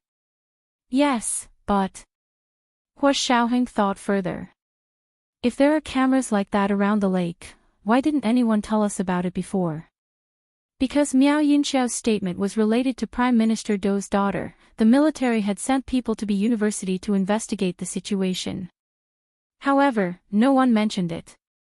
Gu Nianji's heart sank. You've already sent people to ask. Yes, of course. It's standard procedure. What's wrong? Is there a problem? Hua Xiaoheng noticed the change in Gu Nianji's expression and thought of a possibility. You're saying that the footage might have been deleted. Maybe we're already too late. That's why they're not afraid. Gu Nianji sighed deeply. It's okay. We can start with the second method, but we have to continue with the first one. What do you want to do? This was the first night watch. Asking for monthly votes and recommendation votes. Today was Christmas Eve, so she wanted to give everyone a Christmas Eve present. The second night watch was 1 p.m., and the third night watch was 7 p.m. Moi.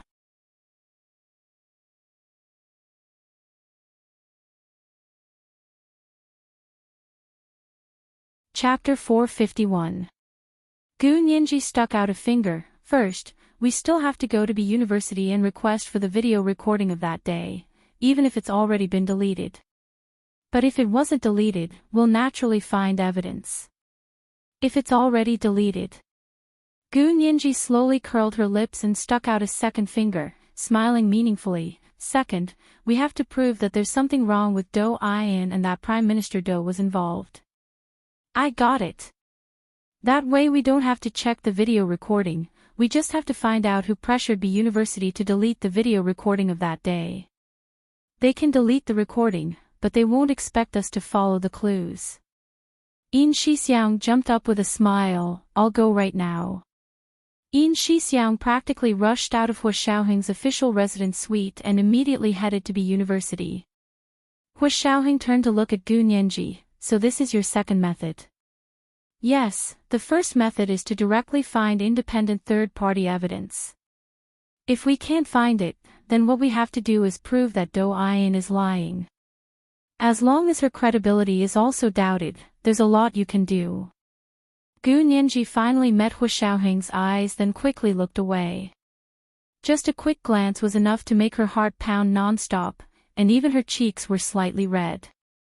Hua Xiaoheng's gaze lingered on Gu Nianji's slowly reddening earlobes for a moment. He coughed lightly to hide his sudden surge of emotions and looked away to Zhao Liangzi. Little Zhe, go into B University's internet and see if you can establish contact with their surveillance system. Yes, Chief. Zhao Liangzi quickly stood up, completely unwilling to look at the pair in front of him. Their gazes were poisonous. Just looking at each other was filled with deep, unbreakable affection. It was enough to poison a single dog like him who was on his way to being single. Zhao Liangzi left in a hurry, leaving only Hu Xiaoheng and Gu Nianji in the living room of Hu Xiaoheng's official residence suite. Gu Nianji stood up awkwardly. Hu Xiao, I'm leaving now. She turned to leave, but Hu Xiaoheng's hand moved faster than his heart and automatically grabbed Gu Nianji's arm. Hu Xiao. Gu Nianji turned around in shock, her gaze moving from Hu Xiaoheng's hand to Hu Xiaoheng's face. Hu Xiaoheng didn't understand why he instinctively grabbed Gu Nianji's arm. Did he not want her to leave, or did he have more to ask her? Unfortunately, his hand only stayed for less than 10 seconds before he let go nonchalantly. Thank you for today. Hu Xiao, why are you being so polite? Gu Nianji didn't want to leave either, but Hu Xiaoheng had been very busy recently, so she obediently didn't bother him. But to her, as long as she could see Hu Xiaoheng, all her resentment disappeared. Moreover, Hu Xiaoheng grabbed her arm and looked like he didn't want her to leave right away. Fine, maybe Hu Xiaoheng wasn't grabbing her arm because he didn't want her to leave, but Gu Nianji was willing to let her imagination run wild. Gu Nianji sat down again and snuggled up to Hu Xiaoheng. She rested her head on his shoulder and whispered, Hu Xiao, did you miss me too? Hu Xiaoheng felt awkward and quickly glanced at the hidden camera in the living room. He stood up calmly and pulled Gu Nianji up as well. Gu Nianji didn't understand. She followed Hu Xiaoheng into his bedroom. As soon as the door closed, Hu Xiaoheng turned around and pressed her against the door. He lowered his head and kissed her. His lips had always been scorching hot, and whenever they were pressed against hers, it always made her feel like she was on fire. She couldn't help reaching out and hugging Hu Xiaoheng's neck tightly. Hu Xiaoheng held her waist with one hand and the back of her neck with the other. He held her in place and stretched out, showing her everything to him. Kissing her lips that were as soft as rose petals, Hu Xiaoheng finally realized how strong his desire for her was. It was so strong that he couldn't stop as soon as he touched her. His years of training had all gone to waste on her. Hu Xiaoheng reminded himself but couldn't stop himself. He sucked on her lips. The tip of his tongue pried open her lips and delved inside. He explored there, searching for the feeling that made him addicted. Being loved deeply by the person you loved deeply was probably what it felt like. Gu Nianji clung to Hu Xiaoheng tightly. The joy and satisfaction in her heart were about to explode. Her entire chest couldn't contain all of her feelings. Wherever his lips and tongue wandered, he left his mark on her body. Gu Nianji felt that if she were to be dissected and examined carefully, every inch of her body would have the word Hu Xiaoheng written all over it. She belonged to him. She wanted him to belong to her too. He wanted to belong to her like she belonged to him. Hu Xiao, do you love me? Gu Nianji asked between his lips and tongue. She went straight down to his heart. How could he not love her? He uttered a syllable with a heavy nasal voice. At the same time, he swallowed every word she said and stored it safely. What do you mean by I don't want you to I want you to say it. Gu Nianji was a little braver. She pounded his shoulder relentlessly. Although she couldn't breathe because of him, she still had to ask the questions that needed to be asked. Hu Xiaoheng chuckled softly. He released her lips and looked down. Her lips, which were like rose petals, were slightly swollen from his kisses. She pouted as if she was forever inviting someone to kiss her. She really was born with lips that were very suitable for kissing. Hu Xiaoheng leaned down and kissed her swollen lips again. Then he pressed his forehead against hers and said in a very low voice, "Love."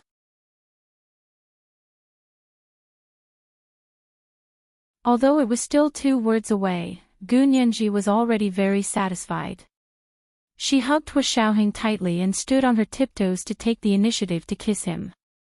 This time, it was her turn to take the initiative. Her soft and plump lips rubbed against Hu Xiaoheng's. She didn't use much strength, but it tickled Hu Xiaoheng's heart. As soon as he thought about it, his body was out of his control. Hua Xiaoheng lifted her in the air and pressed her against the door. Gu Nianji trembled in fear. Her entire body stiffened, but she didn't move. She didn't dare to push Hua Xiaoheng away. Hua Xiaoheng felt her stiffening and gradually regained his senses. He let go of her and shifted his body. He panted in her ear and tilted his head to kiss her earlobe. His deep voice was filled with desire as he whispered in her ear, "Little darling, don't be nervous. I won't hurt you." He kept kissing Gu Nianji's earlobe and felt her stiff body finally soften. He whispered in her ear, Can you give it to me?" Gu Nianji's face was completely red. She gritted her teeth and leaned on Hua Xiaoheng's shoulder without making a sound. She felt the devastation. She clearly wanted to resist, but her body yearned for more. "Little darling, we're here. What should I do?" Hua Xiaoheng chuckled, and his chest echoed. He picked her up and turned to walk to the large bed in the bedroom. He threw her onto the bed and used his other hand to take out a condom from the bedside table. He pressed his fingers together and the condom was undone. Gu Nianji curled up on the bed and looked up at Hua Xiaoheng. She suddenly couldn't resist. She had only wanted to kiss him to ease her longing. How did she get so engrossed in the kiss that she ended up kissing him on the bed? Gu Nianji wanted to get up and run away, but she hesitated when she remembered that they hadn't been intimate for several months. She was his girlfriend, so she had this obligation, right? Or was it only the wife who had this obligation? But Hua Xiaoheng was quite amazing and had made her feel very comfortable. Gu Nianji bit her lip and refused to admit that she also wanted that a little. Just as she was hesitating and struggling, her body and mind had already lost control. Every time, it brought endless pleasure and numbness. She had died several times, but Hua Xiaoheng still refused to give her a quick death. She couldn't take it anymore and wanted to take the initiative to fight back. Hua Xiaoheng fixed Gu Nianji's hands above her head with one hand and held her slender waist tightly with the other to prevent her from moving. He was still too strong. Gu Nianji couldn't move anymore and could only be as soft as a puddle of water. Her entire body and mind were indescribably satisfied. Even the tips of her toes curled up as she waited for his fatal blow. When the last moment arrived, a white light flashed in front of Hua Xiaoheng's eyes. He hugged the panting Gu Nianji tightly and vaguely thought that she was his poison. How could he get rid of her? He could love, but he couldn't be addicted. This was the second night after the changes. It was also the last night on Christmas Eve. Begging for monthly votes and recommendation votes. 7:00 in the evening. Mwah.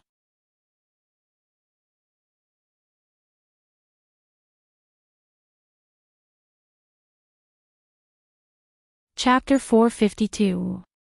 Hua Xiaoheng resolutely got up and walked into the bathroom to wash up.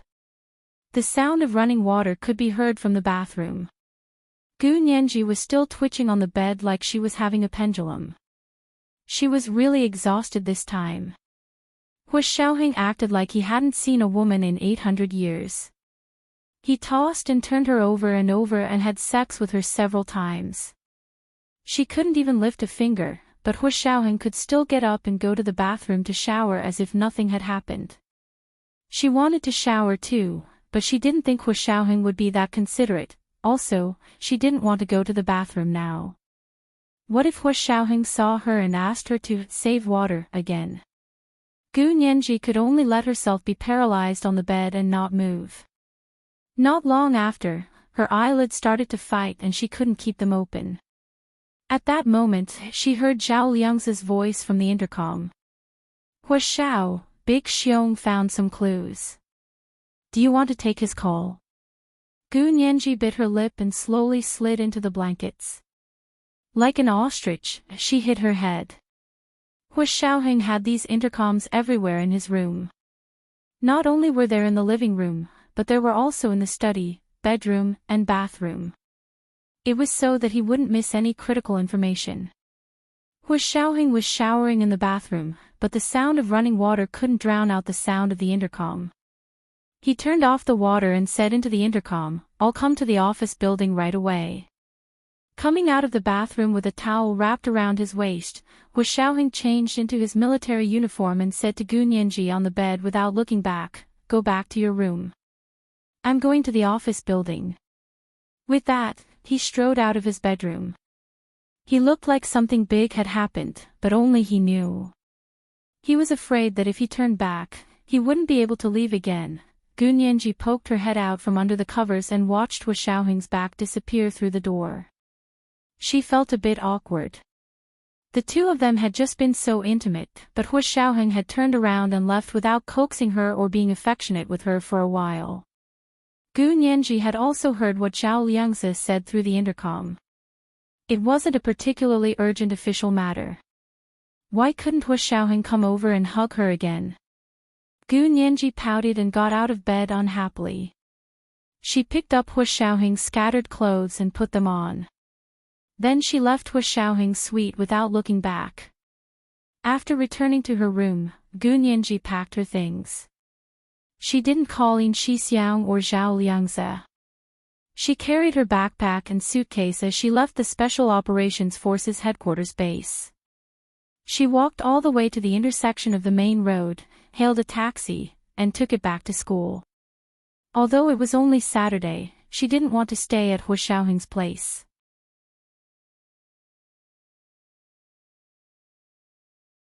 When she returned to her dorm, she realized that Ma Qiqi wasn't in her room. She must have gone back for the weekend. Gu Nianji went to the bathroom alone to take a shower. She wrapped her hair up and walked out of the bathroom with a towel wrapped around her. She sat in front of her desk and began her skincare routine by fiddling with the bottles and jars on the bookshelf on the second floor. Finally, she put on a facial mask and took her iPad to the bed to sit down. However, she couldn't bear to read the professional books on the iPad. She mulled over her own emotions and felt that she shouldn't be doing this. But deep down, she also felt that she had the right to do this. She knew it wasn't Hu Xiaoheng's fault, but she didn't want to admit it. She felt that her relationship with Hu Xiaoheng had entered an indescribable bottleneck for the first time. She used to think that as long as Hu Xiaoheng was willing to be with her, she would do anything. Later, when Hu Xiaoheng got together with her, she realized that her demands had increased. She was no longer willing to do anything. Was this what human nature meant when given an inch, one would want a foot? Or was this a necessary part of their relationship? A one-sided relationship would never have a future. But what defines the relationship between two sides? Gu Nianji couldn't figure it out. She shook her head and stopped thinking about it. She forced herself to read the professional books and thought about Miao Yunxiao's case. Before she left, she heard Zhao Liangzi say that Yin Xixiang had found some clues at B University. Did that mean that they already had some leads and knew who pressured B University to delete the video records? At the same time, Hu Xiaoheng and Zhao Liangzi were in the central control room at the Special Operations Forces headquarters. They were video calling Yin Xixiang while checking the records from the B University intranet. Hu Xiao, I used my identity as a municipal police officer to ask the relevant personnel in the B University IT department about the cameras by the lake. Guess what? The person told me that a few of the cameras by the lake were broken due to lack of maintenance. They just discovered the problem and just replaced the cameras. Yin Xixiang smiled like a fox. I asked if I could take a look at the broken cameras, and they actually told me that they'd already been destroyed. Ha, that's a blatant lie. Zhao Liangzi couldn't stop laughing. They even want to destroy physical evidence. Unfortunately, they don't know that the camera records are all uploaded to the cloud. There are a lot of procedures needed to destroy the records in the cloud, so there are traces everywhere.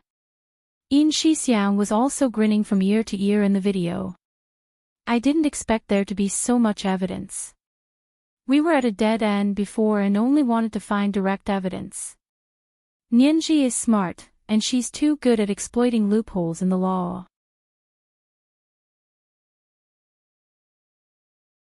Zhao Liangzi smiled. It was hard to tell if he was complimenting or criticizing her. Hua Xiaoheng glared at him. Nianji never exploits loopholes in the law. Zhao Liangzi and Yin Shixiang both shut their mouths. It's because there are too many loopholes in the law. Nianji helps them fill in the gaps. Hua Xiaoheng continued with a slight smile. He looked very proud of her. Zhao Liangzi and Yin Shixiang closed their eyes. Hua Xiao's proud expression was too glaring. They needed to wash their eyes or they wouldn't be able to face Gu Nianji in the future. Although they didn't approve of Hua Xiaoheng and Gu Nianji being together, all the signs showed that a small fry couldn't shake a large tree. If these two decided to be together, small fry like them couldn't stop them even if they wanted to. In terms of intelligence, both of them combined couldn't compare to Gu Nianji. In terms of martial arts, both of them combined couldn't compare to Hua Xiaoheng. So what could they do? Out of sight, out of mind. Hua Xiaoheng ignored their strange expressions and ordered Yin Shixiang through the video, pull up the phone records of the Prime Minister's official residence and the principal's office. Find out who called the relevant people at B University. I believe the person pressuring them must be someone from the Prime Minister's official residence. If Do Ayin really didn't have any contact with Miao Yunxiao, then why did Prime Minister Do pressure B University to delete the video records and destroy the cameras? Also, deleted cloud records could be recovered within a certain period of time using technology. By Sunday morning, Yin Shixiang had made significant progress in his investigation. He didn't sleep all night in the telecommunications building at B University and found quite a few records. As he transferred and uploaded them, he also sealed them to prevent anyone from touching them. When he came out of the telecommunications building, it was still early. He wanted to go to the B University cafeteria for breakfast before going back. He didn't expect to see Gu Nianji carrying a food tray and walking with He Zhichu as soon as he stepped into the cafeteria. They seemed to be talking. Gu Nianji tilted her head to look at He Zhichu with a happy smile. He Zhichu's expression was still cold and aloof, but his gaze on Gu Nianji's face was unexpectedly gentle. It was the third watch. Today was Christmas Eve and they were celebrating at the third watch. Looking for monthly votes and recommendation votes. Wishing everyone peace and happiness.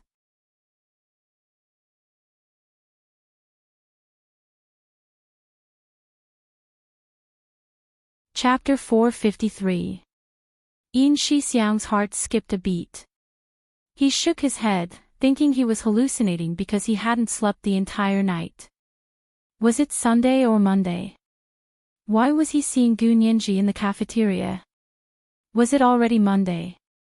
He hadn't stayed up all night, but all day. Perhaps Yin Shixiang's gaze was too obvious, and Gu Nianji felt it. She turned her head and met his gaze. Oh. Brother Xiong, what are you doing here? Gu Nianji walked over with a smile and studied Yin Shixiang's tired face and eyes. She seemed to understand. You didn't sleep all night. Are you here for breakfast? Let me remind you, the meat buns here are the best, along with a bowl of fragrant cornmeal porridge, a fried dough stick, and a boiled egg. It's nutritious and healthy. Yin Shixiang had always admired Gu Nianji's observational skills. He smiled and nodded to He Zhichu, who was standing silently next to him. Good morning, Professor He. He Zhichu nodded coldly in response, then said to Gu Nianji, I'll go out first and wait for you at the door. He walked out alone. Yin Shixiang finally looked at Gu Nianji and asked in confusion, Is it Sunday or Monday today? Why are you here? He remembered that Gu Nianji went to Hua Xiaoheng's official residence for the weekend and usually stayed until Sunday evening before returning to school. Gu Nianji's eyes flashed. She couldn't tell Yin Shixiang that she had a small conflict with Hua Xiaoheng, so she said vaguely, I remembered that I still had homework to do, so I came back early. Also, Hua Xiao and you guys are so busy, so I had nothing to do over there. Oh, I see. Go do your work then. I'm going to have some breakfast, then report back. Yin Shixiang didn't say anything else. He nodded to Gu Nianji and went into the cafeteria. Gu Nianji quickly walked to He Jichu, who was waiting at the door. She didn't know that not long after she left, Yin Shixiang turned around and took a photo of her with a hidden pinhole camera. In the photo, Gu Nianji was facing the camera and smiling at He Jichu, who was standing at the door. He Jichu stood tall, his hands in his trouser pockets. He stood under the signboard at the entrance of the cafeteria, his gaze focused on Gu Nianji. The scene was unexpectedly harmonious and loving. After Yin Shixiang returned to the headquarters of the Special Operations Forces, he took out his pinhole camera and took a picture. Only then did he realize what kind of picture he had taken. He had only been filming Gu Nianji's daily life out of habit. He hadn't expected to capture her interaction with He Jichu. Big Xiong, what are you looking at so intently? Zhao Liangzi walked over and poked his head over to look at Yin Shixiang's computer screen. He exclaimed, "Ha! This is Nianji and Professor He." "Yeah, I met him at the entrance of B University's cafeteria this morning."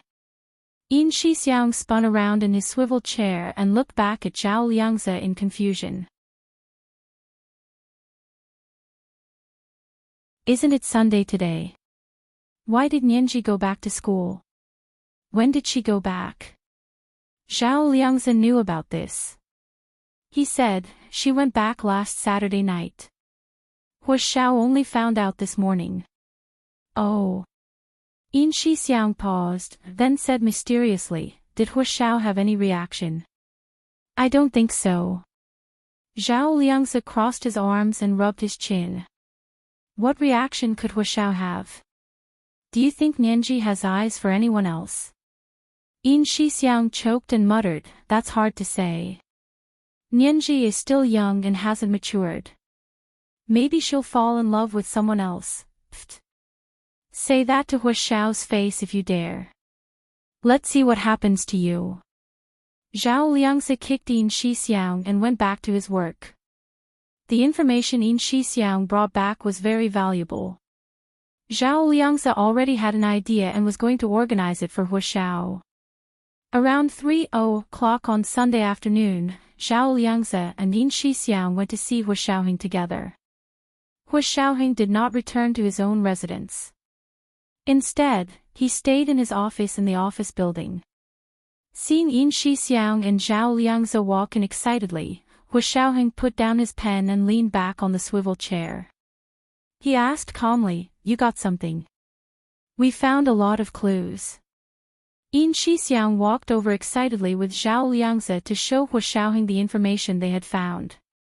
Prime Minister Dou's official residence did indeed call the principal of B University frequently in the past few days. Some of the calls were even between the Prime Minister's office and the principal's line. These two calls can be confirmed to be between Prime Minister Dou and the principal. Zhao Liangzi also logged into the cloud computing system and displayed the information he had saved on Hua Xiaoheng's computer screen. Look, these relationship diagrams prove that Prime Minister Dou is definitely involved in this. Hua Xiaoheng took the mouse and scrolled down each frame carefully. As he looked, he questioned Yin Shixiang about the details. Put this information together with the deleted footage from the B University Lakeside camera that Little Zay recovered. Not only can it prove that Dou Ayan is lying, but it can also prove that her father, Prime Minister Dou, knows everything. Hua Xiaoheng frowned slightly. If that's the case, can we get them to investigate if Prime Minister Dou is related to Yamaguchi Aiko? Yes, Hua Xiao, Prime Minister Dou is the new Prime Minister, but he will also be participating in this year's election and is seeking re-election. So could it be that Prime Minister Dou is one of the candidates that the Yamaguchi Gumi is involved in? Zhao Liangzi asked excitedly with both hands on Hua Xiaoheng's desk. Hua Xiaoheng looked at Zhao Liangzi in surprise. He smiled slightly and praised him. I didn't expect Little Zay to be able to link all these things together. You have indeed improved. Of course. Look at who I've been hanging out with lately. Zhao Liangze almost laughed maniacally with his hands on his hips. This is what director Bai Yueran reminded me about. She's amazing. Hu Xiaoheng and Yin Shixiang both knew that Zhao Liangze liked Bai Yueran very much. But at the moment, they couldn't tell if Bai Yueran had romantic feelings for him or not. However, Bai Yueran's cousin, Bai Shuang, was very interested in Zhao Liangze. Hu Xiaoheng remembered that he should remind Zhao Liangze not to date Bai Shuang anymore if he didn't like her. Big Xiong, go out and summarize all this information. Remove any evidence of improper methods, then send the main parts to General Ji and Speaker Long. Let's see how they handle it. Hu Xiaoheng could only investigate this much because it was related to the Japanese branch of the Special Operations Forces. However, he couldn't interfere with the actual Prime Minister election. Yin Shixiang responded loudly and left Hu Xiaoheng's office with the flash drive. Zhao Liangze looked at Hu Xiaoheng. Hu Xiao, what about me? Hu Xiaoheng looked up at him. He pursed his lips and pointed to the seat across from his desk. Little Zhe, sit. It seemed like he had something to say. Zhao Liangze suddenly became nervous. He quickly sat in the leather chair that Hu Xiaoheng had pointed out to him and looked at Hu Xiaoheng with a nervous expression. Hu Xiaoheng put one hand on the armrest of the leather swivel chair and the other on the desk with a pen. He tapped it twice and said, "You have to pay attention to your personal issues. You know about Bai Shuang's father. Don't waste time on things that don't end well." Zhao Liangze didn't like Bai Shuang anyway, so he didn't feel much pressure. He quickly nodded. "I know, Hu Xiao. I will pay attention." However, Hu Xiaoheng was so clear when it came to other people, but what about himself? When Zhao Liangze got up to leave Hu Xiaoheng's office, he suddenly said, "Hu Xiao, you are the chief. Your personal issues don't need us subordinates to worry about, right? You know more than we do." He was implying that Hu Xiaoheng knew that there might be no future with Gu Nianji, but he still allowed him to start a relationship with her. Hu Xiaoheng looked up at him and nonchalantly said, "Go out." He didn't look at Zhao Liangze again. Instead, he turned his gaze to the computer screen. At that moment, the screen displayed the photo that Yin Shixiang had taken of He Zhichu and Gu Nianji standing in front of the B University's Peony Garden cafeteria. In the morning light, Gu Nianji's side profile was even more beautiful than the morning sun. He Zhichu's eyes were full of love as they lightly fell on Gu Nianji's smile. This was the first watch. Asking for monthly votes and recommendation votes. 7 p.m. the next watch. Mwah. You're tuning into the LoveLore Library YouTube channel. We're so grateful for your support and don't forget to subscribe to join us on this incredible journey through captivating stories. Your generosity through donations truly makes a world of difference, as it's the primary source of revenue that allows me to expand and enhance this channel for you. Thank you from the bottom of my heart for being a part of this adventure.